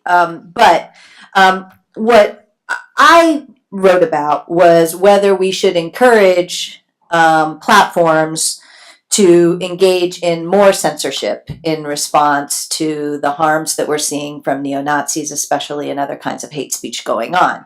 It may feed into 230, but that wasn't what I talked about because I don't think CDA 230 plays a big role here. I think that I think that the position that I can come to here is that I'm not an academic. And I'm not a policy person. I am a person who has spent the last 18 years on the front lines of what's actually happening online and to speakers online, especially speakers who are other people are trying to get offline. So I wanted to give you some observations from that perspective. I hope, and I just want to also be really clear here that I am not at all attempting to be fair-minded or on the one hand or on the other hand. I would have gone into academia if that was what I wanted to do. We have a position at EFF on this. And our position right now is that platforms suck at censorship and we shouldn't ask them to do more of it. And they suck in a particular way. They suck in a way that disfavors people who have less power and favors people who have more. And we ought to be very, very afraid of deciding that we should get them to do more of that. If what you think the internet brought to all of us is the ability for people without power to actually have a voice. Because it goes in exactly the opposite direction, in my experience. So the first point, and I think it's been said here a lot, so I don't know how much I need to say it again, which is platform censorship isn't new. It's been going on from the beginning, whether you're talking about content moderation policies or other kinds of structures. Platforms absolutely already engage in censorship and have for a very long time. So what that means is we have I think, depending on who you're talking to or how you count, 10 to 20 years worth of experience about how private companies do censorship when they're pressed into it and how that goes. And the results are not good. For, again, people who worry about small voices being heard over the big voices. The first observation, though, that I want to make hasn't been made yet here today, and I think it's an important one, is that I think when you're thinking about platforms' roles in censorship, you really need to talk about what kinds of platforms. And I think there's a huge difference between talking about what I call indirect intermediaries and direct intermediaries. Indirect intermediaries are people like domain hosts, like Cloudflare, Matthew Prince's organization, like domain name registrars, like even ISPs. I have been helping people who have tried to keep their websites or their voices or their comments up in response to this kind of indirect intermediary threats for a very long time, long before Facebook was, even before Zuckerberg got to Harvard. And this is a very, very dangerous strategy for speakers. And it's dangerous on a couple of reasons. One is that the people who are couple steps removed from the actual speech at issue have no financial interest, no interest whatsoever in being fair or right about what they take down. And they are often in a position where they take down an entire site or an entire range of sites instead of a single one. Let me give you a couple of examples. There's a website called Cryptome that is an old school internet site that keeps that long before leaking was a thing, people would leak stuff and it ended up on Cryptome. Cryptome put up one document that Microsoft didn't like. And that Microsoft believed was taken from an internal thing. They ended up being wrong about that. They went upstream to the domain name host for Cryptome and took down the entire website. Now it turns out that the people at Cryptome know us and we know the people at Microsoft, and we were able to get that fixed in a pretty short period of time. But frankly, you shouldn't have to know me in order to get your entire website put back up when a big company decides to go up to your ISP and complain about you. And I've got examples after examples of these situations. So I would say that my first conclusion, having been on the front lines of this for a very long time, is that people who are indirect hosts should not be pressured to and should not undertake the position of censor. They won't do it well. They've got no financial incentive to do it well. And they often, they take down far more than they need to. And my paper has a few more examples of the cases that we've handled over time. And I think this is really important because often in policy debates, people talk about platforms without differentiating between the various ones. And I think we have to be really clear about the where you sit in the chain. We call this free speech's weakest link. There's a page on our website where we talk about this. And the further up the chain you go from the actual speaker, the worse the platform is going to do at differentiating. The second thing I would say is that if you look even at direct hosts, you see a pretty dismal record of their ability to tell the difference between the good guys and the bad guys in various fights. And this gets worse when you get into an international context. But even nationally in domestic communications, we've seen hate speech regulations by Facebook. If you want a good listing of this, onlinecensorship.org is a website that EFF co-hosts with Visualizing Impact, another organization. And we let people make complaints to this website. So it's completely convenience data, but then we will talk about what we're seeing. And so, we see that hate speech stuff is used against people of color who are complaining about the hate speech that's aimed at them, and they end up losing their Facebook pages. We see anti-harassment arguments being used against people. There's a most recent one in Egypt where anti-harassment was used to take down people who were talking about government problems. We see anti-nudity the things. I mean, the platforms have a much longer history of trying to deal with nudity and porn and other kinds of things than they do some of the more recent things that have to do with hate speech and political viewpoints, so we can see how they do. They're completely unable to reliably understand the context of what they're being asked to take down. We work with the National Coalition Against Censorship over and over and over again to try to get, nursing mothers to be able to have a place on the web where they can talk about things, where we're trying to help museums get art put back up again. These are not small problems. The third thing that we see is that there is a very convenient strategy that people take often to try to go against anonymous speakers. Right? That if only everybody had their name associated with what they said, then people would be nicer to each other. And I'm here to report to you that anybody who's ever looked at this question with any amount of data analysis will tell you that this is completely untrue. Your grandmother's wrong. It is not the case that kids who have their name put to what they say are nicer to each other. And we have no better example of that in the context of the current concern about Russian interference than the difference between Facebook and Twitter. One requires real identities and one doesn't. And I think there is no indication, no data, no analysis that would let you think that that Facebook's real name policies meant that they were a less helpful tool for the people who wanted to weaponize that platform in order to do harm. And so this is one of my concerns about the honest ads approach to things is that it is based upon this fallacy that identifying people in their speech is a way to make sure that people are engaging in better speech, and I don't think there's any data to support it.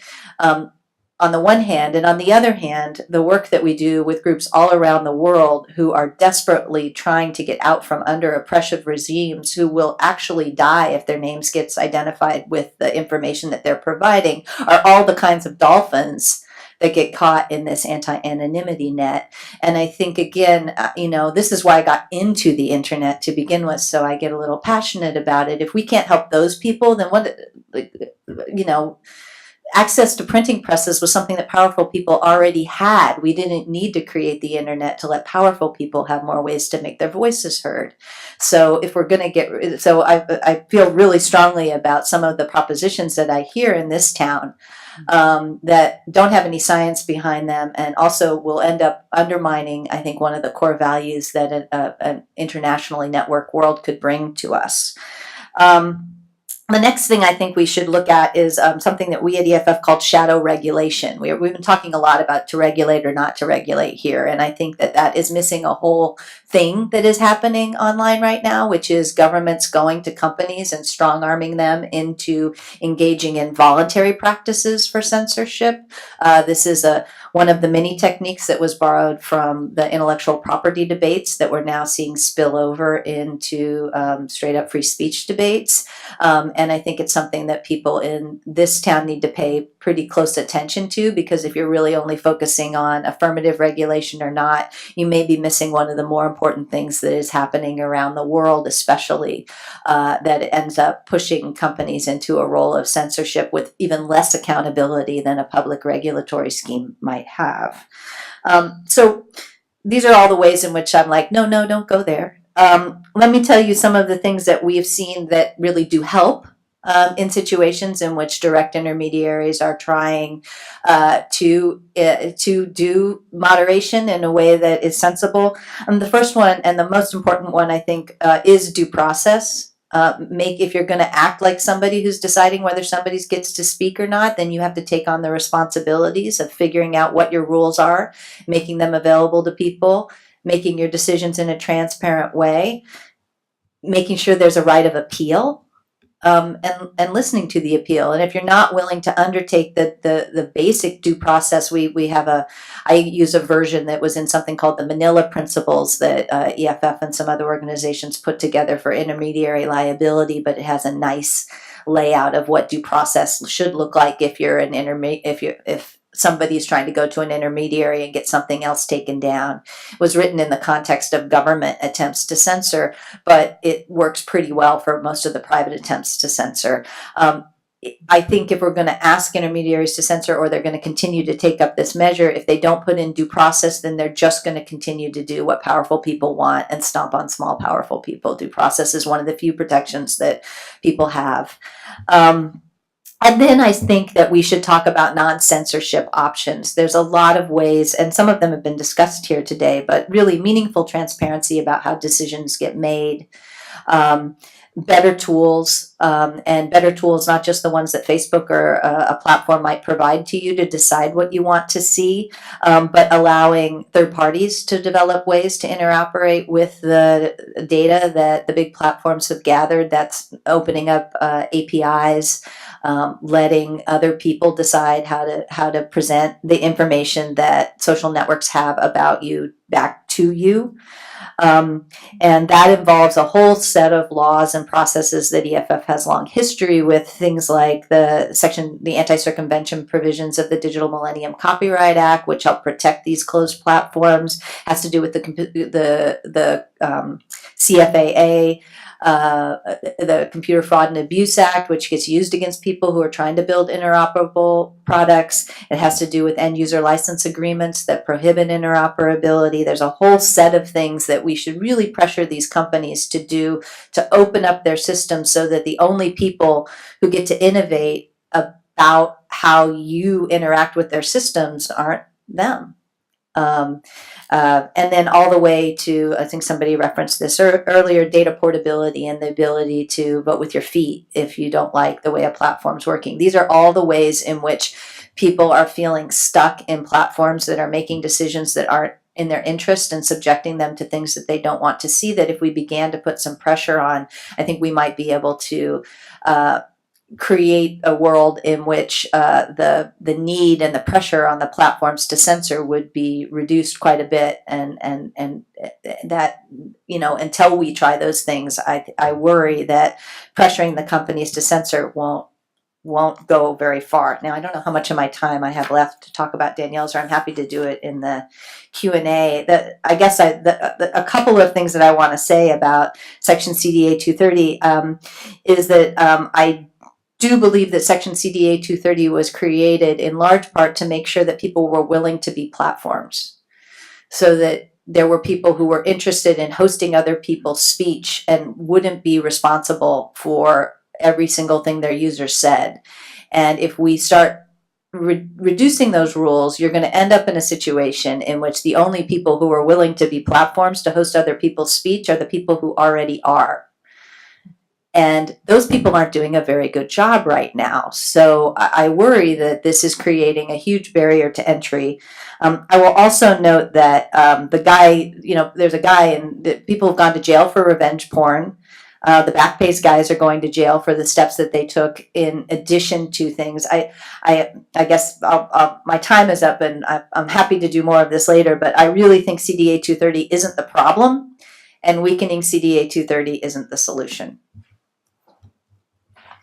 And I'm a huge fan of Danielle anyway.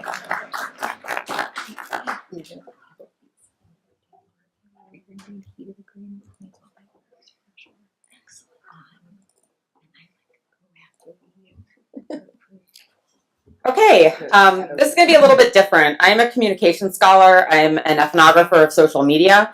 And I began looking at media manipulation and so-called fake news in the months running up to the 2016 election. And I co-authored a flagship report on how extremist groups like white supremacists, men's rights groups, conspiracy theorists, and trolls were using social media to spread their messaging and news frames across the mainstream media.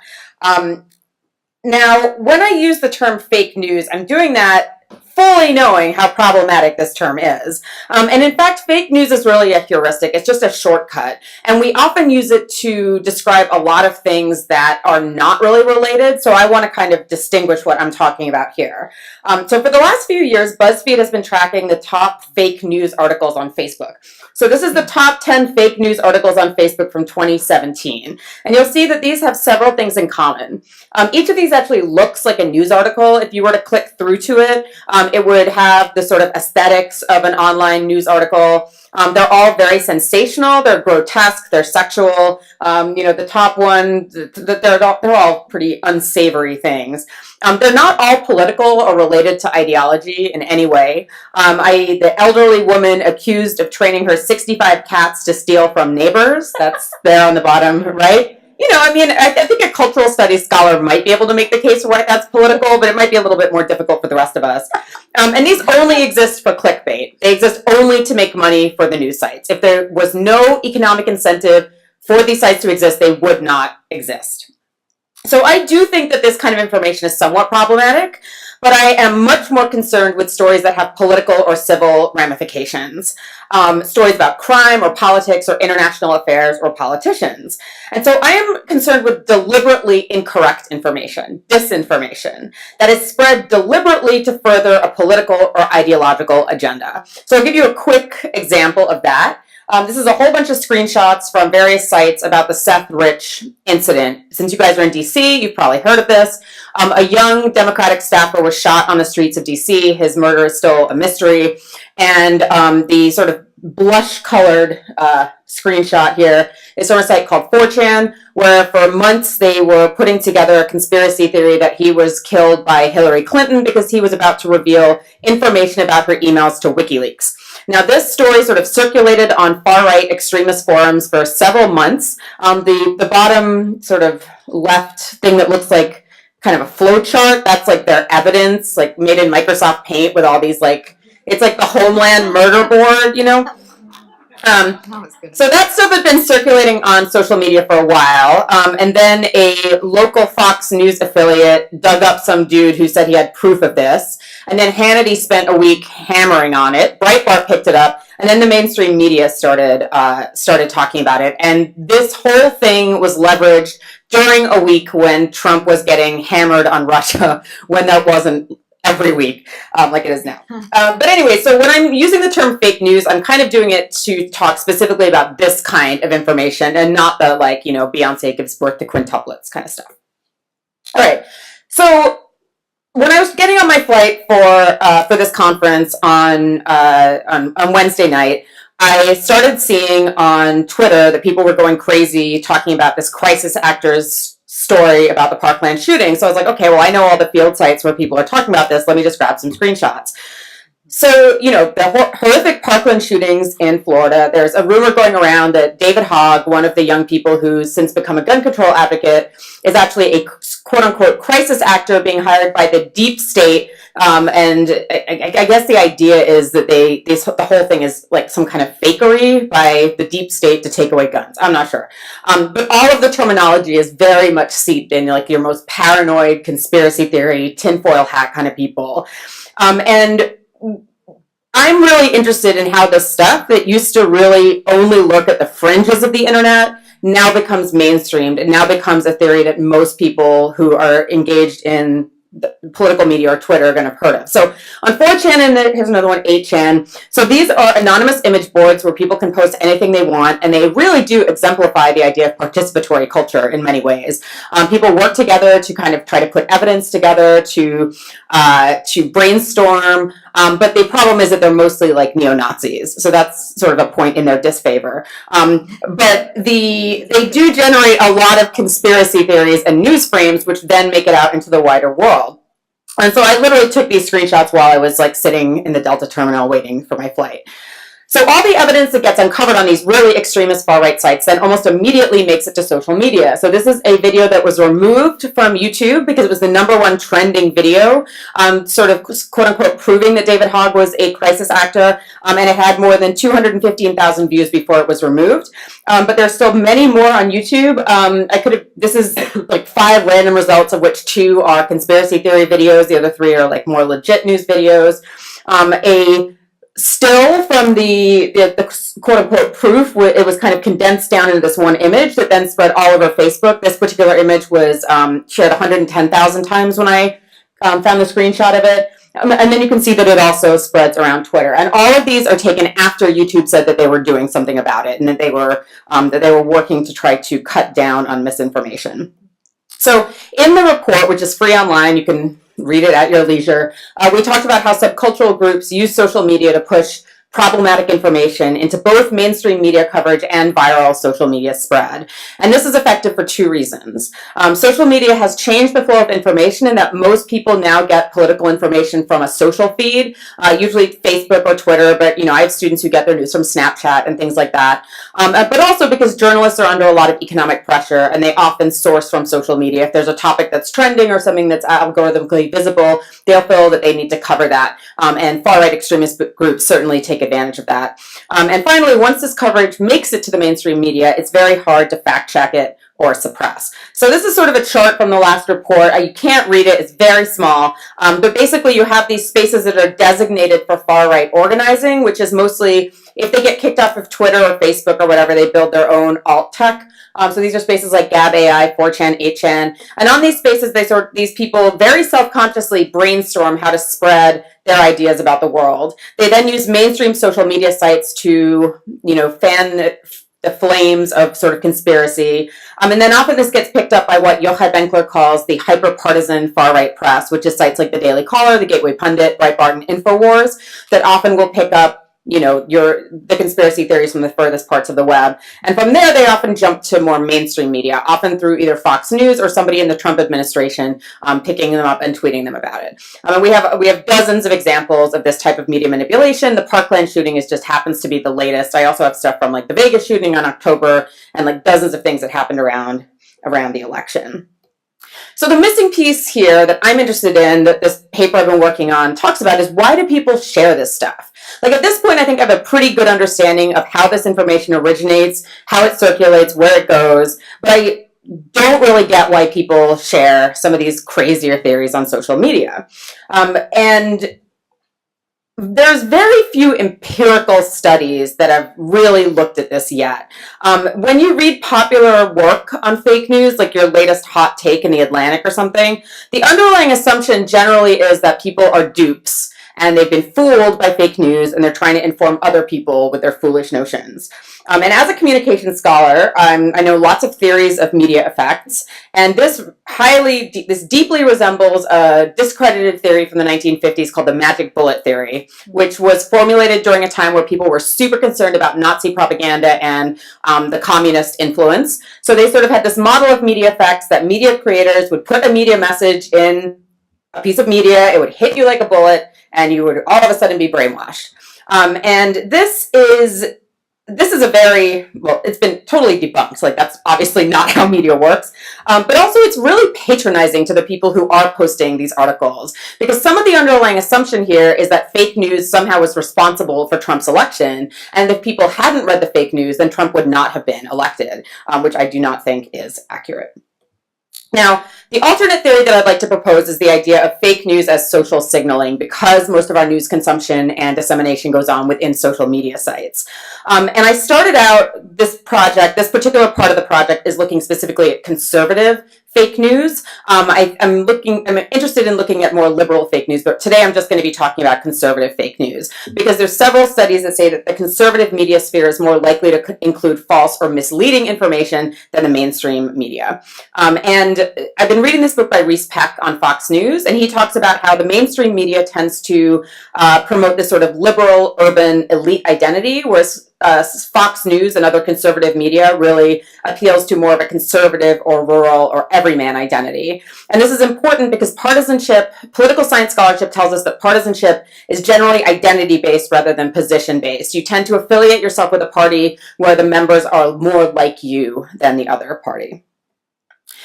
So when we look at the stories that circulate on social media that are successful, a lot of them display a certain number of deep stories that we also see in mainstream conservative media like Fox News. And they produce a sort of emotional affect on the people who read them. A lot of the stories look at how conservative values are under attack from liberals. These can be immigrants, trans people, feminists, Black Lives Matter activists, Antifa, pick your poison.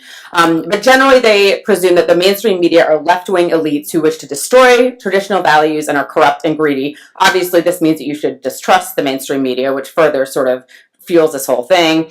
They reflect a cultural identity of blue-collar whiteness and reject a liberal urban identity. And these fake news stories often give a sense of urgency, of like call to action. They express an in-group solidarity as well as an out-group animus, which is where you get increased polarization. And there's resentment towards the undeserving. And we've been doing some thematic analysis. So why do people share fake news? The context is that they're sharing stories on social media. This is really important because when you share a news story, it's a form of value signaling, that you're demonstrating your identity and group membership, and you're rejecting people who don't share those things. You're sort of demonstrating your partisan identity and your polarization.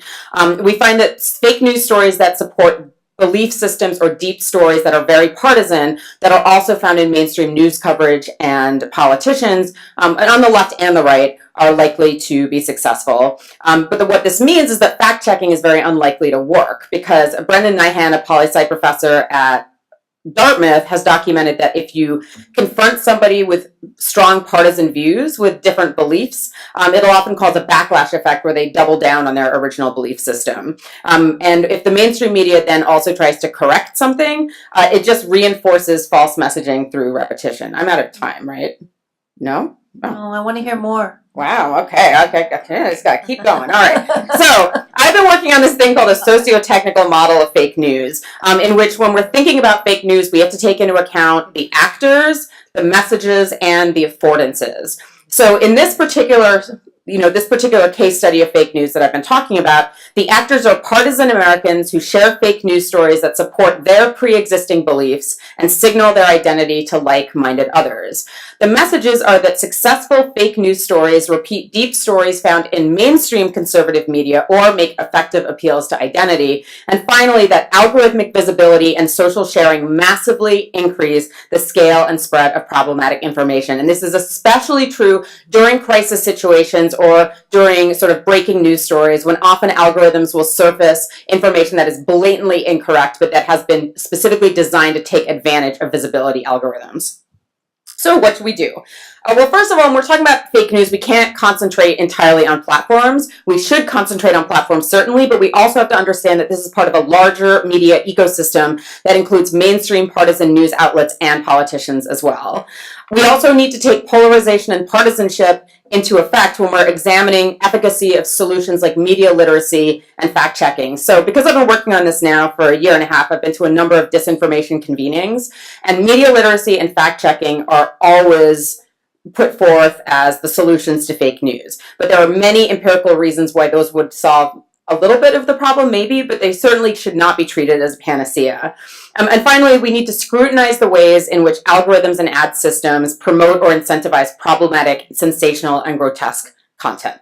All right, so if you are interested in reading any of the reports from my research group at Data and Society, they're all on our website at datasociety.net, and I'd like to thank the rest of my team without whom this report would be less interesting. Thank you.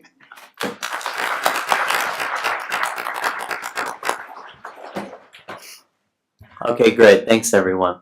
I want to just offer a kind of thought and then question that folks are welcome to take up if they want, and then, whether or not they do, we can then open it up. So the thought, trying to synthesize all of this, is that we take a step back, and I'm sort of inspired by some of the questions Derek was asking at the very end about, what sort of speech culture, what sort of political system, what sort of social world, what kind of humanity do we actually want here? So it seems like humans have an unbelievable, almost kind of perversely awe-inspiring capacity to just be awful to one another, right? Horrifically awful in the ways on an individual level that, like Danielle is talking about, to worldviews and ideologies that are at their core kind of destructive to other members of the human race in very explicit or kind of subtle ways. And I guess the question is like, why in the world, in a civilized society, in a liberal democracy, would we tolerate any of this? Right? Why wouldn't we just snuff this out? So, of course, we have a very sort of clear anchor in our existing law that kind of is designed to answer that question, which is the First Amendment. And, we sort of struck a bargain that we decided that we were committed to not just snuffing this out. And so there's, of course, complex doctrines about when we can and when we can't. But basically, there's a kind of neutrality norm that we think is also part of civilized society. And so we're just going to allow, like, really, really terrible, from just the uncivilized to the, like, grotesque to basically have a lot of free reign, at least, at this kind of speech or expressive level. And so the question is why? Why did we do that? And do the reasons that we do it with regard to government really carry over here in the same way? So to me, at bottom, I can see kind of two sets of reasons. One is that we worry about entrenchment of power.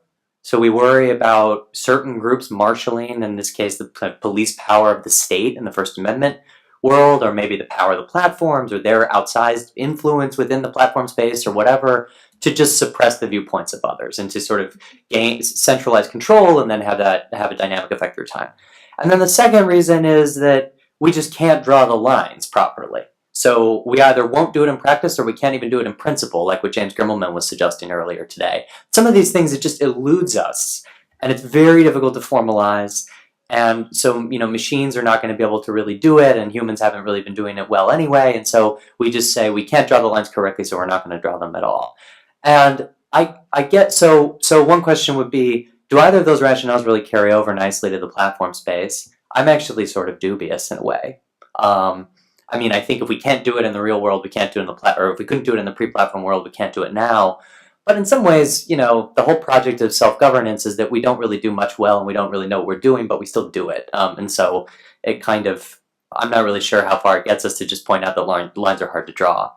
And so that's kind of one set of questions. And then the second is just that, of course, in the First Amendment space, though, notwithstanding our commitment to neutrality and to limiting the state's capacity to engage in these kinds of censorious activities, we also have overrides, right? So it's kind of a tired refrain that strict scrutiny is, you know, you can pass it in theory, but it's always fatal in fact or whatever. But there are times when we pass it, and abstracting away from the doctrinal idiosyncrasy of that actual rule, there is this notion that some things are so important, you know, yelling fire in a theater, right? When it comes to material support for terrorism, to use a recent example from the Supreme Court, you know, we do allow the regulation of speech. And so I wonder if, at some level, part of what's at stake here is the sense, at least that I have, I don't know if others in the room share it, that we're in the midst of a kind of like political emergency and social emergency.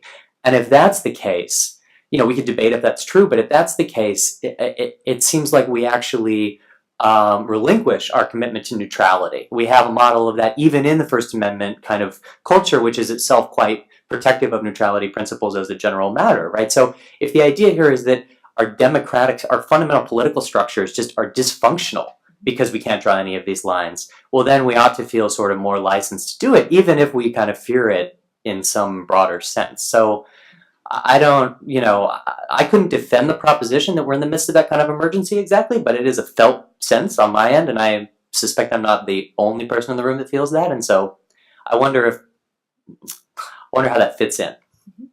So anyone feel free, or again, we can open it up. So so I don't know if you've read Greg Majarian's Managed Speech. It's a new book about the Roberts Court and the First Amendment, and he takes the Robert Court's First Amendment decisions and I think with great ruthlessness explains that they have largely been status quo reinforcing at great expense to dynamic dissent.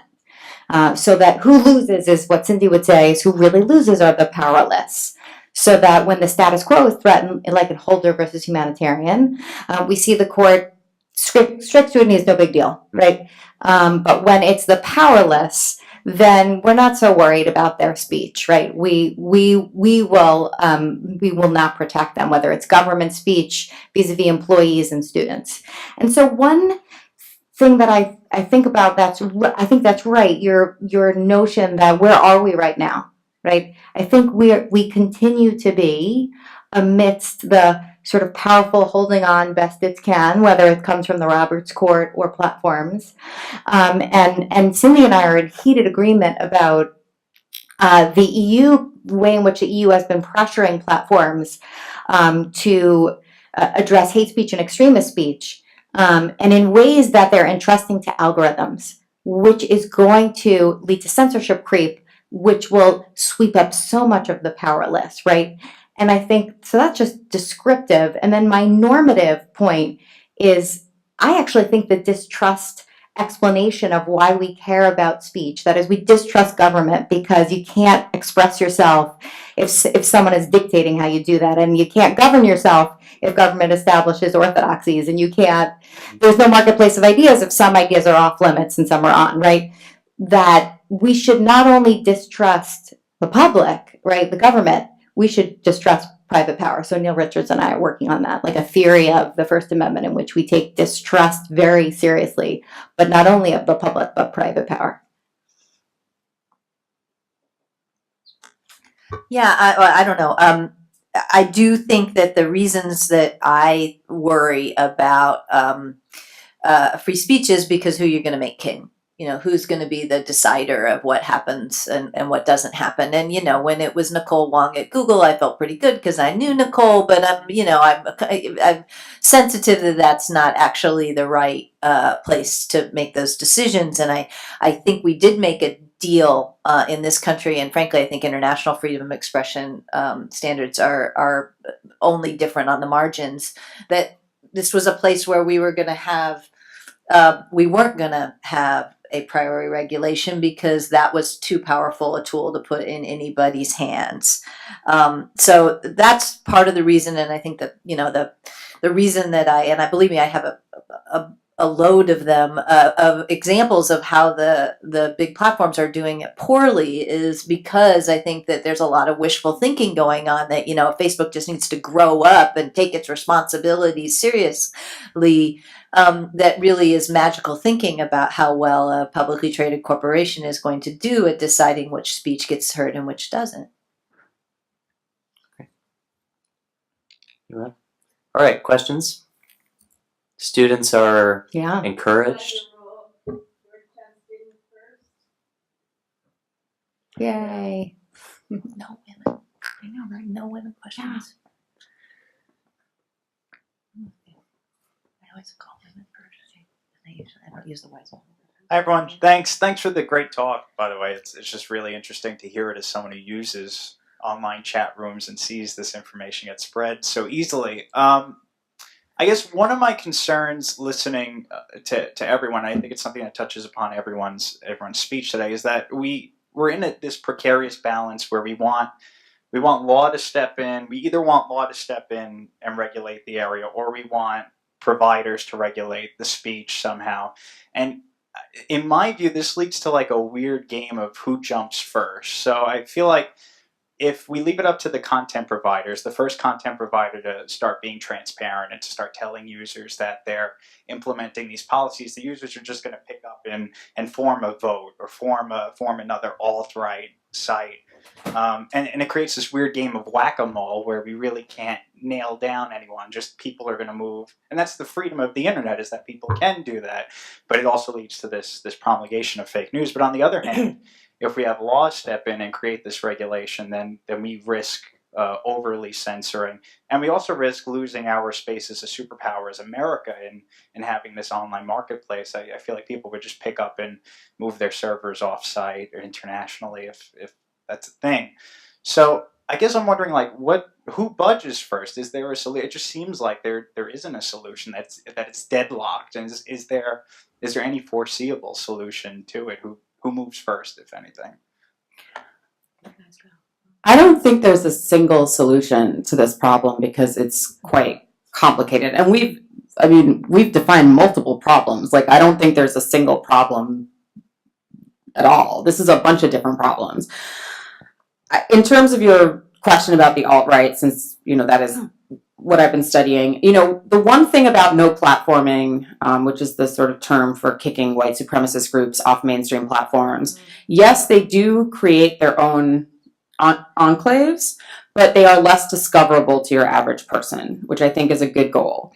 The second thing is that I think there are things that the platforms can do that are not that complicated that would make some of this content, like, they don't even necessarily have to remove it. They just have to make it less recommended. There was a great piece in The Guardian maybe the week before last, where a scholar has been doing an audit study of YouTube's recommendation algorithm. And he found that if you put in even a really innocuous term like science, within 2 or 3 videos, you got like crazy flat earther, you know, the moon landing was faked videos. And it's similar, if you're a Hillary Clinton fan, you want to watch a Hillary Clinton video and you just put in Hillary Clinton, you'll get the sort of murderous Pizzagate stuff like really quickly. Because that video is very sensational, and so it keeps people on the platform because it's lurid and exciting, right? So that should not be recommended to people if they're just looking for videos about science or Hillary Clinton, right? So there's ways that you can make, even without quote unquote removing or censoring the content, there's ways that you can make some of this content less in your face or less discoverable, so that maybe we can mitigate some of the harms, even if there aren't more extreme measures to be taken. So it's a great question, and I'm very happy that the wiser rule prevailed in this context.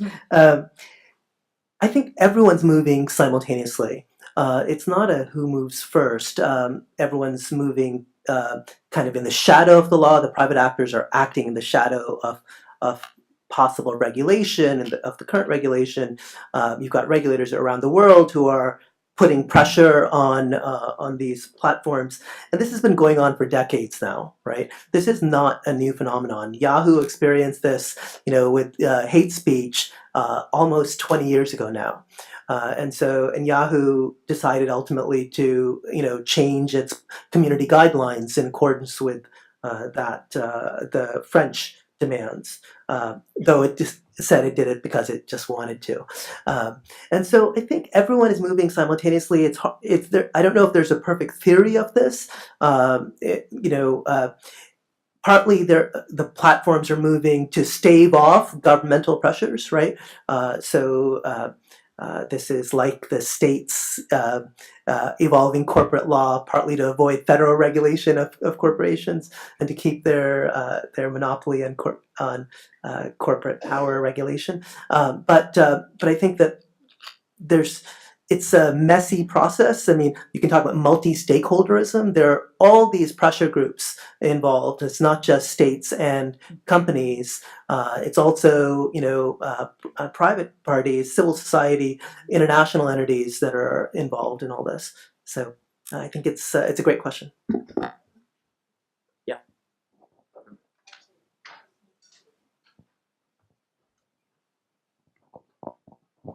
Thank you. Making room for a Georgetown alumni.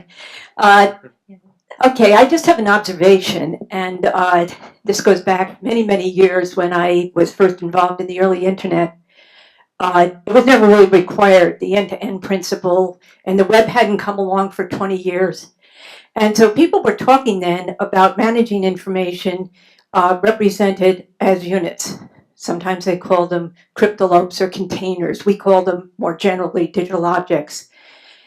So when you're talking about information, right now I catch what the information is. It's mostly a web-based, getting your views out. And I wasn't here this morning, so forgive me, I missed the definition of what the concept of platform. But I'm looking at information management more generally. And I think, Alice, you mentioned about the larger context that we're really dealing in. Last week I was at a meeting in Switzerland where they were talking about bills of lading and global commerce, which happened to be one of my very pet projects for years now. And they were looking at these units of information as information in digital form. And one of the things is you go beyond privacy. So the provider of, say, you don't talk about algorithms, these are actually programs that are running. Somebody that's a service provider, whether they're going to container service or whatever cloud service, to actually enter into a non-disclosure agreement with them. So this moves the dial more to business applications. So I would be very concerned about jumping too much to really hardcore law and regulation without taking into account, because I'm a lawyer, and the fact that it's businesses now that are starting. Like the young man from Australia, he was all excited. He's working with the shippers, and he wants to have the information, say, about the locks, the digital locks, who's entitled to do that, what are the liabilities. So you have a lot of different issues, and I guess nowadays it parades around as block and blockchain, but these are old ideas that have been, kicking around for quite some time. It's only today that the technology, I think, permits it to be scaled widely. So that's just a thought.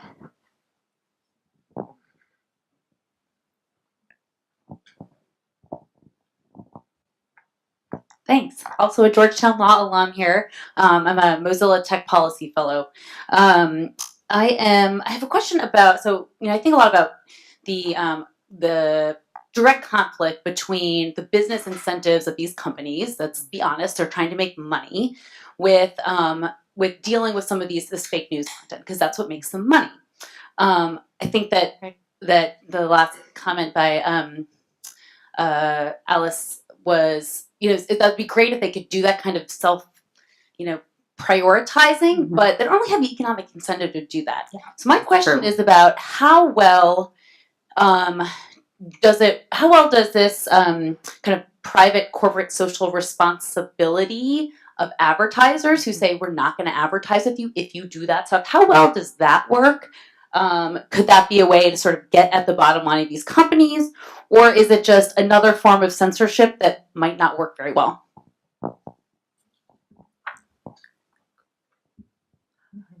I'll try, and then I think other people may know more than I do. I think that we don't know yet, honestly. There have been only a few, and I think efforts to try to use, to get advertisers to pull advertising from objectionable content. There's more of a record of that, frankly, in the broadcast media. And it might be interesting to look at, how does that work overall? I know, we know of some high profile ones, but I'm not sure how that strategy really works overall. It gets a little complicated because of the way advertising gets placed in a lot of the internet, because it is often the way that a lot of the Google's advertising market works. You don't often actually know where your advertisement is going to end up. It's not, like the old school where you called up the radio station and placed an ad on that radio station. It's a much more dynamic thing, and I think it would be good for advertisers to actually inquire a little bit and get that information. It should be available to them, but I think that the way that the web is structured right now, there's a pretty big break between the people buying the advertisers and where the advertising ends up, and I think the first step in thinking about that kind of strategy would be to try to make that something that's a little clearer. I'm in favor of, I think that advertisers ought to not just stand aside and pretend like they don't have a role in any of this. I'm somewhat skeptical for the same reasons that I'm skeptical about the platforms. Advertisers want the same thing that the platforms want, which is your eyeballs there to see it and for you to have a reaction. And so I'm not sure that their incentives are significantly different such that you'd see something in the end, but that doesn't mean you don't, as a activist group, that's a thing to try to see if it will have an input.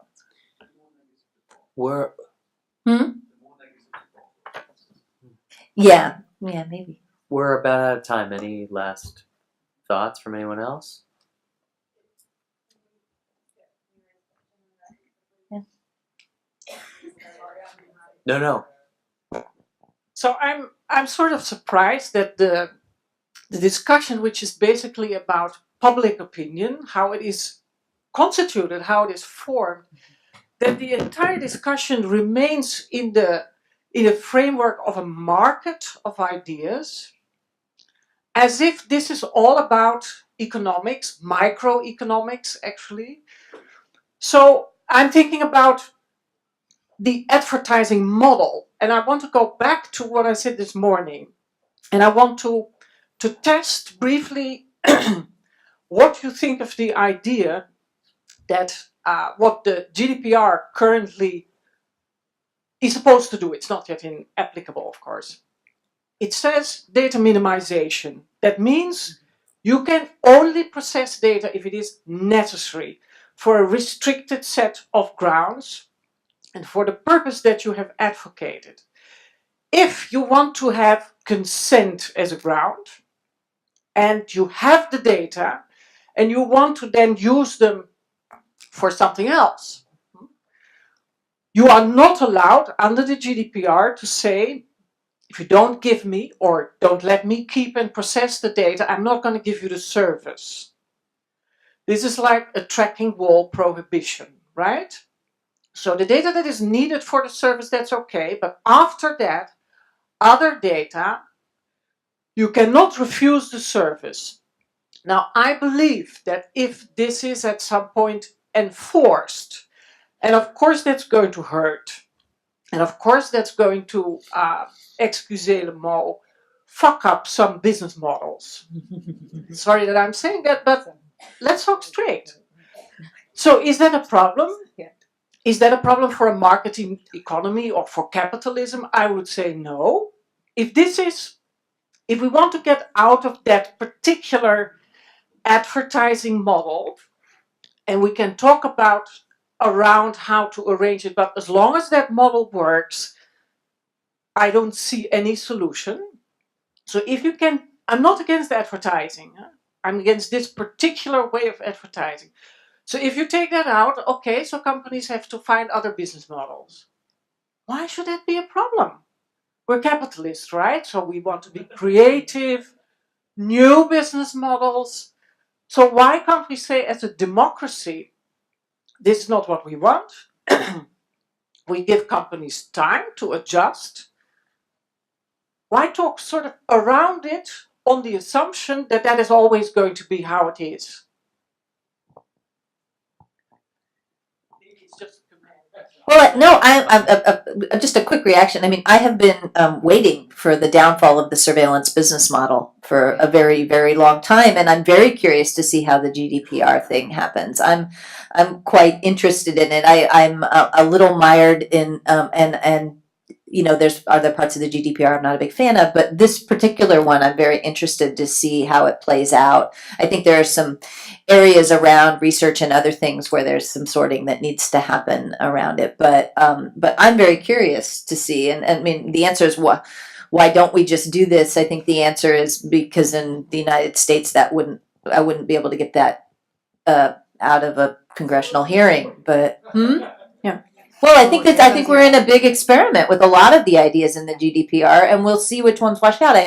I've been frustrated that the European model hasn't done a lot about mass surveillance in the government context, and so color me waiting to be happily surprised about this. Well, I think fair enough, but you know. Yeah. All right. But I would be very happy. But you're just talking about the web now, Small not the thing. internet in general. So there Because are the internet has moved beyond just the web quite some time ago. So there are two existing business models that rely on advertising. Newspapers have historically relied on advertising, and broadcast television, right? Plus subscription, absolutely. By the way, all these other companies have other revenue streams as well. And so there's plus, advertising plus, and all these other things. I think I'm supposed to step into a content moderation role now, namely to shut down any content. So thank you, everybody.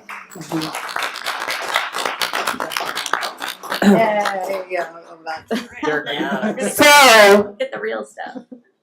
I just want to welcome you to the last panel and share with you that unfortunately Ed Felton is ill, and so he was not able to be with us. And so the rest of us are here, and we will do our best. Although of course no one can quite make up for Ed.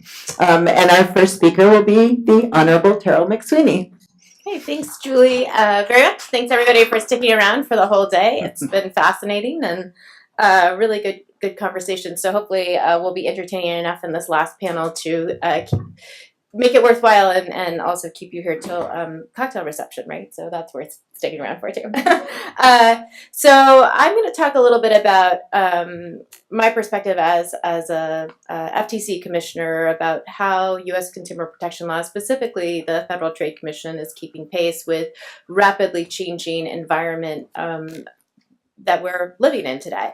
I'm going to start with the, whoa, that went too fast. Usual disclaimer, I'm still an FTC commissioner, at least for the next couple of weeks or so. And so I have to disclaim all of these remarks and tell you that I'm giving you my own thoughts, not necessarily the official views of the FTC, maybe not views shared by my current colleague, Chairman Olhausen, or any of the future FTC commissioners whenever they're confirmed. So with that said, just want to start with a little bit of a reminder about the Federal Trade Commission, what it is, what it does, why I'm talking about it today in this context around platforms and platform power in our lives. A lot of people don't know this about the Federal Trade Commission. We actually have been on the case of both privacy, consumer protection, and protecting consumers on the internet for a pretty long time, as it turns out. The first internet cases that the FTC brought were actually more about internet-enabled fraud. So not long after people started surfing the thing called the World Wide Web, fraudsters started using it to commit fraud against people. It's pretty common. We see this a lot in consumer protection. New technology arises. It is quickly used to defraud people in very wide-ranging and creative ways. So the first case actually was running an ads on America Online offering fraudulent credit repair kits. Followed shortly by cases involving security and modem hijacking, which is a practice of essentially installing malware and hijacking modems and having them make long-distance calls in places and billing people for them. And then our very first relatively famous privacy case involving GeoCities, which was actually a disclosure of PII, including children's information, to third parties, and actually resulted in really an important resolution, historically speaking, because the FTC in that case actually ended up requiring that consumers be notified if their information was going to be used and sold to third parties. So one of the things, the reason I wanted to start with this history is I want to point out the fact that the FTC, an agency that was very used to protecting consumers from bad, fraudulent marketing or deceptive marketing practices in print and radio and television, evolved relatively quickly to protecting consumers from those practices on the internet. And first applied its deception authority relatively consistently, and over time evolved to apply its unfairness authority. So importantly, it started to move from simply taking action in cases where consumers were being deceived to taking actions actually against misuse of consumer data. I would say arguably the FTC has been very successful at getting major collectors and users of consumer data to adopt privacy policies to the extent that's useful. I'm going to skip over about a decade of literature talking about how unuseful privacy policies have turned out to be for a lot of people. But it also did an important thing as it realized that privacy policies were being widely adopted, but were becoming very long, very legal, very technical, and allowing almost every kind of use of consumer data. It also acknowledged that that framework wasn't necessarily useful and moved to its current model, which is a more harm-based approach to these kinds of misuses of consumer data. So this is a consumer protection framework that is evolving along with the evolution of our consumer reasonableness here. So this is the basic. I like to think of this as like an example of the basic paradigm of consumer protection that the FTC has been using for a very long time, which is if this guy with the briefcase has the right information, he will make a reasonable decision, and the market will react accordingly, and all will be right in the world because a reasonable consumer with the right information is going to make sure that everything comes out well in the end, and the markets respond to him. So I think the key question for us right now is, as we have this evolution to the consumer who is on the mobile phone and connected to the internet, which is a ubiquitous, always on kind of connectivity, what information does this evolution of consumer need to have in order to make reasonable decisions?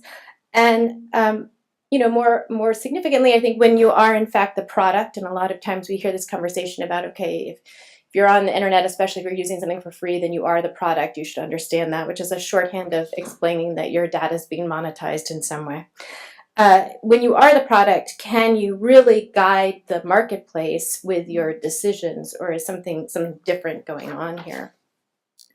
So I'm going to go relatively quickly just to say, fast forward through a really busy 15 years of privacy and data security enforcement by the FTC, in which they've brought literally hundreds of cases involving harms to consumers from either collection of data under terms that were not clear or were deceptive, or use of data in ways that was unfair, to the modern FTC, which is increasingly focused on consumer protection expectation regarding the use and collection of sensitive data.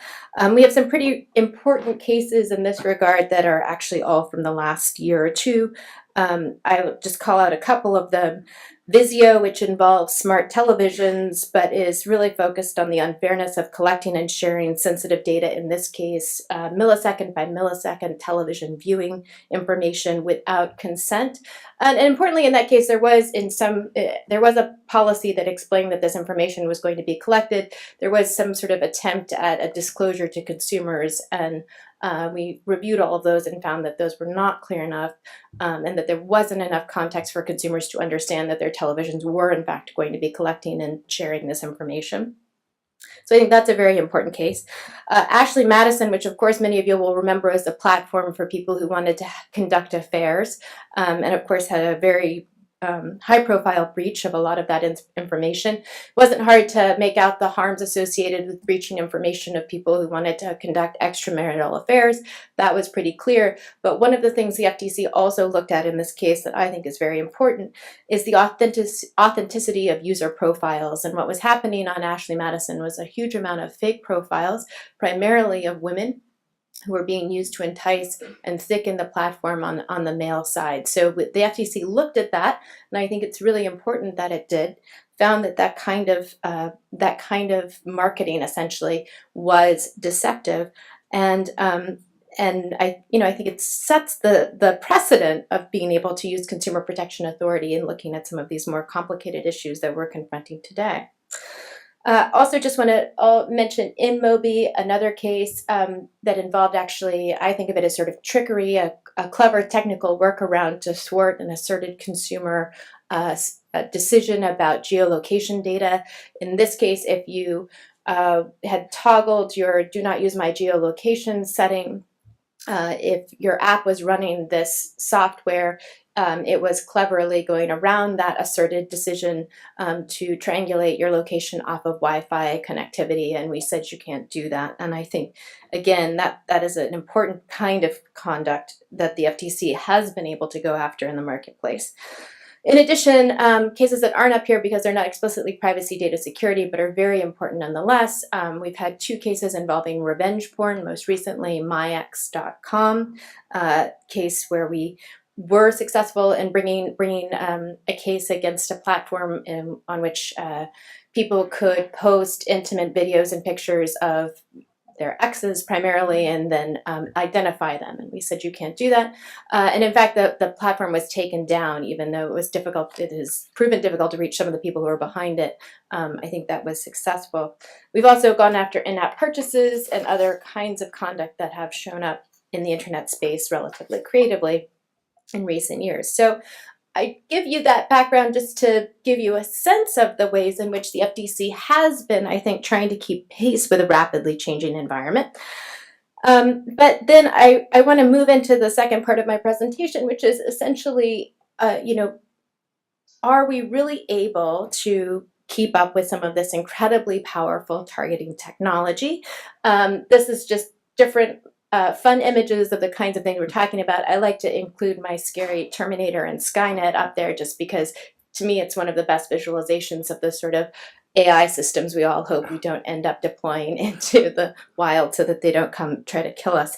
And so I think one of the major challenges that the FTC is facing at this juncture is whether its incremental and inherently reactive approach focused on consumer expectation and consent is actually sufficient given the power of some of these kinds of technologies, and specifically things like psychographics, right? I don't know how many people know about psychographics. It's not exactly a new thing at all, but what's interesting about it is the extent to which it might be being used in a very powerful way to target people, right? So psychographics is essentially just the study of people's attitudes and interests.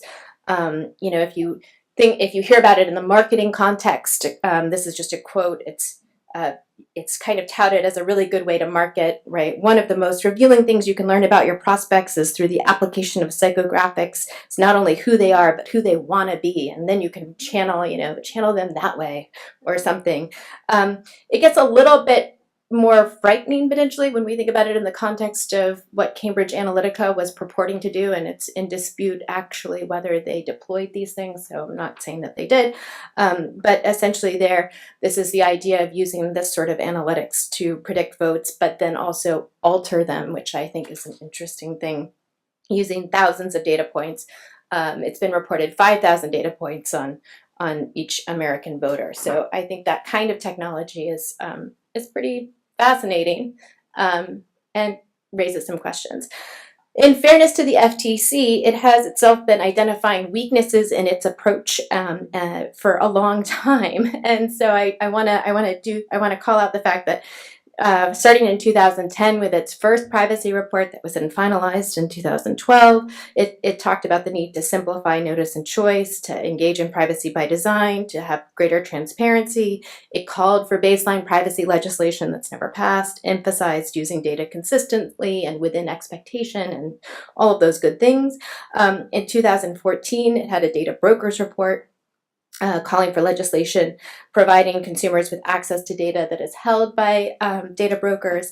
It has an IoT report saying stronger data security and privacy requirements are a must in this atmosphere. Oh, those are some of the reports. Oh, I have animation. Look at that. Cross-device tracking we've been studying, calling for more transparency to consumers when that's occurring. And of course, we also had a report talking about big data, identifying a lot of the real potential harms here that go well beyond privacy. The fact that big data analytics can be used to reinforce disadvantages, replicate bias, individually price, use for predictive scoring, guide what offers and opportunities are available. We identified in this report some of the gaps in FCRA, which is the Fair Credit Reporting Act, and the Equal Opportunity Acts, and some of the other laws that may apply in this space. In general, I think we have a lot of analog world civil rights and equal opportunity laws that may well apply, but very often we don't identify the disparate impacts, so detection is very hard, and we're just starting to see some of these cases, but I think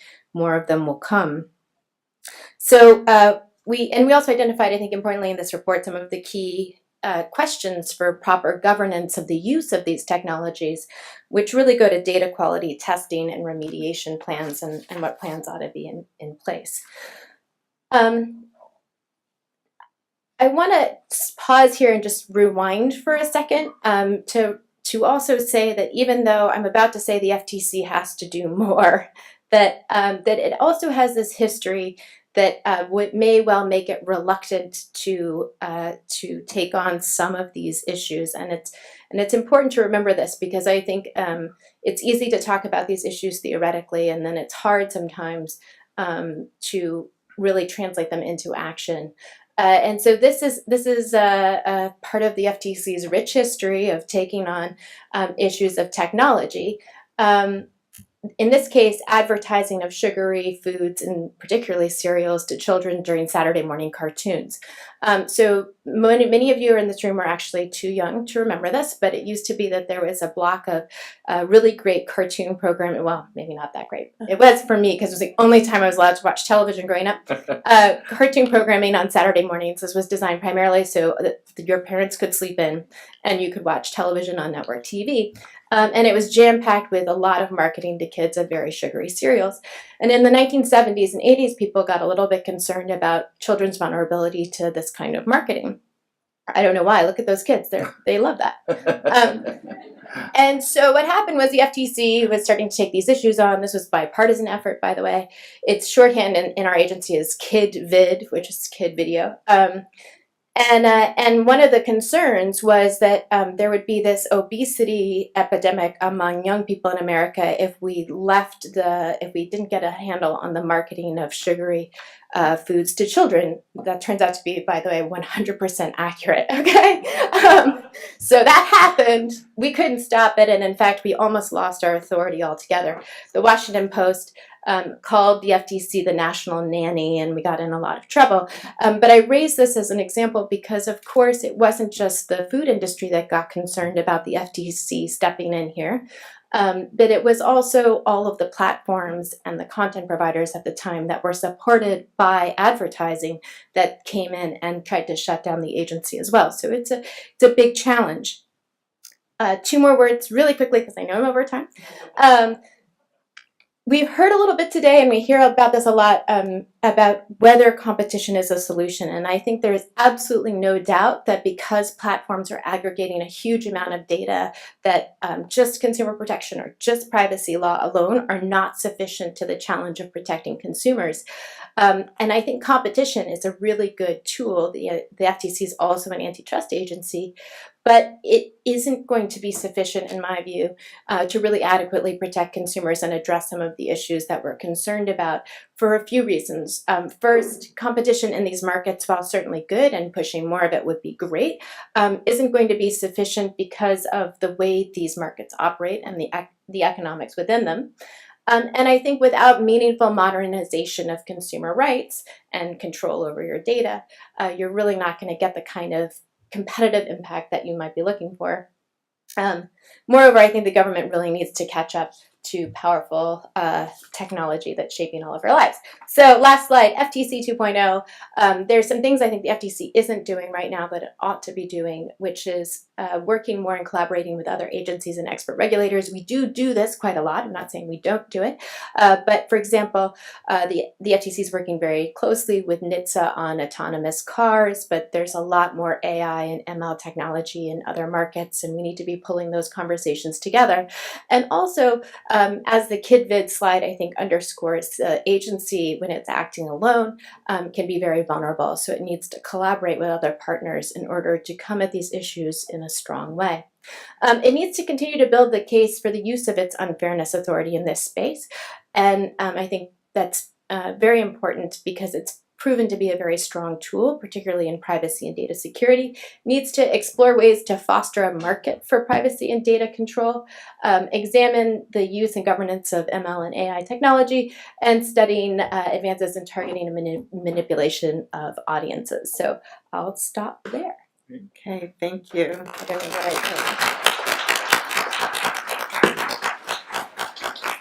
So next is Rory Van Loo from Boston University School of Law, but formerly of the Consumer Financial Protection Board. So I'm going to start at my seat while they do some audiovisual stuff. okay. Oh, it's in the Chrome Internet Explorer. Here, Rory, you got to come over here and start your slides because now we're in a time issue. So. I want to be able to play it when it gets up. Right now I see it's not tracking. Right. So when you do it, you just have to slide this over here, and then it'll show.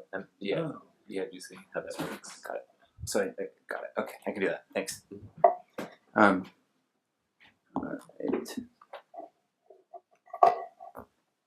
Just close that one.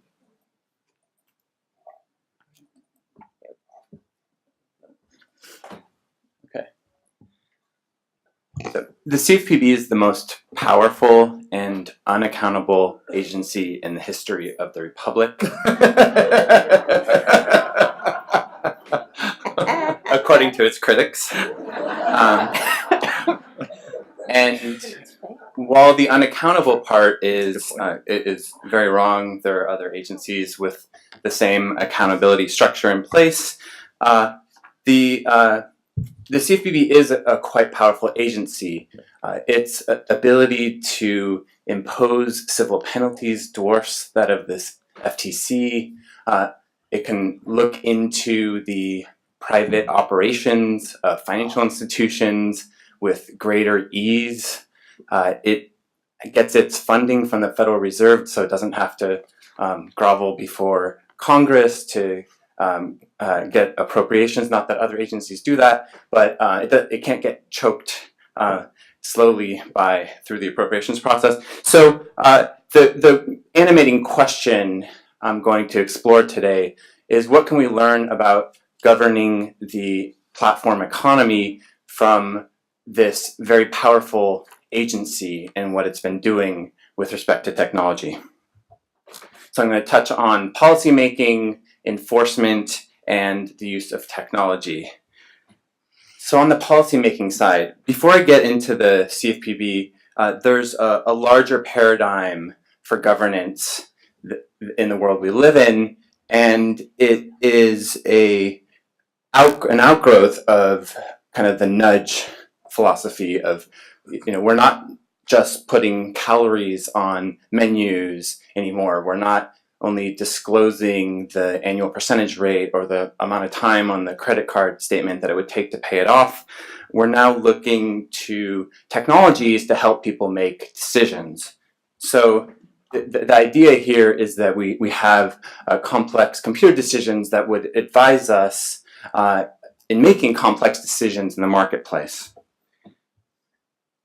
And one of the big challenges with this paradigm working is that the digital intermediaries need data to start with. They need the data that they would use to give people good advice.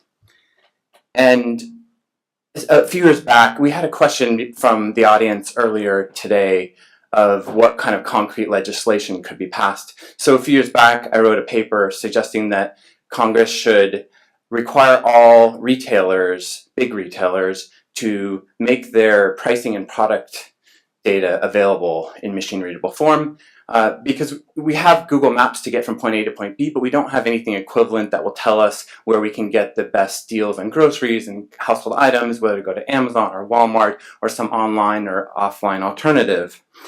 And we still don't have that law here, but Israel did pass just such a law. And the first empirical study just came out about its effects and concluded that prices overall were lowered by 4 to 5%, because what happened is these digital intermediaries sprung up and they were helping people to know where the best deals were. That put pressure on retailers to lower prices. So now to the CFPB. Congress asked the agency to look into whether banks should be required to give personal data to third parties like Mint and Credit Karma. These are a variety of apps that want to help people to find the best credit card with the given rewards and fees, and locate the savings account that will pay the most on your savings. But to work, they need access to people's kind of bank account and credit profile information. A lot of consumers want to give that to them, but banks don't want it because they're worried that these intermediaries are going to send them elsewhere, right? So the CFPB looked at this to decide whether or not to write a rule, and ultimately concluded that a rule wasn't necessary, and instead it issued a set of voluntary principles that it hoped banks would comply with in data sharing. Europe looked at the same question and decided that banks should be forced by law to share such data. So this is one of the areas that, on the policymaking side, the CFPB has, in my mind, not really pushed the envelope, as it's accused of going too far usually. But given this question, it didn't. And I think part of the issue here is that CFPB doesn't have a competition mandate; it's a consumer protection agency. And this is a question that was handled by competition authorities in Europe, and it has competition components. So that's one of the elements that I think is important when you think about these digital intermediaries, is you need both consumer protection and competition. So the CFPB has also launched a regulatory sandbox with no action letters to try to allow innovation in the sector. That hasn't really taken off. They've only issued one no action letter in a couple of years, no action letter being that they don't intend to take enforcement action. So on the policymaking side, the CFPB hasn't really done a lot, which is a huge contrast to what it's done for consumer protection overall. You know, it's written a rule to ban arbitration clauses. It's written mortgage rules. It's done so much on the policymaking side in the non-algorithmic, non-platform context. Okay, so moving on to enforcement. Once these intermediaries are up and running, they need to be overseen for their excesses that we've learned about all day. And as far as this area is concerned, I'd say the CFPB has done a lot of similar things that we just heard about with respect to the FTC. It's taken the unfair and deceptive acts and the kind of deceptive advertising type of practices, disclosures, and so on, and moved them online. So they've looked at Facebook feed advertisements to make sure that the same disclosures that are required on paper are being done in the Facebook feeds. They've also gone after, like the FTC privacy, I would say, potentially increasingly aggressively recently. Although I'm largely talking about the Cordray regime. It's hard to know what's going to happen under Mulvaney. But on the enforcement side, the thing I will say though is that CFPB has yet to get to, and I think the same could probably be said for the FTC, this has yet to get to the more subtle harms, a lot of the more subtle harms that have monetary implications in terms of the information provided by platforms. As an example, this is Wells Fargo and the banks squishing Credit Karma and the helpers because they have to cooperate with the banks to get the data they need. This is a non-finance example to illustrate a broader point. TripAdvisor was TripAdvisor is the most used information source for travelers in the United States. 400 million people go there each day, nationwide, worldwide. And what was happening is people were going to various resorts and restaurants and having problems posting it online, and they were having their information deleted. People at this resort were getting drugged, assaulted, robbed, and this would happen. They would go back, post, the post would get deleted. Other people would go to the website, see these raving reviews, book, go on the same trip, and the same thing would happen until a newspaper wrote about this. And now the FTC is looking into it, and the site has said, so the site explained what it was doing by saying, we need to be careful about controversial content. The criticism or the alternative explanation is that they require a certain amount of revenue from advertisement to stay profitable and to grow their revenues, and they wouldn't want to scare off advertisers who clearly aren't going to pay them for customers to be directed to a site that then scares the customers off. So also we also know that the search results can subtly cause people to pay more through things like burying the best deal on page 2 or 3. This is true for Amazon. It's true for also the financial advice. Another trick is to return a very high-priced item first, and then for the second one, you put something that's still high-priced, but compared to that first high-priced item, it looks relatively lower. So there's all studies suggesting that these kinds of subtle tweaks to the algorithm can raise prices 5, 10, 15%. And these are the kinds of things that the CFPB and I think also the FTC, although I shouldn't speak too much about that, aren't really going after yet. So moving on to the use of digital tools.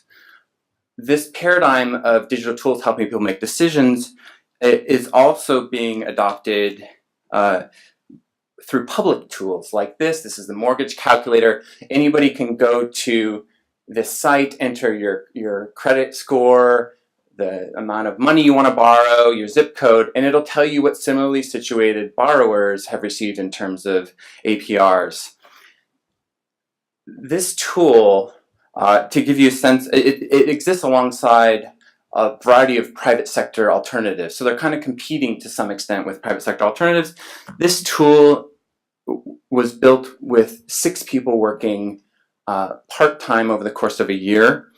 And to give you a sense of the sophistication and resource imbalance, Rocket Mortgage's people years, I tried to do this on a graph and it wouldn't even show the amount of resources that were put into the CFPB. The CFPB would have had to have used its entire agency, all 1,500 people, for a whole year to put in the same amount of time that Quicken Loans put into just one of the alternatives to this mortgage calculator. So these public versions solve the problem of trust and monopoly. It's not receiving, the CFPB isn't receiving advertising dollars to direct consumers to certain products, but it has its own challenges of remaining relevant and helpful. It also has to buy the data on the private market that it uses in its tool. Another tool that and as an aside, for those that are interested in administrative law, there are accountability issues that are interesting in this new world that I think the CFPB mortgage calculator hasn't been used enough to really make waves. I don't think industry is worried about it because people probably aren't really comparing prices there at the CFPB's tools to others. But if it were to have a big impact on markets, I suspect there would be some pushback because this brings new meaning to the whole idea that code is law. And so that computer code is law in cyberspace, right? Because you have government employees writing computer code that then potentially regulates markets by giving information, advice to people. And so the CFPB didn't go through notice and comment rulemaking. I think it used its education authority. I don't think a court would find this illegal, but it's pushing the bounds of the administrative law space. The CFPB has also used a number of other tools. I'm just going to illustrate one of these, just try to show a video. You have to slide it. Oh, yeah, perfect. Slide it up. Ah, nice. Oh, That's good. And then I got it. This was. Here's what we were thinking. This is an ad that was aired 2 Super Bowls ago. So paid millions of dollars to air this. It's by Quicken Loans, it says. What if we did for mortgages what the internet did for buying music and plane tickets and shoes? You would turn an intimidating process into an easy one. You could get a mortgage on your phone. And if it could be that easy, wouldn't more people buy homes? And wouldn't those buyers need to fill their homes with lamps and blenders and sectional couches with hand-lathed wooden legs? And wouldn't that mean all sorts of wooden leg-making opportunities for wooden leg makers? And wouldn't those new leg makers own phones from which they could quickly and easily secure mortgages of their own, further stoking demand for necessary household goods as our tidal wave of ownership floods the country with new homeowners who now must own other things? And isn't that the power of America itself? Now shrunk in the hands of a child, or more helpfully, a home-buying adult. Wow. Anyway, that's what we were thinking.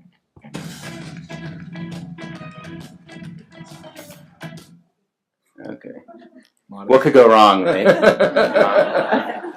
I'm picturing the Dark Mirror episode. Yeah, right, totally. So, within minutes after this commercial, the CFPB had tweeted, "When it comes to mortgages, take your time, ask questions, and know before you owe."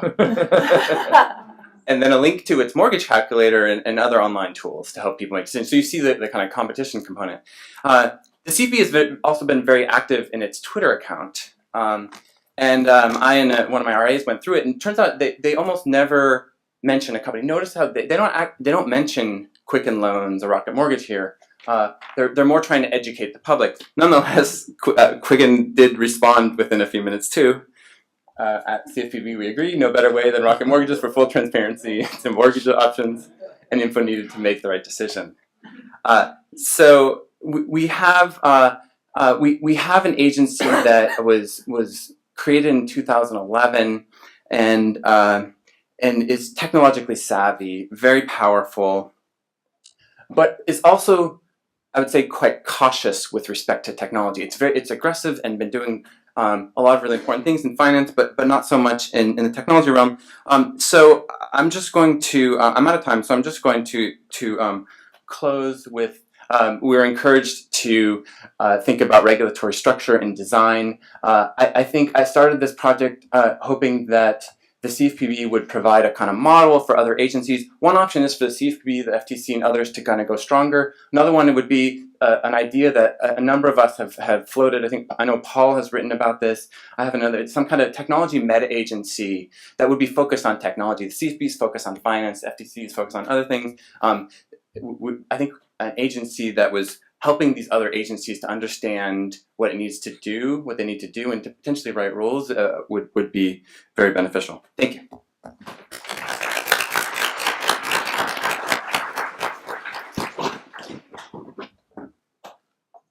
So our next speaker is Deirdre Mulligan from Berkeley. And I'm just, And you're going to get that up. getting That's this awesome. up for you if I can. Right there. Voila. And let's see, I was supposed to click on this. Awesome. Yes. All right. So it's a pleasure to be here. One step before Paul, so he's between you and the cocktails, not me. And I think this is kind of. We'll tackle him if he goes over. Paul, don't try to tackle me. That will not work out. All right. So this is joint work with my colleague, PhD student Daniel Griffin, who's in the audience here and might answer some questions. and it's called Rescripting for Truth. And I hope it's going to provide a little hope, because I feel like we've had a conference that's a little bit hopeless and not a lot of hope in it.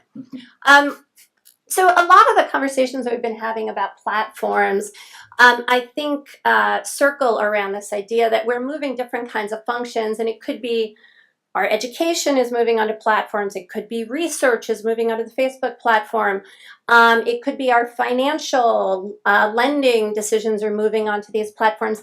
And as the activities move, we often find the domain expertise, the professional logics, the normative commitments of the professionals who used to do those activities, or the things that are kind of deeply tied to institutions. For example, research ethics and academia get left behind. That the functions seem very portable, but the values or the things that imbue those things with particular context-specific values seem to kind of get left in the dust. I have a larger project with Helen Nissenbaum that's looking at this particular issue, and I wanted to situate this smaller, more detailed investigation into a particular shift in function with Daniel within that context.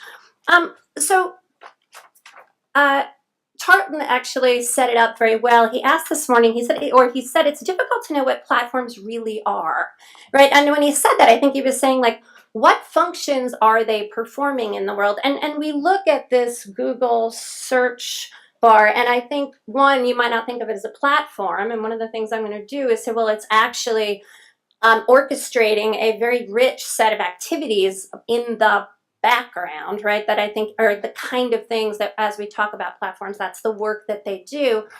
But I want to invite you to think about, well, exactly, what is the function? And to do that, I'm going to look at a particular breakdown when we thought that this thing, the function that it was performing, was broken. And the reason to do that is that breakdowns, as others have noted, particularly Madeline Ackrich and Tanya Buscher, provide this really interesting opportunity to understand what our expectations were, right? When we claim something is broken, it helps us understand what we thought it was doing in the first place. So this broken is, you may remember, in December of 2016, Carol Cadwalladr of The Guardian observed that the top result when you typed in, did the Holocaust happen, which was actually an autocomplete as well, led you to this white nationalist site that was a site of Holocaust denialism. And this result was, widely construed as a failure. I don't think it was something that Google itself was pleased with. And shortly after this was revealed, there were a whole range of corrective actions that were taken that I'm going to talk about. But Carol herself, she said, Google is not a platform. It frames, shapes, and distorts how we see the world, providing a particular metaphor for what it is that Google does, the work that it does in the world. And in her conversation, in her article, she talked about that according to Google, it's the most authoritative source on the internet on the question of whether or not the Holocaust actually happened. And that is certainly one interpretation of what the results of search mean, but not necessarily a shared interpretation if you're Google about what you mean by returning search results that you view as authoritative. And in particular, we're going to look at this claim that it was the most authoritative source. As many people discussed this morning and this afternoon, I think Derek took a really nice hike through some of the options that people who are moderating content or orchestrating information organization and retrieval, which is a form of content moderation, the choices that they have. And if you're writing algorithms and this is not something that I've done, but it is something that Daniel does, which is useful to have co-authors who do such things. This is a tough problem, right? And it would seem like a rather high expectation to place on Google that it's going to get it right all the time with its kind of generic algorithm that's supposed to be helping all of us with the multitude of searches that we do every day. Yet this was a particularized kind of failure, right? This is the kind of failure of labeling Black people as guerrillas, that they're failures that have a certain valence and they have a particular kind of salience. And so unpacking it seemed really worthwhile. Also in the Kaldweiler story was a quote from the chair of the Holocaust Survivors Friendship Association, who herself is the daughter of a Holocaust survivor. And she said that she was so shocked. Google has a responsibility for its actions. It's almost like saying we know that the trains are running, right, but we're not responsible for what's happening at the end. They shape people's thinking and are disparaging the memory of people, like my grandparents who were gassed. And her closing, that's what they think their role is, to be a bystander, to just stand by, right? Kind of noting the particular kind of function that she thought they were performing. Okay, so this brings me to the question of like, what is the function of search? And if you look at Google's descriptions of what search is, right, it is an index or it's a mirror. When they were talking about trying to explain to the world why this particular Holocaust denial site, as well as several other Holocaust denial sites, were the first results in this question, that they said, you know, we're a mirror of the content that's out in the world. We're not saying it's the right answer, right? We're showing you what there is that exists that's responsive to this particular request. Kaldweiler, I think her description and her kind of challenge to Google suggests that she views them in a different way, right? That she views them as maybe more in this vein as a steward of knowledge, and that they have some duty to tell the truth when asked a question such as, did the Holocaust happen? Or at least to avoid misleading people who might be asking such a question, to be an accurate historian. And then I think the chair of the Holocaust Survivors Association had a much more specific idea of what it meant to be a steward of knowledge when we're talking about human rights atrocities. And she drew on these concepts of bearing witness and being an ally, and the role that kind of memorials to truth and being an accurate witness to past atrocity plays in our understanding of our obligations as a society in a human rights framework. These also draw out this tension between whether or not what we're explaining or what the function is the search results or the results of search. In that I think when Google is talking about the index and the mirror, they're speaking to a set of search results, right? These links that exist, this content that they're indexing and displaying. Whereas I think Kaldweiler and the chair of the Holocaust, sorry, I'm going to get the Holocaust Survivors Association, they were looking at the results of search being not just these results, but the suggestion that they are authoritative answers to this question, which is about Google being the person who's providing them back, right? The entity. It's not just that the information exists. The meaning is constructed in its provision and by the entity providing it, not just by the content itself. So these different lenses, kind of ideas about what the function is that's being performed, I think lend themselves to different kinds of responses, right? We don't yell at the mirror for what it reveals, right? We go and we wash our face, and we don't blame the card catalog for containing or revealing the range of views of authors on a subject, even though we might really disagree with them. But we do expect an archivist or a librarian or some other steward of knowledge to provide accurate and authoritative answers in a very particularized way, right? Not just to say, oh, there's a bunch of stuff on that, if we asked the question. And with respect to human rights violations, such entities, archives, libraries, sources of documentation, they play a particularly important role in supporting individual and collective rights in the wake of human rights atrocities. So, what are those human rights? The right to truth, the state's duty to remember, and the right to reparations, remedies at both the individual and collective level in the wake of human rights atrocities.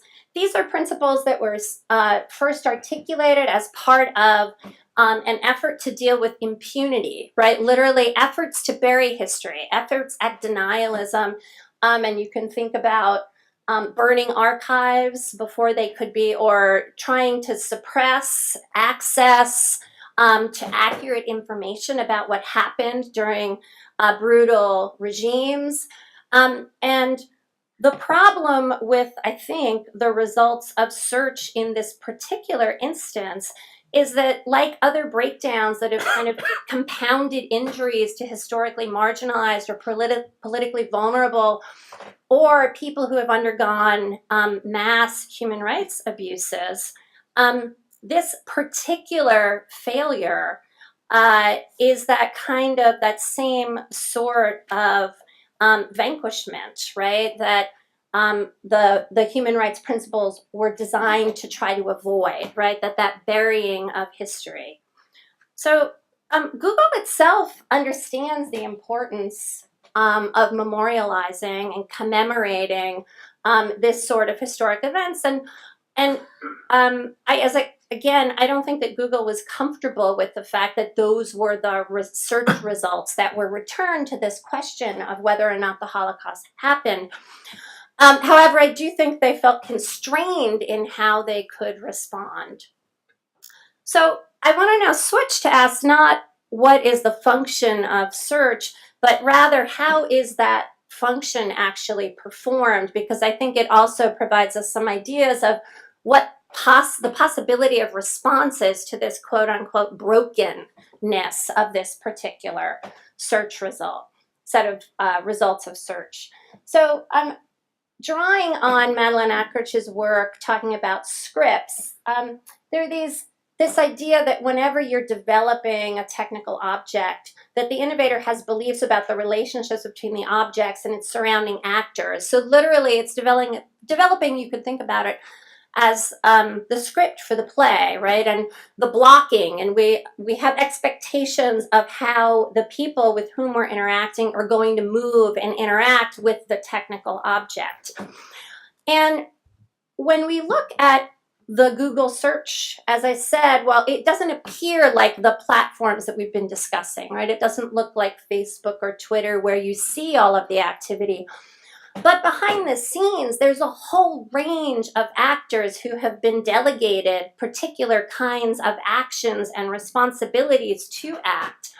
And those actions include everything from making content that is legible to particular sorts of search queries, to users forming search queries in particular ways. If you look at Google trying to explain why, for example, the term Jew and the term Jewish return very different results. They're like, because those words are used differently. So if you as a user want the right kind of results, we'll use the right kinds of words, right?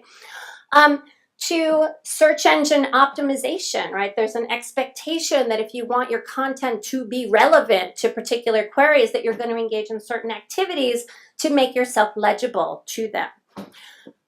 So I want to call this particular kind of scripting that we see in search as a script of diffraction. And what that means is that it's not a mirror, right? Because a mirror kind of occludes all of the activity and the important choices that Google makes and that the other actors make on this stage, some of which are quite strategic, and sometimes people just don't show up.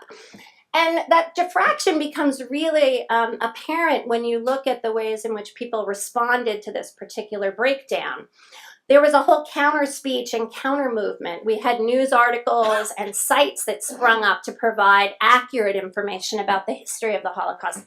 We had search engine optimization techniques begin to be used by people who were providing accurate historical content, who before didn't understand they needed to quote unquote perform for the algorithm.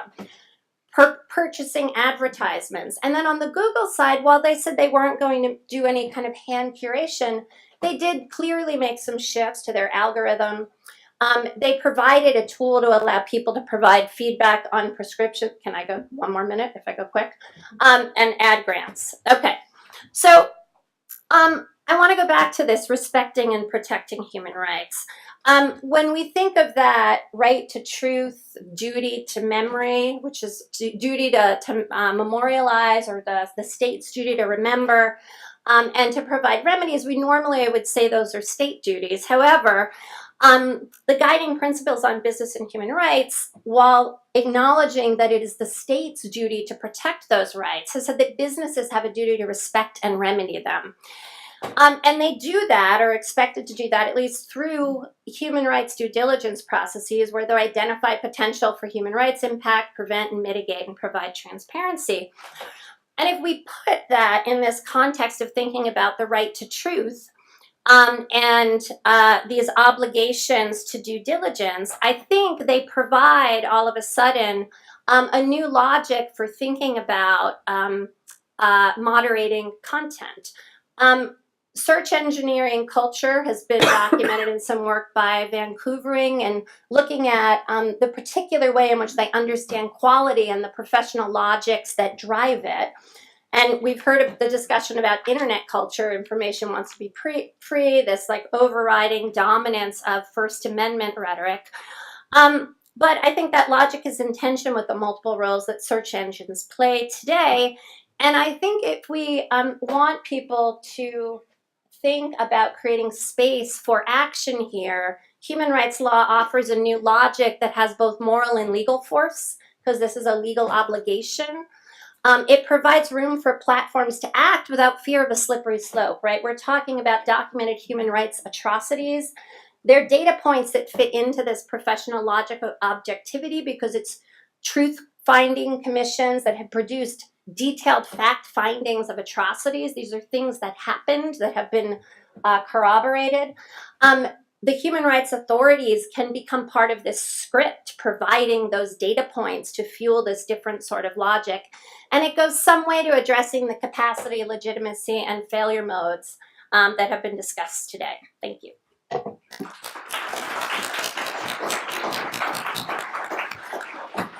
So with the unenviable task of following that, our final presenter is my wonderful colleague, Paul Ohm. All right, I should be able to do this. I used to do IT. Here we are. So after 18 speakers, let's come to this. The only thing we know for sure is the state of platform law is well air conditioned. So thank you for putting up with it. My favorite thing about the day, and it's been a great day, and I've really learned so much. And so thank you to all the other speakers. Is the way that so many of our speakers felt liberated to think enormous thoughts, gargantuan thoughts, to try and kind of summarize these grand challenges with grand solutions. And I don't know if I'm up to that challenge. The talk I plan to give, and I will give, seems a little small bore, so I'm going to go through it quickly, and I hope you'll indulge me within my 14 minutes if I try at the end to swing a little bit more for the fences. So the talk I plan to give focuses intensely on one word that's been brought up a lot today, but I want to give it a full treatment, which is this word scale. And one of the difficulties of where I'm placing this talk is I'm putting it in kind of a middle space.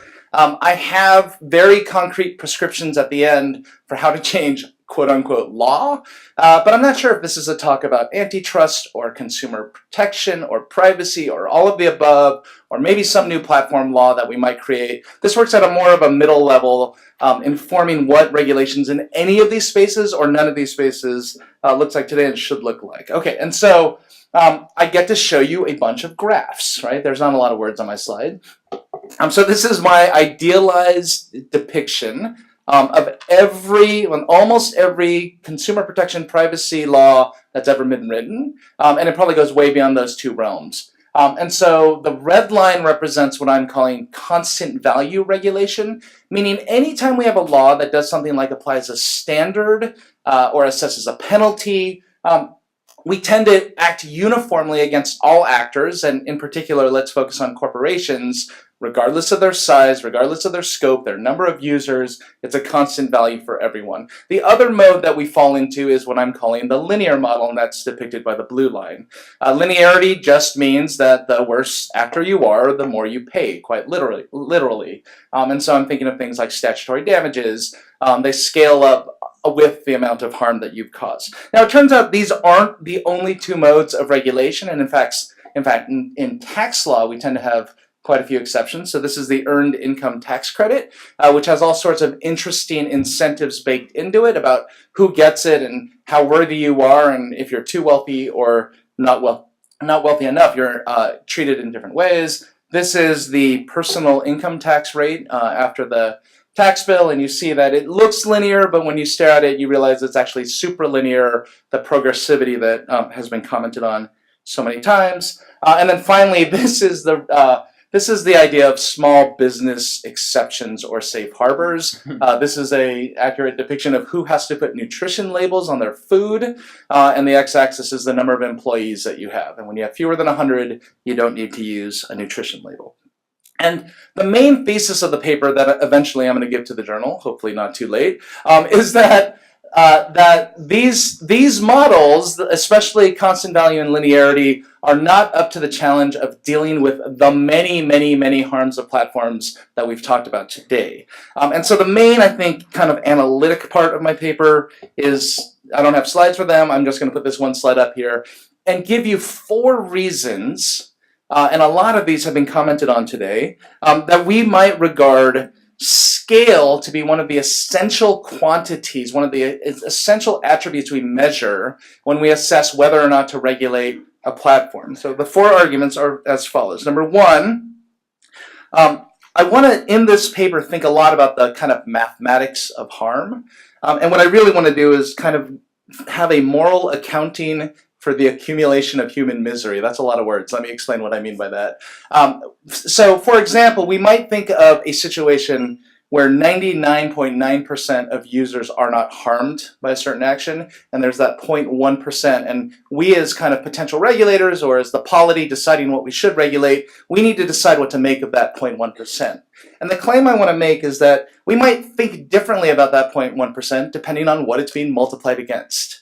And so if we're talking about a service with only 1,000 users, 0.1% means there's one person who's harmed. And I'm not trying to say that one person who's harmed is not significant or worthy of our time, but there are laws that make that sort of cost-benefit calculation.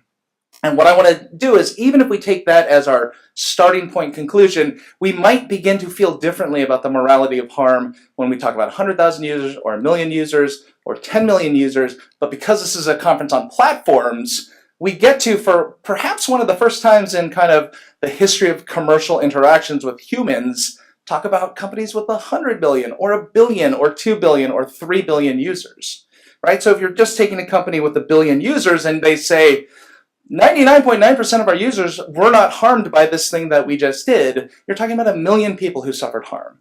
And so again, there might be some force to saying that even 0.1% is far too much. We wouldn't think that if it were only 1,000 users, but when you're talking about harming the population of a pretty good sized city, we might account for this differently. Okay, that's number 1.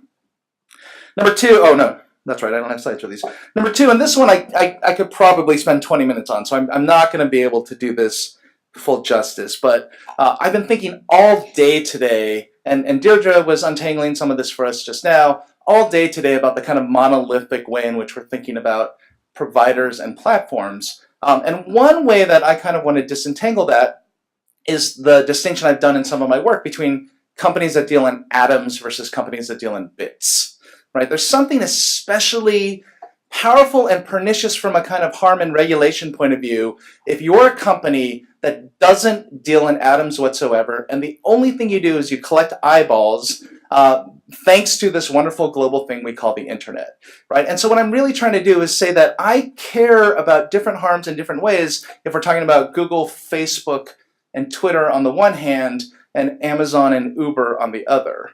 Now, to be clear, I think they're all scoundrels. And in particular, I am not a person who apologized for Uber's misconduct over the last couple of years. But at least Uber had to kind of go the old-fashioned robber baron way of moving into jurisdiction after jurisdiction and flouting regulation and being literally chased by the law, right? They've earned their power dishonestly but traditionally, right? Whereas in the digital context, we're talking about power that accretes with very little effort, right? Everyone knows, or the famous statistic is Instagram had 13 employees when it had 30 million users. Today, Facebook has 1 employee for every 80,000 users, right? So there's something about that ability to flout local regulation and pretend like they don't even apply to you that makes me think that that's a second reason why we should think about scale and the scope of our regulation. Number 3 and 4 I'll do more quickly.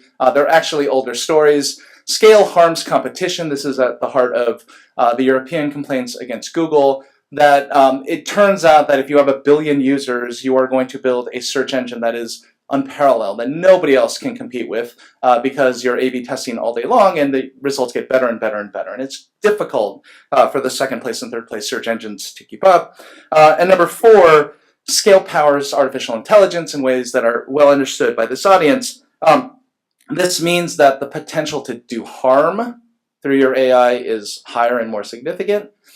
It also means that we should expect more from you because you can deploy the power of AI, for example, to deal with our regulation. Okay, so the idea, and again, I don't think all 4 of these factors apply in every case. I don't think all 4 of these factors apply the same way in every regulation. So that's the kind of necessarily abstract posture with which I'm leaving this argument. Let me just give you some prescriptions, and honestly, I don't think they satisfy the grand sweep of the day. These are kind of smaller bore recommendations.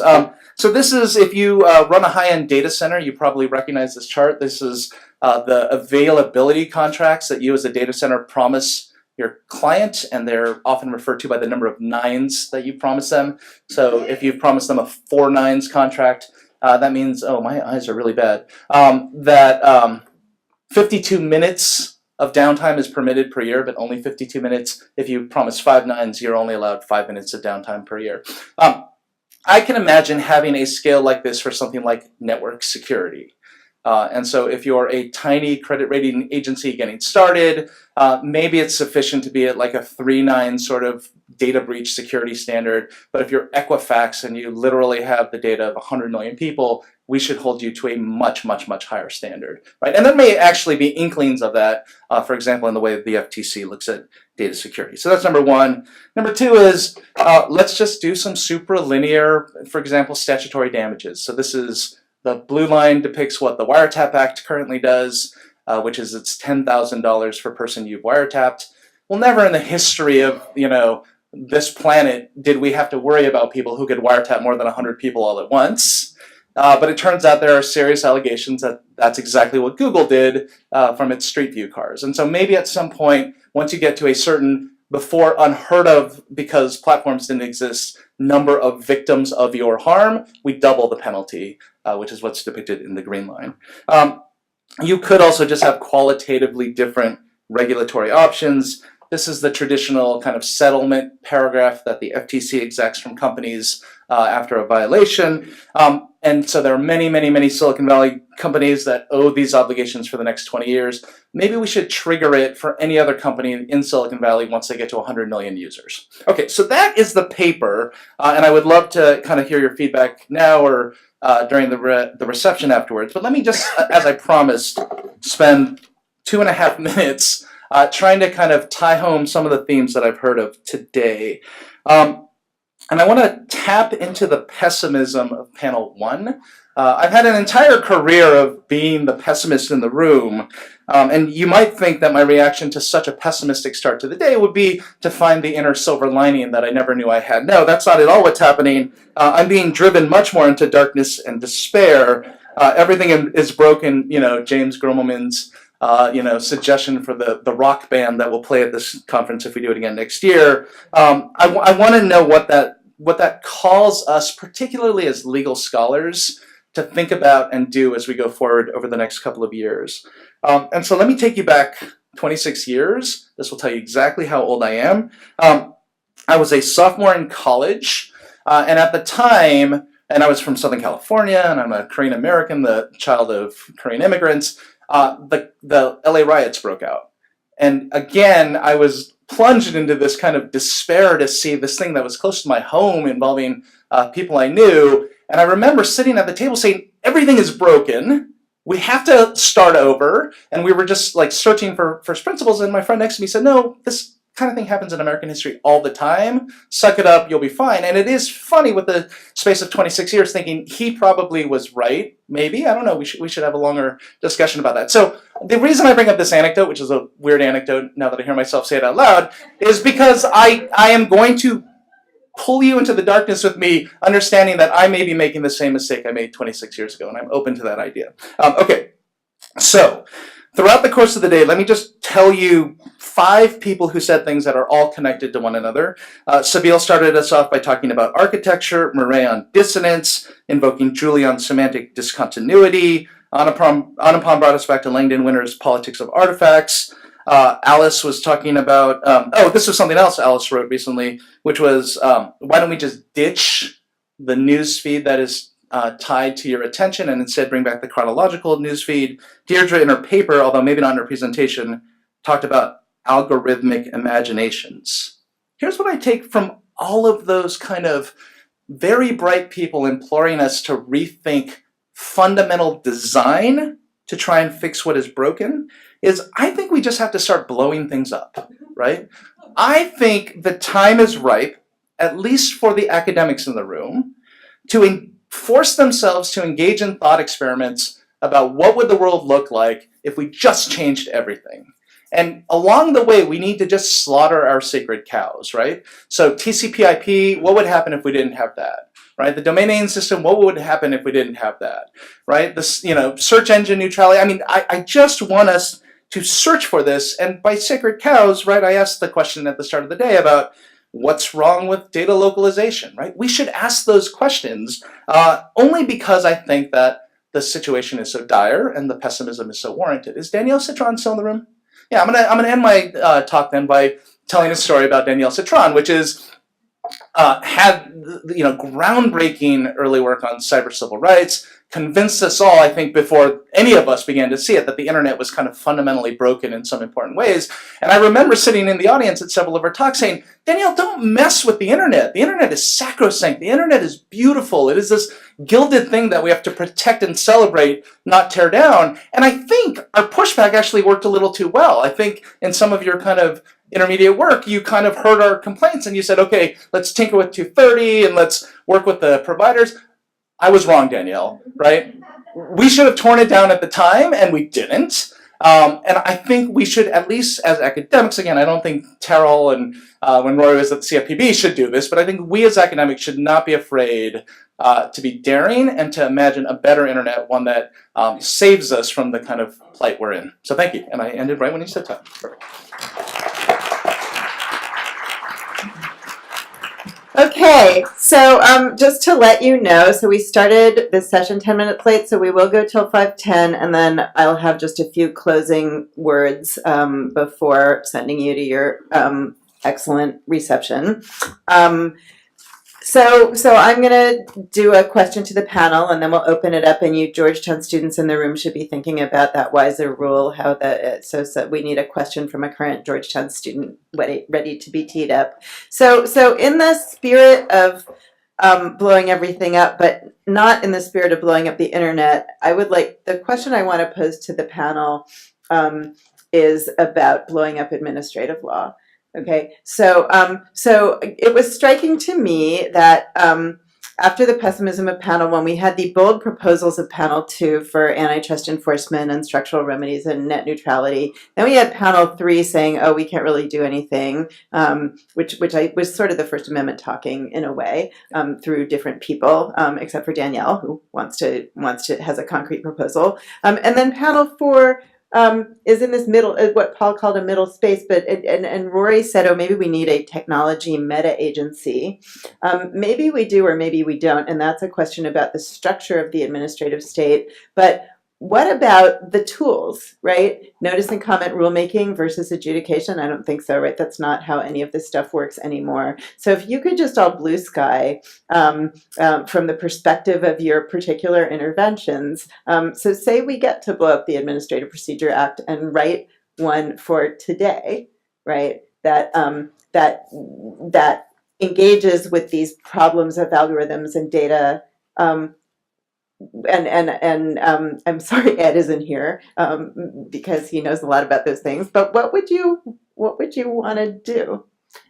I'm happy to take that. I'm not going to go at it from this particular piece, but Ken and I have a piece coming out in the California Law Review that makes a bunch of recommendations about changes to the administrative law, but not just administrative law. And there are a few things, I think the boldest thing, right, we always, and I think Rory got at this exactly, right, that the CFPB did this very curious thing where, and they didn't procure it. They literally built their own code instead of first writing a set of rules and then encoding the rules, right? And I think one of the interesting things is that there's always been this assumption, and you can go back to Danielle's technological due process, that, well, the engineers muck it up, right? Because they don't understand all of the professional logics, the domain expertise, etc.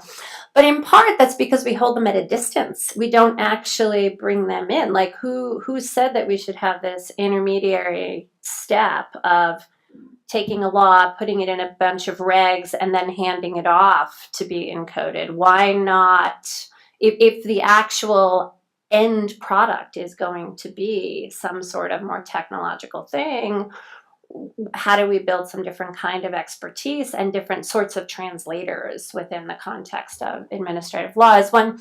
And then I think when we're thinking about AI and machine learning, one of the biggest challenges we have is that we have this historic belief, right, that we do policy and then we do implementation. And when we're thinking about machine learning systems, it's policy all the way down, right? That you may design the system in some way, but the algorithm then basically designs itself based on the data. And so if you're concerned with making sure there's transparency and in particular political visibility into policy choices, you have to think about the timing of political visibility in a really different way. So I'll put those two things out there.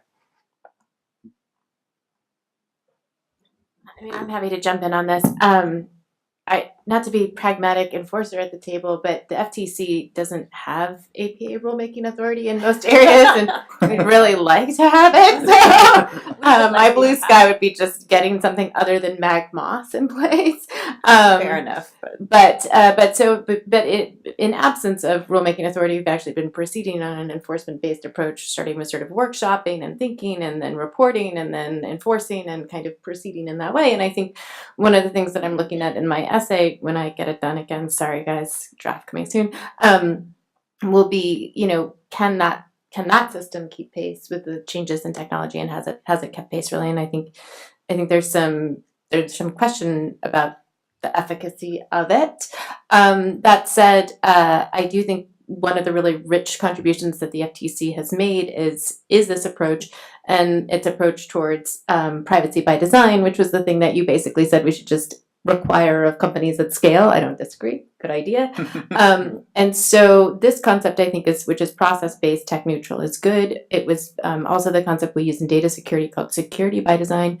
And so what I would like to do is have governance by design, which would be, how do we really put in place processes in these companies that go way beyond the privacy choices that they're making to actual governance choices over the kinds of technology that they're deploying. And when it comes to things like ML and AI, it really does require a much more aggressive form of compliance. So you have to have data quality, I think. You have to have testing. You have to have some sense of, if you're having a disparate impact, what the remediation would be in that situation. If you're really using something powerful and autonomous and you're turning it loose in the wild, you would have to have safety protocols. But above all, you would have to have people within the organization who are accountable for the answers back out into the democratic institutions that we all care about, for when that didn't work right. So all of which I think is a work in progress, and none of which is actually in place.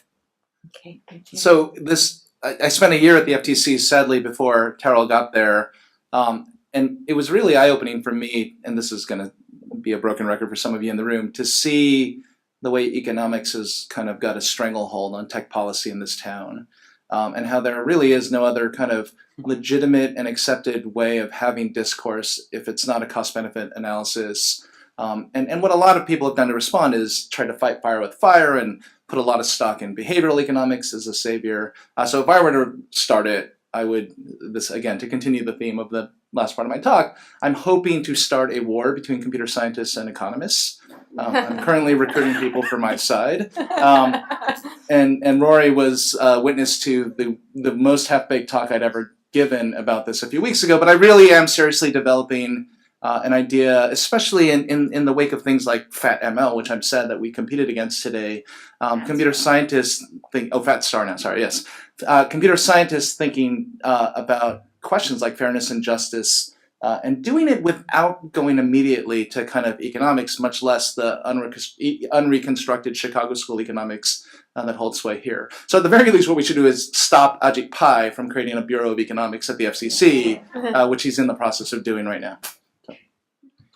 Yeah, so I'd put maybe two main components to the ideal structure or regulatory approach in a blue sky kind of vein.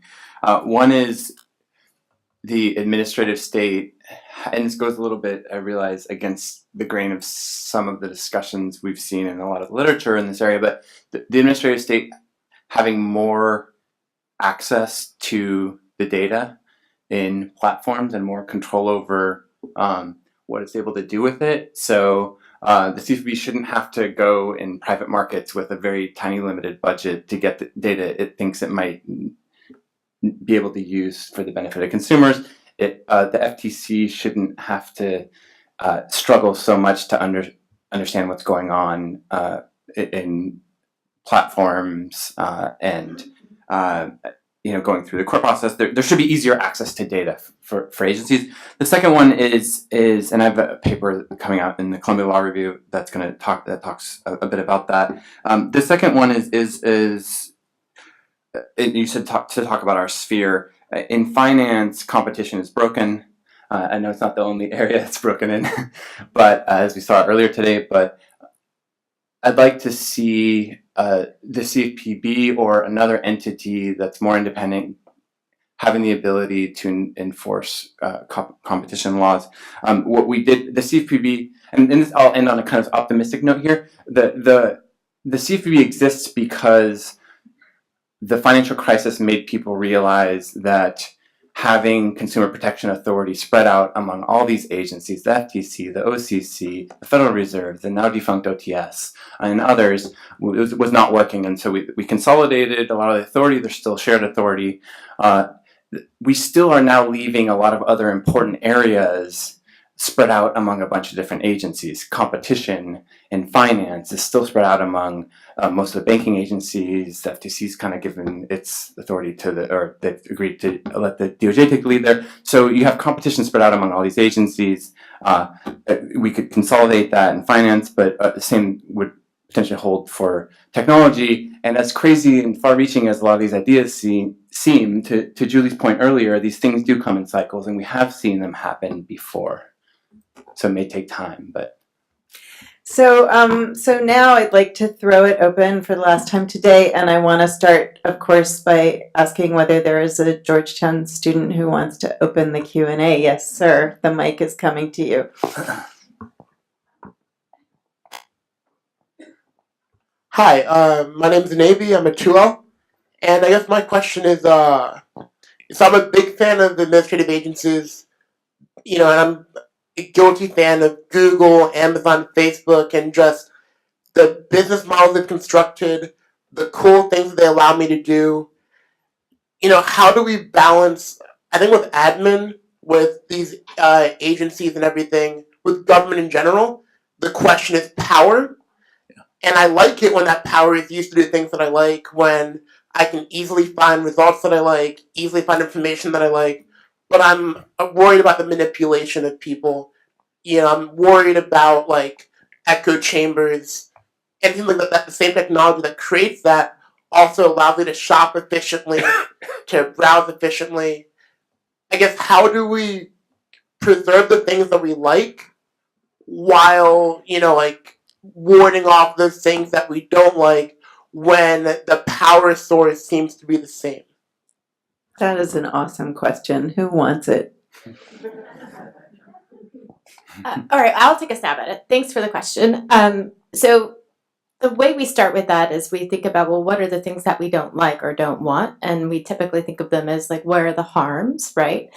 One of the things I think we're collectively struggling with is articulating the harms, because I agree with you. One of the things that's fabulous is all of the innovation that is flowing from big data and platforms with giant amount of information and data and technology doing these incredibly wonderful transformational things for us. So it's important not to lose sight of all of those benefits. I think that we actually know where a lot of these red lines are in the brick and mortar world. And one of the things that we're actually having trouble with is translating those brick and mortar world red lines into the digital world. So what do I mean by that? Well, for example, we have collectively for a long time agreed that there should be civil rights protections against discrimination for certain groups. There should be equal opportunity laws that protect access to opportunity. We have laws that protect access to credit, etc. And all of those are very clear lines in the analog world. And I suspect sometimes they're being violated in the digital world unintentionally, probably, and we don't even know how to detect it and how to address it. And so some of it, I think, is pulling those lines into the digital world in a more effective way.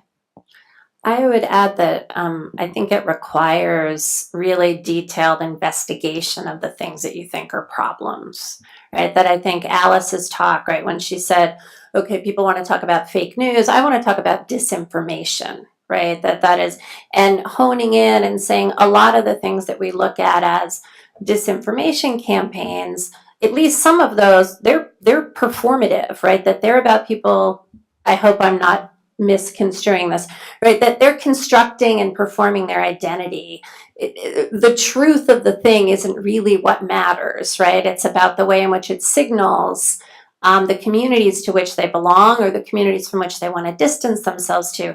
And so when people are looking at fake news as the problem, it may also be more productive to look at it as a symptom, right? That it may be that there are particular things that we need to address about platforms, because I think in some instances, I think disinformation is actually preying on cognitive vulnerabilities at scale, and it's interfering with kind of social cognition, right? The way in which we reason together about the facts or what to do in the world, etc.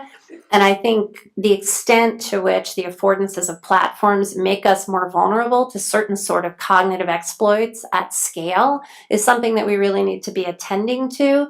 But it doesn't mean that we should believe that all disinformation or all fake news is about gullible people believing things, because when you actually get in there and start looking at it, it's a far more complicated story. And so I think that to address things, while it may feel really small, I actually think looking at specific case studies is really important, because it helps us test out the truth of what we think the problem is. I mean, and I'll add the other side, I think, of the same coin, which is I would be skeptical about claims about what you'll have to give up if we create new regulation. So, for example, if we had a world without behavioral advertising, I think to wave Murray's magic wand, if we could just obliterate it from the face of the earth, well, surely that means we're now paying for Facebook and Google, aren't we? It turns out the economic literature on that is extremely thin. Google had a multi-billion-dollar market cap with virtually no behavioral advertising. They were a contextual advertiser based only on the last thing you typed into the search bar. And the only economists who are given the data they need to do those studies are the ones who are blessed by the advertising industry. Ask the publishers and they say, we don't know if all this money we're pouring into this black hole is really warranted. There's a lot of snake oil and misinformation. And so be skeptical about claims about what you will be giving up with, common sense regulation. If we blow things up, then yes, you're not going to have your nice Amazon. But there are moderate proposals that I think will not do the harm that they sometimes are made out to be, or at least they haven't met the proof of proving to us that they will do that kind of harm. So. Yeah, we have all kinds of laws out there in areas that it seems insane that we have the laws. Like Comcast has to have a live human being available during regular business hours, 9 to 5, because they didn't do that always before. People would call with complaints. So, but we still have Comcast and we still have internet, right? So I think we can, to Deirdre's point, targeted laws. We're not going to have to give up a lot. And to Paul's point, also all the policymakers and regulators and their constituents, they want the good things too. They're not gonna blow it up. So we have time for one more question. Yes, right down here. Yeah, right? Yeah. More generally about where we're going from a regulatory perspective, because it really feels like we're heading towards a post-free market world if we're not already there. As Terrell McSweeney was talking about, a lot of the FTC's work has relied on disclosures and consumers with the right information making smart choices.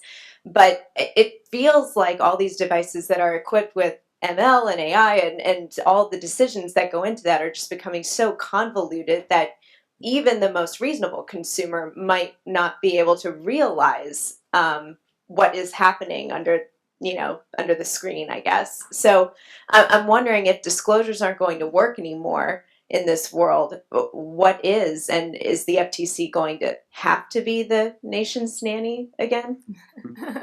Okay, well, so I think you're right. One of the real complexities here is the extent to which consumers can navigate through some sort of disclosure or transparency system, this very complicated world.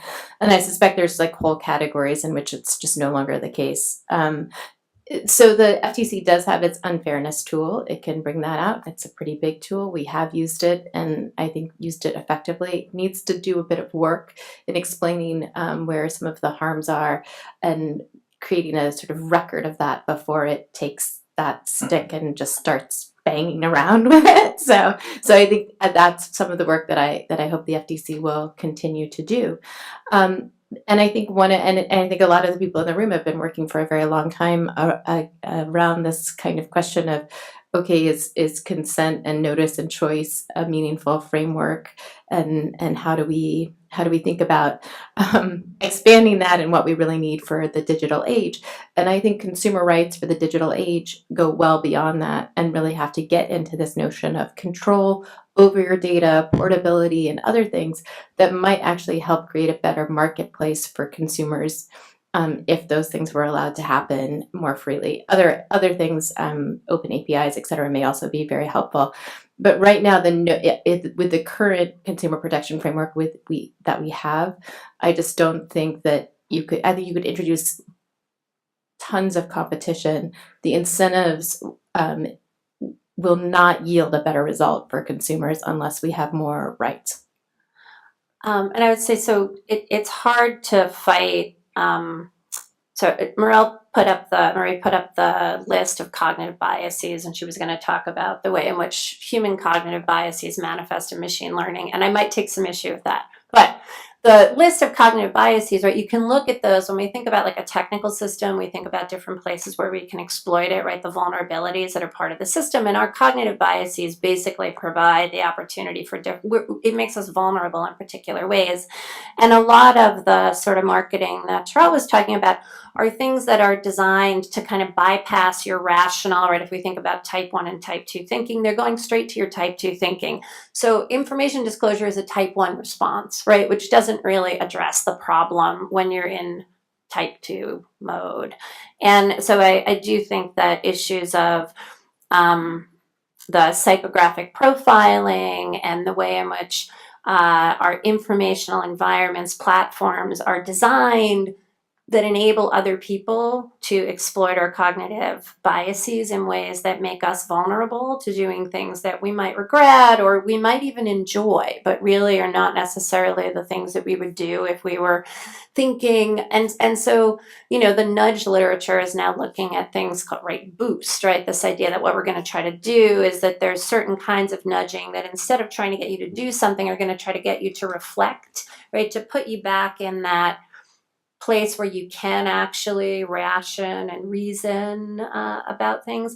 But I think we're going to need a lot more focus on unfairness. So I'd like, first of all, to thank the panel for a great discussion. Wait, Jamie, don't go. So we have some people to thank. Do not go out that door. And one of them is Jamie, who's standing right there, who has been doing a lot of the organizational work. Jamie Potenko. for the Institute for Tech Law and Policy. Is Blair still out there? Okay, so when you get the cocktail reception, there is a lovely woman over there with a name tag that says Blair Middleton, Georgetown Special Events, who is the person who made sure all the speakers got here, right? And so I would like to give her a round of applause, and if you see her over there, please give her your thanks. And last but entirely not least, Alex Gibbons, who is right over there, who's the executive director of the Institute. Thank you for all your support. Okay, we have drinks and hors d'oeuvres waiting over in the Hotang atrium, so let's go have some. Yeah, so you go down the elevator and then you can go through the building, right? That's probably the best way. And it'll wrap around into the lobby. So I think and the staff will be and they'll be directing. directions. Nice to meet you. Nice to meet you too.